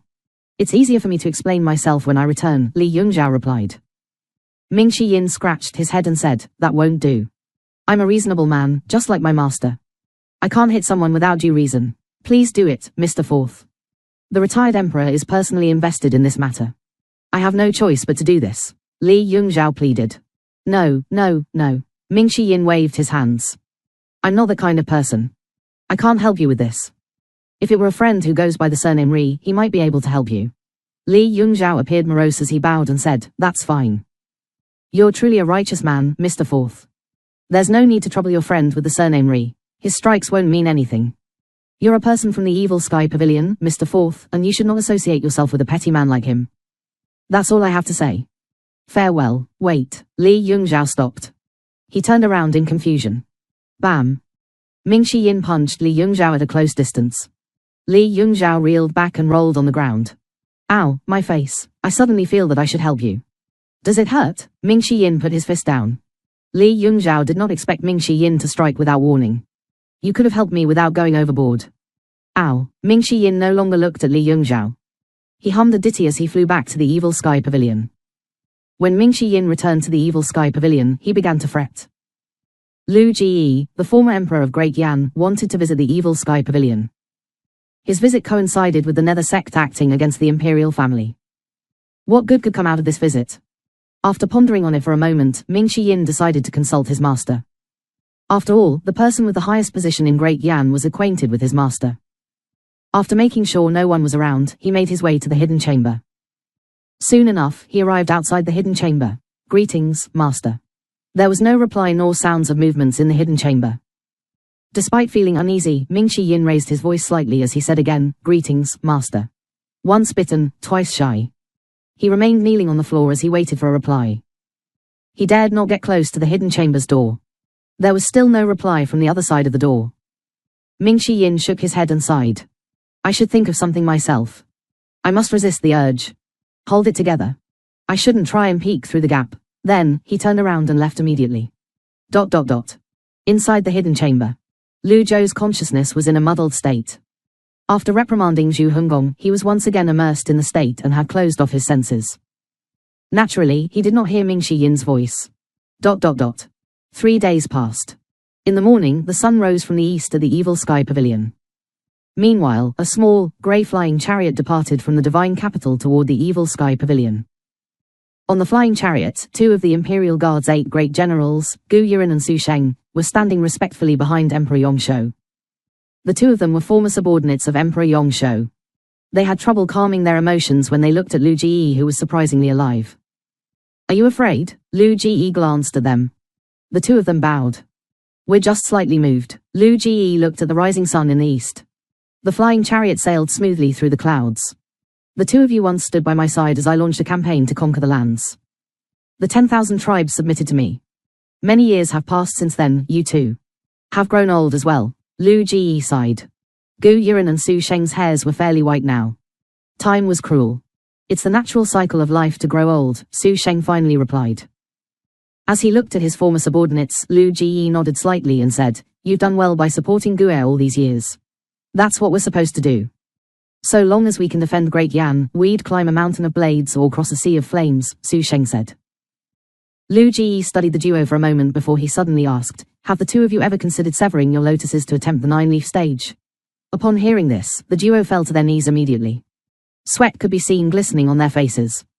It seemed like Lu Ji was privy to the current affairs of the world since he was asking about their lotuses. "I have always been loyal. The sun and moon can attest to that. The Nether sect is wreaking havoc across the 9 provinces. I can't stand by and do nothing. They dared not go against the decree of the former emperor without due cause." Lu Ji nodded, pleased. He said, "Stand up and speak." The two of them stood up. "I wanted to meet Gue. But since he's cultivating in seclusion, I decided to have you two accompany me on this trip." Lu Ji had abdicated the throne, after all. The Imperial Guards no longer belonged to him. Su Sheng said, "You only need to order us, Your Majesty." "All right, clear the way to the Evil Sky Pavilion." Su Sheng and Gu Yiren were shocked. Their backs were instantly drenched in sweat and an ominous feeling swelled in their hearts. At noon, the flying chariot finally landed at the foot of Golden Court Mountain. "Why, Your Majesty, we're here." Su Sheng glanced at Golden Court Mountain and gulped. "Are you nervous?" Lu Ji noticed the two generals' uncomfortable expressions. To be honest, Gu Yiren and Su Sheng were already regretting this. They did not expect the former emperor's destination to be the Evil Sky Pavilion's Golden Court Mountain. This was the most untouchable place in the cultivation world at the moment. However, since they had declared their loyalties and made their vows, they had no choice but to soldier on. "I'm not nervous, just worried." "There's no need to worry. I'm old friends with GT and Dao. I'm only here to reminisce about the past," Lu Ji said. The Imperial bodyguards leaped off the flying chariot. They carried several boxes and placed them outside the barrier. At this moment, a figure flew down from the mountain. The figure hovered in the air and asked, "Are you His Majesty, Emperor Yongshou?" Lu Ji looked up at the person in the air and asked in return, "You recognize me?" "It's just a guess. I've been waiting for you. I'm not used to kneeling, and I'm sure you don't mind," Ming Shi Yin said. "It's all right," Lu Ji said magnanimously. "My master has been in seclusion for 3 months. I'm afraid he can't meet you now, Your Majesty," Ming Shi Yin said bluntly. Lu Ji calmly said, "You're the first person bold enough to speak to me in this manner. That's all right. There will be a second, third, fourth. And many more," Ming Shi Yin said. Interesting. Lu Ji found Ming Shi Yin intriguing. "I won't easily leave if I can't meet my old friend," Ming Shi Yin said, "Up to you. It has nothing to do with, and I don't care." Although Lu Ji was Emperor Yongshou, whose name struck fear in the other tribesmen, he had no retort for this. Su Sheng frowned and said, "His Majesty is only here to reminisce. If we truly come bearing ill intentions, would we bring so few men?" Ming Shi Yin lazily replied, "Who knows?" Su Sheng cupped his fists and said, "Sir, His Majesty's presence is the greatest respect toward the Evil Sky Pavilion. His Majesty is friends with your master. If the meeting doesn't happen, as His Majesty's official, I can't possibly stand by and do nothing." Ming Shi Yin frowned and said, "What? Is that a threat? Are you going to force your way in? The pavilion master has shocked the lands with his 9-leaf powers." "We won't be so bold as to force our way in," Su Sheng said. Then, he added, "However, if His Majesty orders me to, I have no choice but to comply with his order." In other words, these two who came with Lu Ji had already disregarded their lives. They were the kind of people Ming Shi Yin least wanted to meet. He shifted his gaze from Su Sheng to Lu Ji. He sensed Lu Ji's faint but deep aura. Lu Ji's bearing was completely different from what he imagined a member of the imperial family would have. Lu Ji carried an indifferent and otherworldly air about him, as though nothing much mattered to him in this world. Ming Shi Yin muttered under his breath for a moment before he said in a clear voice, "My master has said that he'd be cultivating in seclusion for 5 months. Before his cultivation is complete, he won't meet anyone. Lu Ji said, then, I'll wait for him in the Evil Sky Pavilion. Quote. Based on his calculations, Ming Shi Yin had assumed no one would dare to trespass on the Evil Sky Pavilion as long as he insisted it was on his master's order. However, it seemed like he had misjudged the simplicity of the matter. At this moment, Lu Ji waved his hand. The imperial bodyguards behind him stepped forward with boxes in their hands. Lu Ji approached the barrier. Su Sheng and Gu Yiren joined their palms together. Several talismans appeared between their palms. The Confucian school. Ming Shi Yin immediately raised his hand and said, in that case, follow me. Su Sheng and Gu Yiren lowered their hands. An opening appeared on the barrier. Lu Ji stopped past the barrier with his hands on his back as the others followed behind him. At this moment, Ming Shi Yin's heart was racing. He suddenly recalled that when his second senior brother, Yu Shangrong, first returned to the Evil Sky Pavilion, his master mentioned that Lu Ji, Emperor Yong Shou, walked on the third kind of sword path. His master had called Lu Ji the Sword of the Emperor. Gong Yuandu came with his coffin. He was now reduced to ashes and was no longer in this world. He remembered that Emperor Yong Shou's passing had been announced in the Mausoleum of Swords. He did not expect that to be a fake announcement. He stopped as he turned around and asked, my master has said that you're a sword path elite, your majesty. He called you the Sword of the Emperor. I wonder if that's true. Before Lu Ji replied, Su Sheng said, His Majesty led a campaign against the 10,000 tribes many years ago with his sword skills. Forgive me for being blunt, but even the 3 sword freaks are only children before His Majesty. What about my second senior brother? Yu Shangrong? Su Sheng did not think he could casually give his appraisal now that Yu Shangrong was brought up. After all, Yu Shangrong was an 8-leaf sword path elite who lived up to his name. The people called him the Sword Devil. Many 8-leaf elites had died under his sword. Although they were all 8-leaf cultivators, their strength differed. Gu Yiren said, in that case, the location of the battle will be an important factor, then. If it's in the divine capital, His Majesty is invincible. How shameless. Who could defeat Lu Ji when there was the 10-terminal formation in the divine capital? However, Ming Shi Yin did not seem to mind their words. He let them say whatever they wanted. He continued leading them to the Evil Sky Pavilion's Great Hall. All of a sudden, an ancient voice rang near the Great Hall. Su Sheng? Gu Yiren? The duo turned to look at the source of the voice, shocked. They wondered who in the Evil Sky Pavilion had recognized them. They saw an old woman walking toward them with a staff in her hand. Elder Zhao? Su Sheng frowned. Su Sheng, mind your words. I've already joined the Evil Sky Pavilion and am an elder of the Evil Sky Pavilion. I'm no longer an elder of the Confucian school, Zhao Yushu said gruffly. Su Sheng and Gu Yiren exchanged a look. They did not expect the former genius cultivator of the Confucian school to join the Evil Sky Pavilion. Lu Ji looked at Zhao Yushu and said, 500 years ago, I've heard about you. Zhao Yushu appraised Lu Ji. She learned about his visit from Ming Shi Yin, so she was not surprised to see him here. She said, I didn't know you're still alive, Your Majesty. Please accept my humble greetings. At this moment, the sound of bickering could be heard inside the Great Hall. Old Pan, among all the 8-leaf cultivators, you're one of the few I disapprove. That was a harsh statement. Shortly after, another voice replied, who needs your approval? Leng Luo, this is the Evil Sky Pavilion. Can you bear the consequences if you disturb the pavilion master? Lu Ji frowned and muttered, Leng Luo. The first person on the blacklist 300 years ago? Su Sheng said in a hushed voice, indeed, it's him. The voices continued to bicker in the Great Hall. Pan Lishan, this isn't the Clarity sect as well. You can forget about intimidating me. I don't approve of anyone apart from the pavilion master. Lu Ji frowned again. The greatest elite of the Clarity sect, Pan Lishan. Su Sheng said in a hushed voice again, indeed, it's him. Lu Ji, despite his outwardly calm appearance, he was shocked. To think that the Evil Sky Pavilion had such powerful elders. How did Ji Tiandao make them submit? The bickering had not ended when another voice joined. Elders, stop bickering. Please do it for my, Hua Wudao, Sake. Leng Luo said, Old Pan, you should learn from him. Hua Wudao is also an 8-leaf cultivator and yet, he's humble and willing to learn. This is how I am. I'll do whatever I want. At this moment, the 3 elders walked out of the Great Hall. When they finally saw Lu Ji and the others, the trio did not say anything. They only grunted at each other before parting ways. Ming Shi Yin nodded subtly, satisfied. Nice one, old men. He looked at Lu Ji. As expected, a deep frown was etched on Lu Ji's face at this moment, seemingly stunned. He chuckled inwardly. Elites are as numerous as the clouds in the Evil Sky Pavilion. Are you afraid now? Zhao Yushu said, I need to return to the formation I'm studying. Forgive me for not keeping you company. Without waiting for anyone's reply, she turned around and left. Whether it was Lu Ji, Emperor Yongshou, or Su Sheng and Gu Yiren, 2 of the 8 great generals, the 4 elders treated him as though they were air. This was the effect Ming Shi Yin was aiming for. Ming Shi Yin cleared his throat at this moment and said, "I'm sorry." That's how the Evil Sky Pavilion's 4 elders are. At the 8-leaf stage, cultivators are easily bored, and all they think about is looking for a worthy opponent. However, 8-leaf cultivators are too destructive in a fight. Hence, they usually get together to debate. Fighting with words is different from physical fights, after all. It's inevitable for them to quarrel among themselves. "I'm sorry you had to see that, Your Majesty." "It's all right." Lu Ji raised his hand. "All I want is to reminisce with my old friend.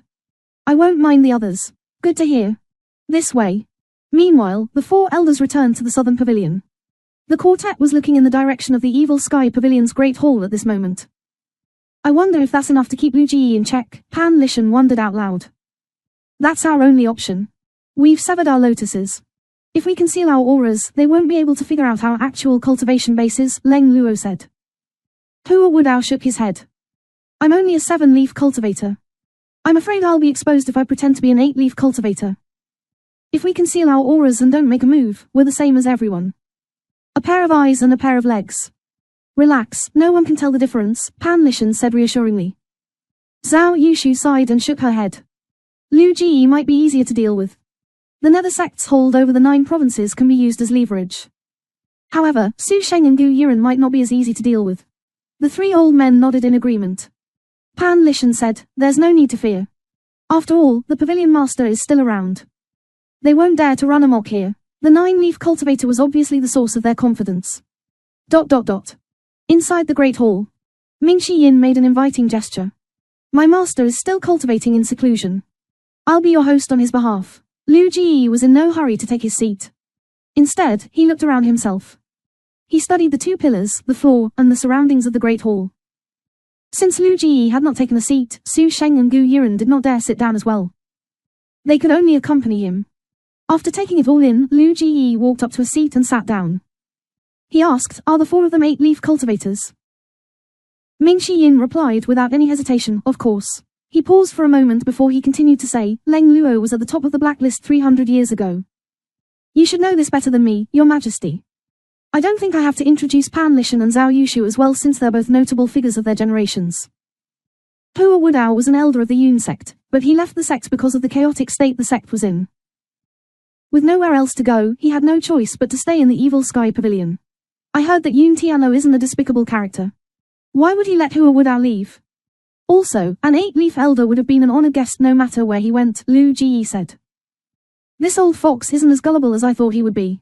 Ming Shi Yin maintained the expression on his face as he said, "Let's not dwell on the details. You're the monarch of the empire, Your Majesty.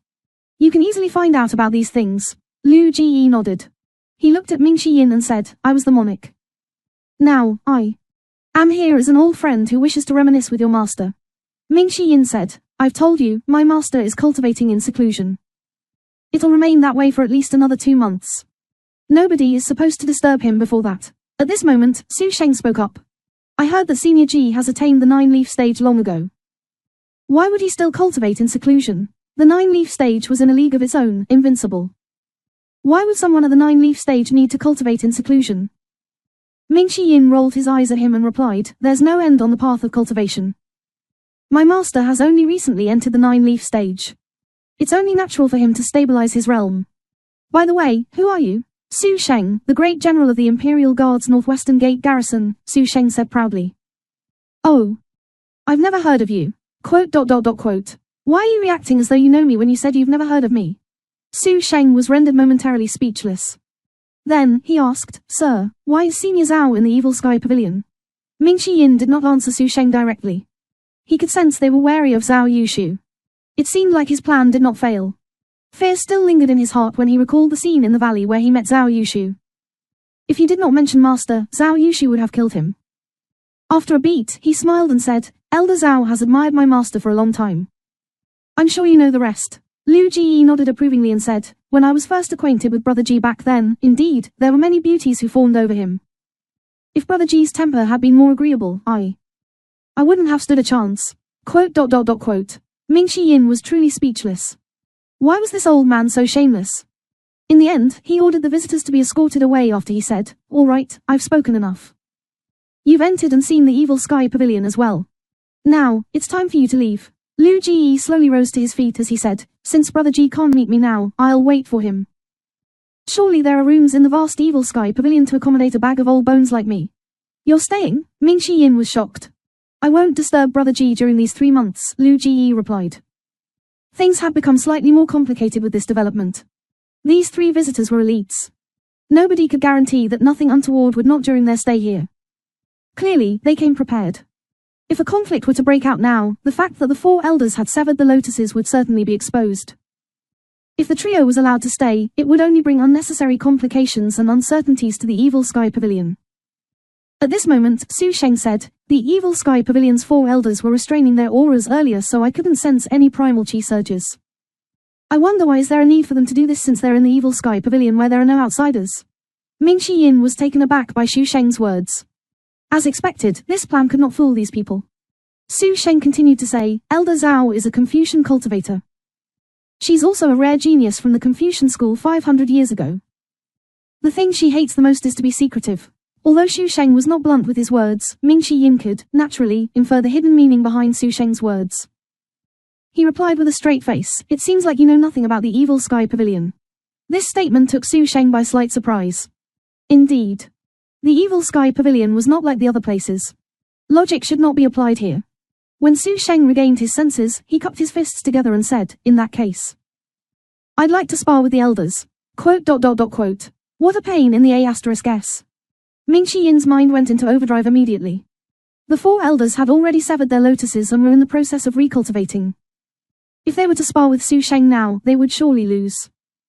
However, if the elders did not accept Su Sheng's challenge, it would not look good on the Evil Sky Pavilion. What a conundrum. While Ming Shi Yin was mulling over that matter, Su Sheng said, "I'm genuinely asking for a lesson and have no ulterior motives.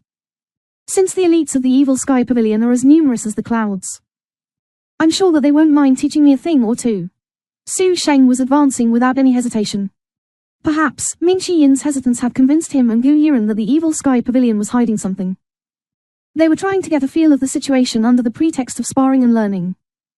This was a good way to ensure they did not offend the Evil Sky Pavilion.